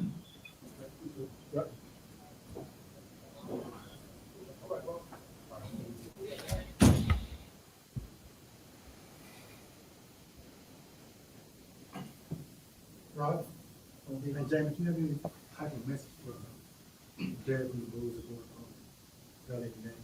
Well, from my position, I'm always lifting Derek up. But from the city's position, like, I agree with Tyron. I believe that we got to give them something to cheer for. I know that can be difficult at times, but he was very resilient. He answered the bell. But to the fans, like, we function off your support. And I know that we got to come in and give y'all something to cheer for, but just know that you impact us, because we're trying to lift you up. We're trying to put on a show for you. So your support, your cheer inspiration that you give us this is why we do this. We do this for you. We wouldn't have a job if it wasn't for you all. So I just encourage all of y'all to get behind us. Like, that's what this city is about. This city is about resilience. This city is about, building and staying together. And despite our record, despite what's the situation that's going on, we got to stand together, because only people that can fix this is us, and that's y'all included. That's the fans, that's the team, and that's it. Derek go through what he has, just away with injuries and kind of just battling. What do you think is from like how he's handled everything? Yeah, my biggest thing is just continue to lift him up. Like, when you are a starting NFL quarterback, like a lot of things, but he's handling it the right way. He's going out there doing his job. He's out there going out there fighting for his team, and that's that. Like teammate in terms of just not only sporting it, but also like kind of maybe. Yeah, any teammate that I have, I'm gonna lift them up. I'm gonna speak life into them, despite what anyone can say. You know what I'm saying? We all out here. We're doing this for the glory of God. We're doing this to glorify the Lord. We're not doing this for no man. We're not doing this for no woman. Like, it's not for that. Like, as a team, like, the Saints are offense, defense, special teams, and our fans. Like, we are a team. Like, our fans are a part of our team. Like, we know. I've been on the opposite side and seeing how this place was rocking and how that affected, the other team. Like, but we all are one. So if you are part of the Saints, I'm gonna speak life into you. I'm gonna lift you up. Whether that's a specialist, it doesn't matter who it is. We are together, and we gotta stay together. We gotta stick together. We gotta dig down and just keep believing and have faith. Because you know what it's like. It was surprising today to see all in the stands. Yeah, it doesn't matter about them. I'm talking about us. I'm talking about who we are. We're the Saints.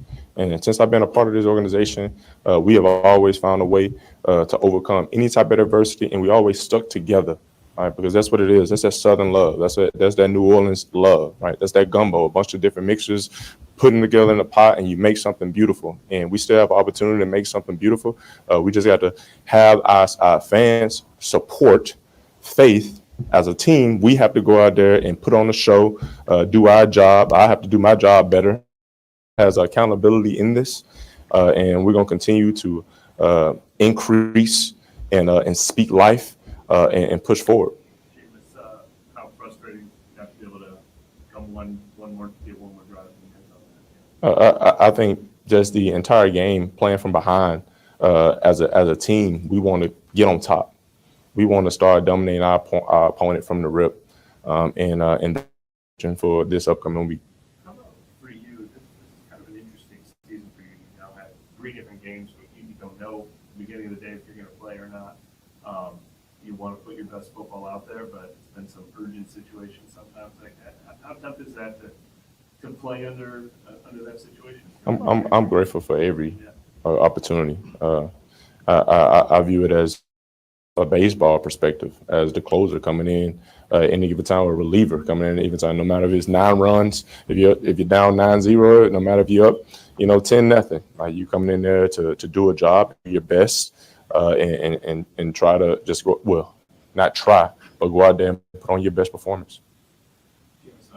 Alvin had a pretty historic day today. Just how important was he to the success that y'all were able to find on offense? Well, everything that we do goes through him. Like, he's the best player on our team, and that's what he expects. That's what we expect out of him. I'm grateful to be his teammate, and I'm proud of him. I'm proud of how he comes to work every single day. When you are in a locker room with a Hall of Fame guy, they can just, do whatever they want to do, but he comes with an approach. He shows up on game day and puts on the show for all of us.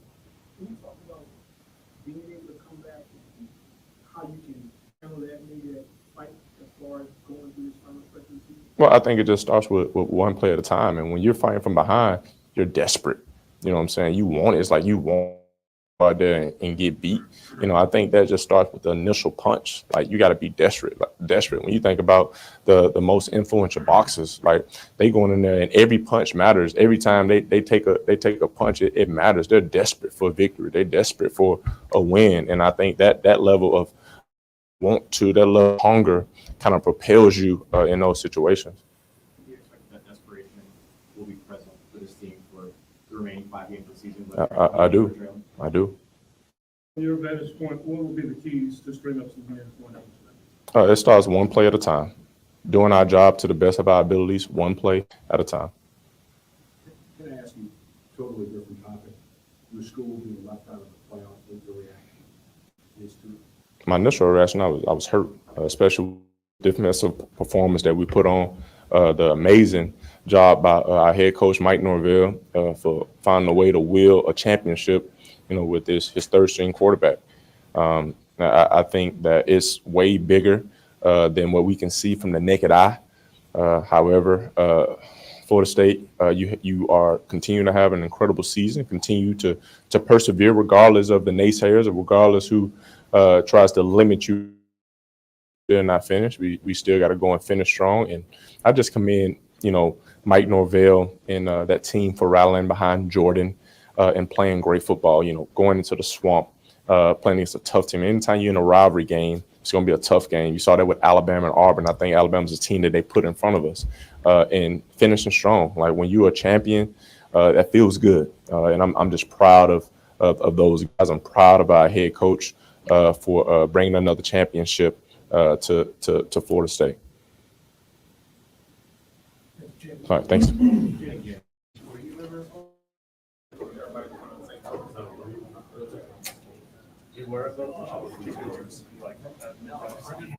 All right, that was Jameis. Prior to that, they had several other people that were there. Let's talk about them and bring in Pops Q. And what's really interesting about this whole thing is Dennis Allen's commentary about chopping wood. Going to continue to chop wood. We're going to continue to chop wood. It's just unfathomable. The way how this team performs every week. It's sad. It's disgusting. And ultimately, it leads to the BS commentary about Dennis Allen. We don't trust you. We don't like you. You'd have given us nothing to cheer about. The reality is the team stinks under your guidance. You don't have a clue of what you're doing. Moves and changes that are very elementary, you don't make. You operate from a position of stubbornness, which is ignorant, is foolish, and you don't deserve the spot that you're in. There are other guys out there that deserve to be head coaches. Dennis Allen does not belong as anybody's head coach. Then on top of that, you got people like Loomis and the rest of them sitting up here making excuses for bad play for the team. The team, let me give you some real facts here, family. Let me give some real facts about the New Orleans Saints. And they can talk positivity all you want. You're supposed to operate in the field of balance, man. It's not supposed to be one more than other because negativity is necessary, as they call it negative, because you don't like what they're saying, because they don't want to hear what you're saying. They want to keep doing what they're doing, which is not working. So when you say you need to self-correct, that's negative. Only ignorant people look at stuff like that. And Dennis Allen is one of the more ignorant people that we got under this team. Simple moves that should be made, like changing the play, the offensive level, disciplinary measures that's supposed to be implemented throughout the team. This type of stuff he simply doesn't do. He doesn't change anything. He keeps doing the same thing. Here's some stats for you. The New Orleans Saints are 5-7.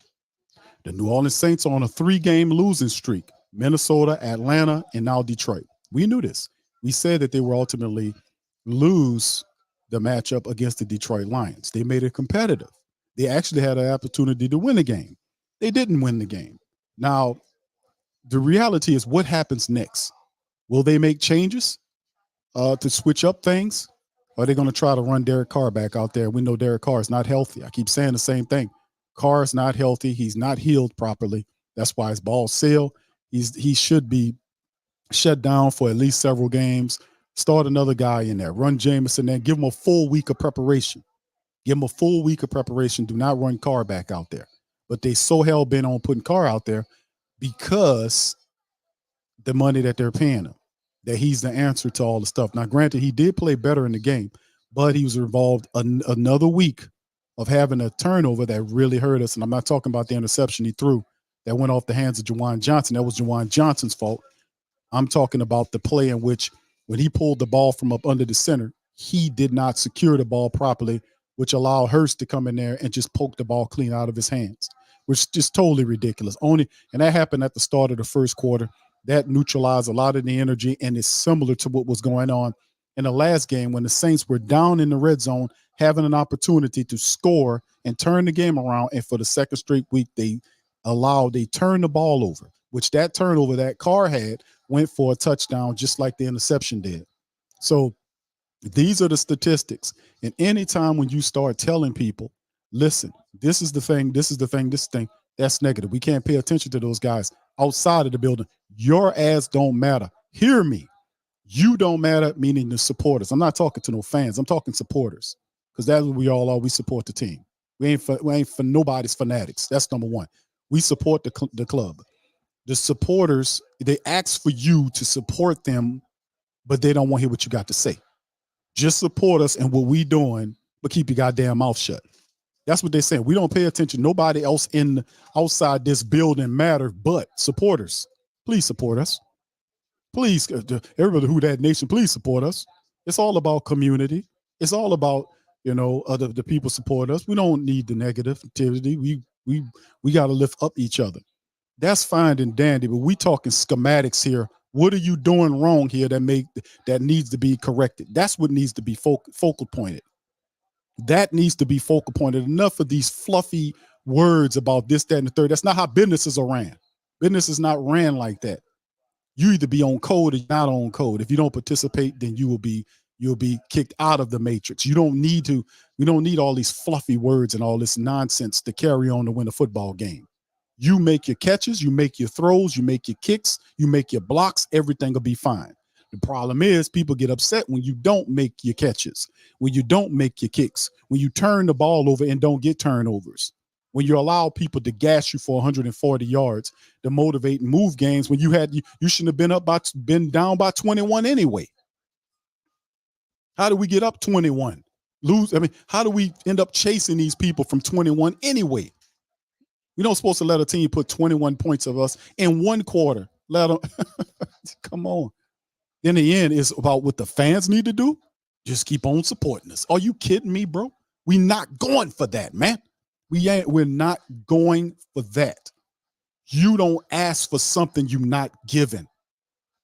And this is corporate propaganda, man. I'm pinpointing it. It makes zero sense for the coach or the GM or any of these other people to get up on the podium and ask for you to give them more when they're not giving you nothing.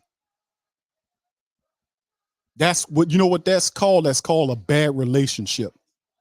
When you giving a person more than what they're giving you, that's a bad relationship. And I encourage you not to participate in bad relationships. It has to be a balance. If you want this good support, you give good on the other end. Don't ask me to support you if you out here stinking. You will not get anything. You will get what you give. If you give a negative BS on the field, you get negative BS around. You are the ones that's kicking out the negativity while they're throwing it on you. That's propaganda, man. They are producing negative stuff on the field, which then you're reacting to the BS that they're giving you. That's what's going on. But these people got the unmitigated gall to turn it around like you are being negative toward them. Are you crazy? It won't happen here. The great Saint thing, that might work on some other people somewhere, but that's not going to work here. That don't work with us. We don't participate in bad relationships when you giving everything you got and these people ain't giving you nothing. It don't work like that. So don't ask us for nothing. If you want something from us, get your ass out there and win. We giving you support. We paying you millions of dollars.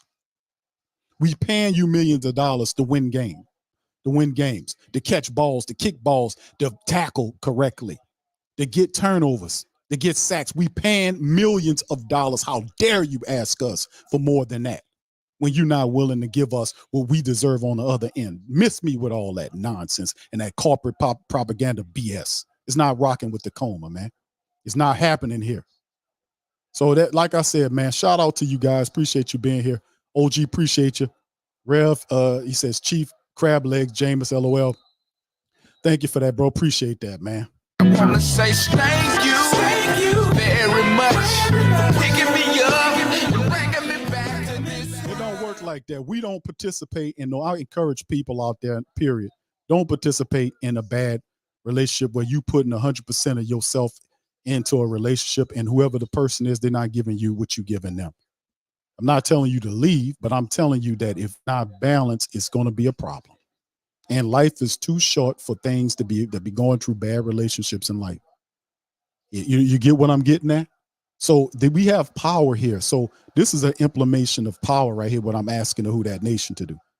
They're making it easy because these people are not giving us anything but BS. This is garbage and BS that we're seeing on the football field. You got a dumb coach who is way over his head, that's ignorant and stubborn, that refuses to make the correct changes.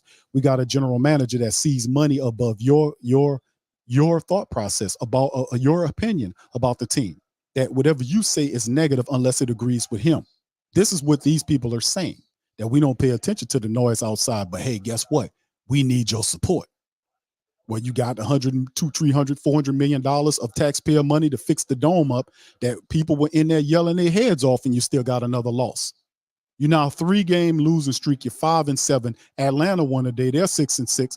And we think the Saints are actually going to do something when they're not fixing the problems. We shouldn't have been down by 21-0. So anyway, man, Brian, thank you, bro. Says, I say they lose against the Rams too. Thank you for the super chat, bro. Thank you. Far too kind. We real over here, man. Don't ask us for nothing unless you're willing to represent us the correct way. This is not representing us the correct way. This is BS and garbage, man. This is trash, man. This is trash. It stinks. It's awful. It's garbage, and we're not going for it. You're not going to ask us to give you no more than what you've given us. We've given you millions of dollars. We've supported this team even when they embarrassed us. I had to put an Atlanta Falcon piece of gear on that said, I forgot what it says, rise up. And had to say rise up. I had to read a script for these damn people. You think they care about any of that? That I had to, me, a black and gold man, had to put on Atlanta Falcon shit because I betted on them to win the game against the Falcons. And they let me down then, and they let you down again today. And then they got the nerve to stand up there and ask you to support them after all the embarrassment that I went through and you're going through now. Get the hell out of here, man, with that. Get out of here. You won't receive nothing until you prove that you deserve it, that you earned it.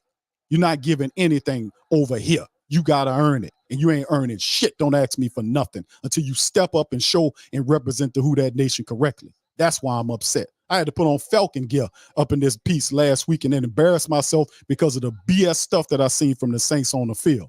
You want to talk about embarrassment? You want to talk about crap? Me, I made a bet on they sorry asses, and I had to pay up. You think they worried about it? The next press conference, Carr standing there smiling, talking about being positive. And then what does it do? It ends in another loss.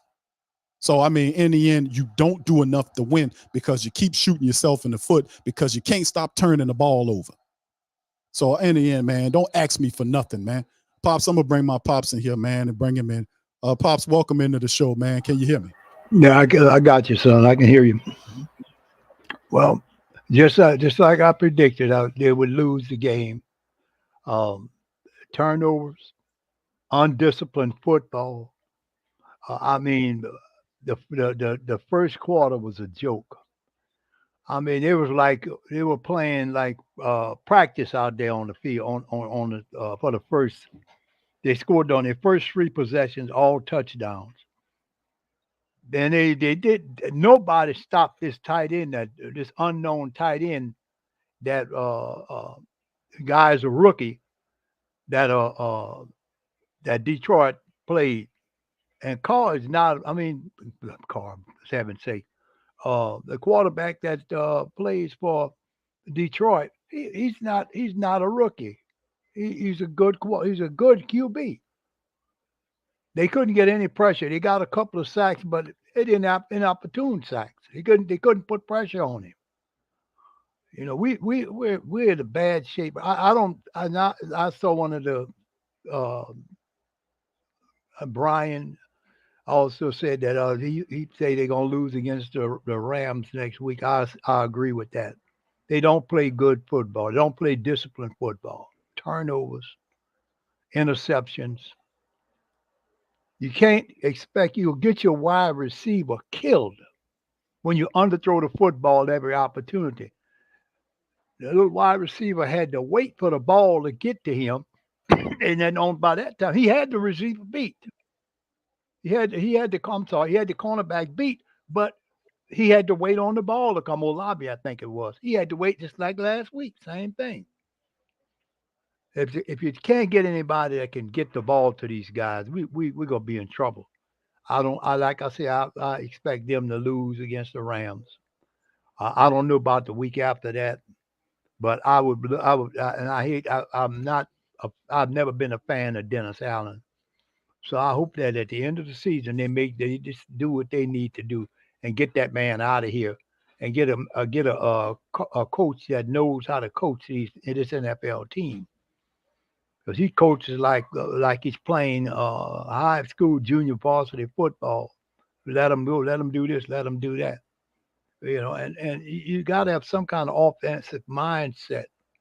He never should have been the coach. Never should have been the Saints coach. But that's who Gail Benson picked, and so we had to deal with him. And then, like I said, once the fans stop going to the games, they go there, they pay big money to get in these games, and then they stank it up. You got to avoid the turnovers. You can't have interceptions. You can't have fumbles. You got to have. I mean, there'll be times when there's going to be fumbles, but you have to be able to be careful and protect that football. You can't just be running into a lot of guys and carrying the football like you're toting a loaf of bread. Because guess what? Somebody gonna do just like they did last week, punch it out. To Taysom Hill, they punched the ball out and got the ball, and then they went back, scored a touchdown, or throwing interceptions. Now, that's the best offensive line. That's the best offense I've seen them run for that brief period of time. Right after then going into the second half that I ever saw him play. They had good snap, crisp. He was moving the ball real good, making the right reads. Well, why he couldn't have been doing this all along? I have no idea, no answer for that. I don't understand that. But if they don't get, I really would like to see, and I'm just putting it out there. Pops Q wants to see a head coaching change at the end of the year, or offensive coordinator change at the end of the season. And they're not going nowhere. They're not going to the playoffs. You can forget that. Even if they won the last few straight, they ain't going nowhere. They're not going to be going anywhere. You can forget about it. It'll be another next year. Then they let Atlanta run down their throat. All the teams played against them and running down their throat. That's why the defense is not good. It played better today, but it's still not that good. Son, I just have no answer for what they did, what for this loss today.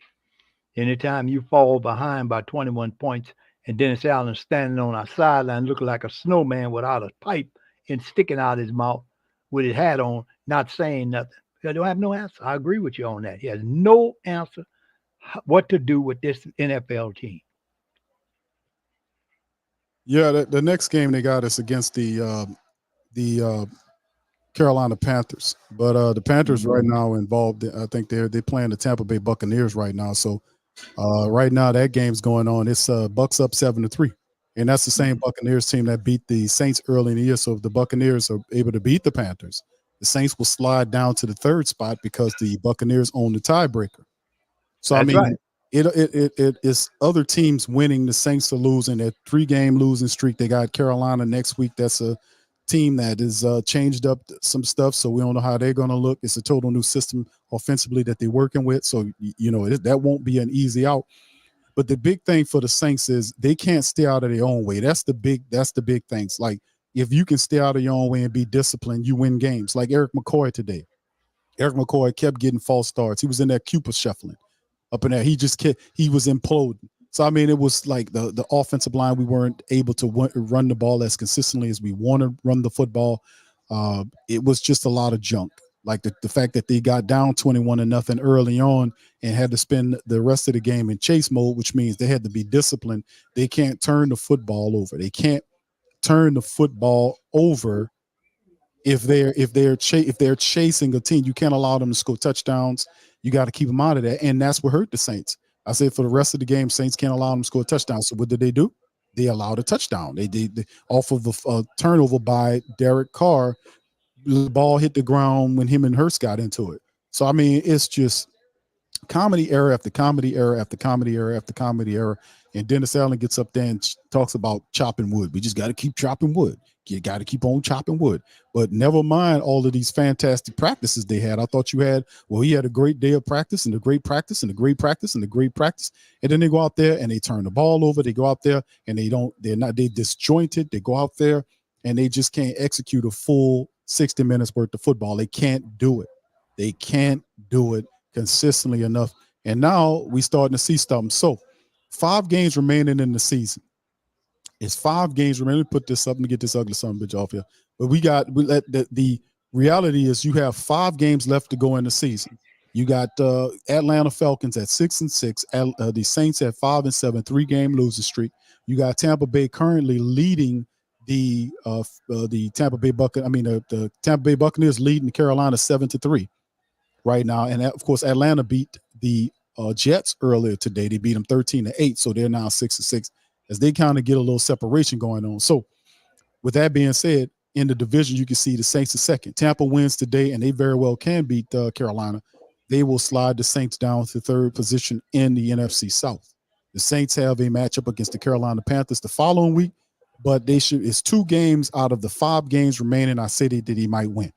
They might get a victory against Carolina. That's probably the easier one to pick. And then you pick, decide on which the other 4 games are going to be. I mean, they got the Rams who later on in the year, which the Rams, I don't think they'll beat the Rams. I don't think they beat Tampa Bay. I don't think they beat Atlanta in the rematch. And then they got, it's another team that I'm missing. But in the end, I just don't see the Saints. And I'm not being negative. I'm saying I know this team can't stay out of their own way. That's the problem. They can't stay out of their own way. So let me put their schedule up right here, because this is the sad sack stuff that we dealing here. Is that you see Carolina is who we got next Sunday, then December the 17th, the Giants. So you got 2 more home games, 3 stand, Carolina, then the Giants. We got to see what happens with the Giants game. The Giants don't play that really well. So maybe the Saints can get a win against Carolina and the Giants. The Rams is going to be difficult. Tampa Bay is going to be difficult because they hopefully I don't even give them that in Atlanta. I don't, because they can't stay out of their own way to win in these games. But not to jump ahead, Carolina is the next game, and right now this is where we are. That is the statistics. That is the sticks. Saints are not eliminated from the playoff window right now, but the reality is I'm looking at it like, you got 5 games remaining in the NFL season. It's 5 games remaining. 5 games remaining. It's 5 games. This is the playoff. This is what we're looking at right here. The playoff picture right here as it stands. You see Philly right now playing the 49ers right now. That's going on. I'm watching that right now. And then you go down, you see Eagles, the Lions with a win. They climbed to 9-3. They second in the playoff rankings. You see the Niners there. Atlanta's in the spot where the Saints supposed to be. They're 6-6 in the South, gaining separation. The Cowboys are 9-3. Vikings are 6-6. Seahawks are there with the final spot at 6-6. And then on the bubble, you see the Packers, who beat the Saints early in the year, so they got your tiebreaker. You got a Rams team that you got to meet in several weeks, and then there's the Saints right there. So if the Buccaneers win today, they leapfrog the Saints and push them down to the 11th seed. So all this being said puts the Saints in a very difficult situation because they don't know what they're doing. They don't know what they need to fix. Dennis Allen is not the right guy. They keep making these excuses. And like I said, they keep on running. Keep running, scared rabbits. Sooner or later, you're going to run out of time. Keep running, keep losing. Time is a 5-7, 3-game slide. They got Carolina next, and they have no answers. Now, in this matchup, desperation kicked in. They looked a lot better. Desperation kicked in because they were down 21 points. They had to play. They were playing desperate. So a lot of the things that they be nervous about or conservative about, they had to throw it out. So they don't need to be conservative if you're trailing by 21. So they threw all that stuff out and they started operating by desperation. See, they can't have that mentality without being just totally plastered 21-0 in the first half. The coordinator super conservative and scary. All that had to go out the window when they were trailing that far. So they opened up the book and started doing some stuff. and they stayed competitive. The thing that hurt the team, like it always hurt the team, is the non-disciplined play and the turnovers. That both turnovers the Saints had were converted to touchdowns. That hurt us. Rich says, Q, why are we surprised? We all know DA's record. He is who he is a loser. His history speaks for itself. He is a loser. He is a loser, and Mickey Loomis sit up here making excuses saying they got the best guys, they got the right guys in the building. He said that. He literally said that. He said that. The team falling through the flow and they got the right guys in the building. Hey, newsflash, Loomis, if they had the right people in the building, the team wouldn't be on a 3-game losing streak. It wouldn't if you had the right guys in the building. This guy has no answers. His quarterback is so we'll see how it all looks going into the week. I don't think Derek Carr plays, but then again, this guy would do anything. He'll give him the super shot, the painkiller, just to get him in and roll him out there in the wheelchair if he want him to play. This guy wants him to do that. So in the end, it's just what it is, man. Pops, I'm gonna give you the floor the last time, man, and we get ready to get on up out of here, man. It's a terrible situation. But Rich, thank you for the super chat. I wanna say thank you very much. Picking me up and bringing me back to this world. Yeah, son, all I could say, I'd love to see them win. I don't have any problem with that. I love, if they can get out of their own way, stop turning the ball over, and get into disciplinary type of football, get into discipline mode football, I think they have a shot to win and move up to win some of these games that they're losing. But they do a couple of good plays and then they come back and they make a bonehead mistake or turn the ball over. That fumble that Carr does probably hundreds of times a year. He didn't get the football properly. He didn't secure the football from the center. It was like he was trying to step back when he was trying to get the ball, and the ball just hit his hand and hit the ground. He was too slow to react to get down on it. As quarterbacks would have noted that immediately when they dropped it and tried to get to it. He was standing up there like an Indian totem pole or something. And then, of course, Detroit jumped right on it. Then it was all the way back in Saints territory. So that was an easy touchdown right there. Mistakes will kill your team. Mistakes the quarterback or any of them make will kill you. But the quarterback has a bigger influence over the turnovers than any other player on the team. Sure, a wide receiver could fumble the ball or a running back get the ball and get it knocked out. But when you're taking the ball from under the center, you have to make sure that ball is secure. And he had time to do that because Detroit really got to him only after he held the ball longer than he should. So he gets a sack that sets him way back, puts him in a negative situation. And then they can't convert. When you get 3rd and 13, 3rd and 15s like that, you will not. Most of the time, you're not going to convert those unless you got a disciplined football team, wide receiver that could get spots, that could make the spots. And I think the wide receivers and offensive players, some of them did get to the right spot, but Derek just couldn't get them the ball. Jameis came in there with 2 easy throws and missed both of them. We had a shot if we could have converted one of those. And it was right. It was in the first down was made. All the ball had to be thrown was right there. Put to them, get where they can make a catch and make a play on the ball, and they would have got the first down. Could have kept the drive going. Like I said, I don't know. There's a chance they might beat Carolina, but I know Carolina is done improved since the last time they met them. And if they turn over and give that ball to Carolina like they did to anybody else, Carolina will score on them.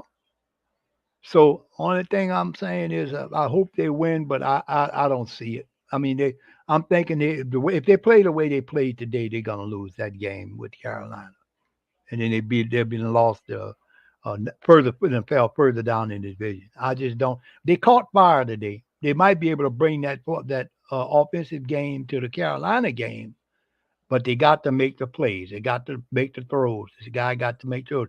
The runs have to be made. The offensive line has to block. They have to not hold. Because your guys keep getting called for hold all the time. Called for holding somebody all the time. They get called for it. So it's just an undisciplined team right now. And I don't think Dennis Allen had the capacity to get them disciplined. He's just out there telling them what plays to run, or telling Carmichael what plays he won't run. I don't, it's just, to me, Virginia seems like it's a hopeless cause, son. I just don't see it. I really don't. They may win one or two more, but they're not going anywhere postseason. All right. Yeah, it's a whole problem here, man. Think about what this is, man, because the Saints go down 33-28 to the Lions. The Lions improved to 9-3. The Saints 5-7, 2-3 at home. They're currently on the 3-game slide. Carolina is the next up and coming team, but like I said, it's a team that offensively performed. They were able to do some stuff because they had, it was a sense of urgency and desperation that came over the offense, where they threw out a lot of the stuff that was conservative, and they just went for it. And fortunately, it showed a lot of promise. But I don't have a lot of faith in the Saints to be able to replicate some of this stuff to the next game. They've shown during the season that, they've shown during the season that they have not had the ability to take stuff that worked from a prior game and use it consistently in games after that to have success, especially offensively speaking. They don't do it. They don't do it well, which speaks to, a lot of different things. But the biggest encumbrance to the Saints' success is the Saints. There's too many off-code behaviors from the team, especially offensively speaking. The offensive line is just so up and down. We can't consistently run the ball. Many other things, so many different things. The quarterback is up and down. He come in here and he made several good plays in this game. They turned the ball over in opportune times. If you remove the turnovers the Saints had today, the Saints win the game. So that's the thing that really kind of kills, a lot of the people's understanding of what's going on with the success of the team, is that they can't get out of their own ways game after game after game, and it's a problem. And now the pressure's really on. 5 games remaining. You got Carolina. You should be able to beat a Carolina team. But then again, we are the New Orleans Saints. We tend to have problems. Sometimes we play down to our adversaries, and it is what it is. So it is what it is. But anyway, fam, 33-28, the Saints go down. Can't get the success today. It's all good. 3 straight losses. The team's under 5-7. Atlanta won today. They're 6-6. They're creating some separation there. And the Saints fall further back, and things as things mount up. Now the negative noise, as Mickey Loomis likes to call it, is about to amplify. It's about to go even louder as the season gets later on, and your team continues to fall apart and not execute properly. Negative noise, what you call negative noise, is the truth from the Who Dat Nation telling you that changes need to be made, and they don't want to hear what you got to say. They just want you to give them the money and shut your mouth. Give us the money and shut up. That's how they treat it. We don't want to hear what you say unless it agrees with me. I don't want to hear it. Just give us your support. That's all. And then Jameis sits up there and says all the opinions in the same spiel, and they all say the same thing. It don't matter what's being said outside of the building. We only care about what's in the building, but support us. How could you even fit that in the same several paragraphs? How could you do it? Though it don't mean nothing. Whatever words don't mean nothing outside the building except for us. But we need your support. What kind of crazy? Give us your support. Crazy, all foolishness that you're speaking on here, man. You're not gonna get it. Since you give us the support and the money and shut. Support means money, by the way. You can't put 1 and 2 together. He's like, well, support all that. That's support. No, Q. They talking money. They talking financial support. They taking a lot of money to run a football team. They paying contracts. They got stuff that they doing. But we giving them free rent and to sit. That's right, free rent in the Superdome, free rent in the arena, all of the concessions, all of the parking revenue, all of the merchandising revenue, all of the suite revenue, all of that, and then several dozen tax breaks is not enough to support. You want more support? Well, yeah, we want all the support. Just give us all your support that you can give, and look, keep your opinion to yourself, okay, guy? All right, thank you. That's how it is. That's how. No, it don't work like that, bro. It might have worked like that several years ago. Don't work like that no more, man. You're not going to ask for support and not take just the financial support and what it was going on. You're going to take everything that comes with it. And so You can call it negative noise all you want because people telling you the team stinks because you got the wrong guy on top of the team. You don't want to hear that. I don't want to hear that, which means you're supposed to be always in a constant state of reevaluation. You always supposed to be evaluating stuff. Every game is a constant evaluation game. That's how they're supposed to think. If you're a real general manager, you would know that. Not just somebody that sit up there and did. See, that's the thing. We watching a guy like Howie Roseman fleece Mickey Loomis out of draft picks because Mickey Loomis been living off that rep with Sean Payton. Sean Payton made a lot of these people look better than what they were. He really did.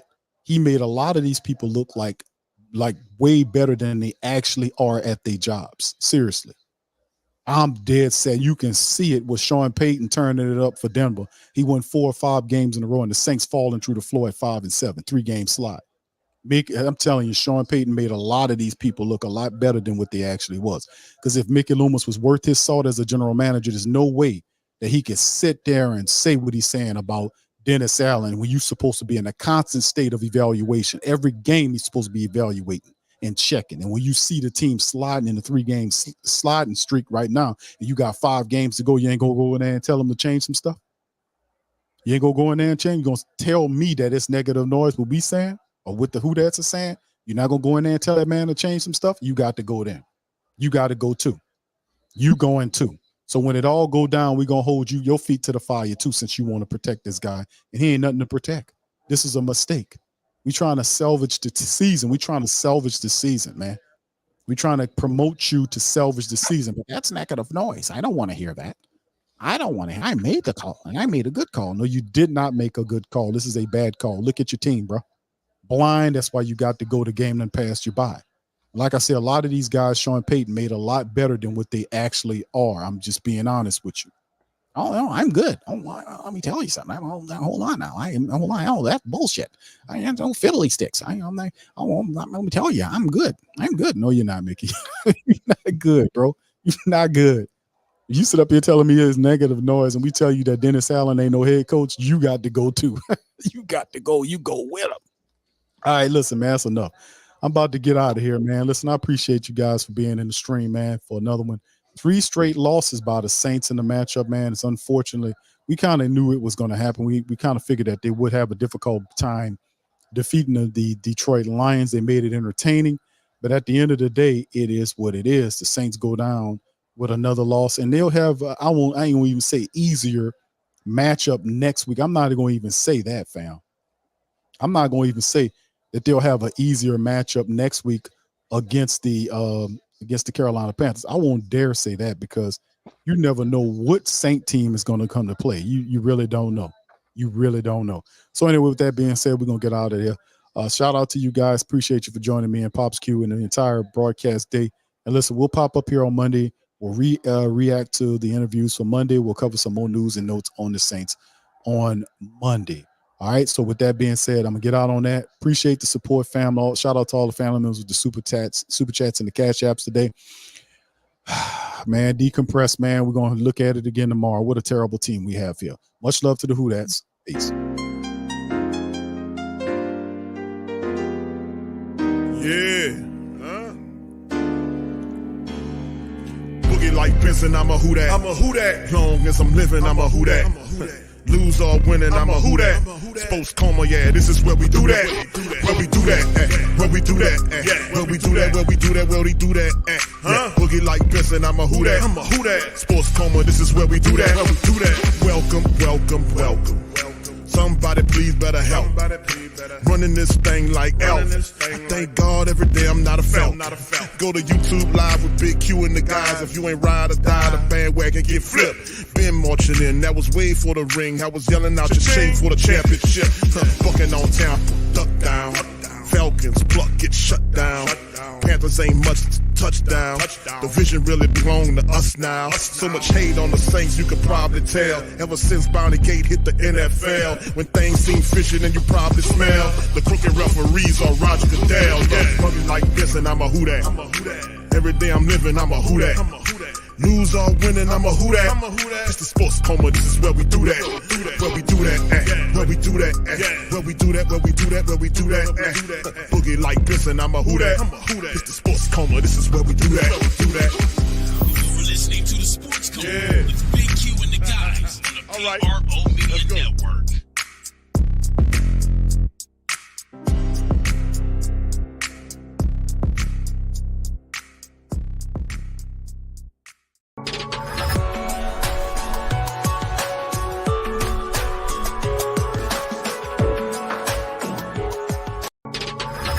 Thank you for making Saints Central your black and gold home for the New Orleans Saints.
TheWhoThatDaily.com. That's right, TheWhoThatDaily.com. Your one-stop shop for everything New Orleans Saints, New Orleans Pelicans, LSU Tigers, even the top flight boxing news. So if you're a Who That and you're looking for a place to stay up on your team, TheWhoThatDaily.com is your site. TheWhoThatDaily.com for the sport Who That in all of us.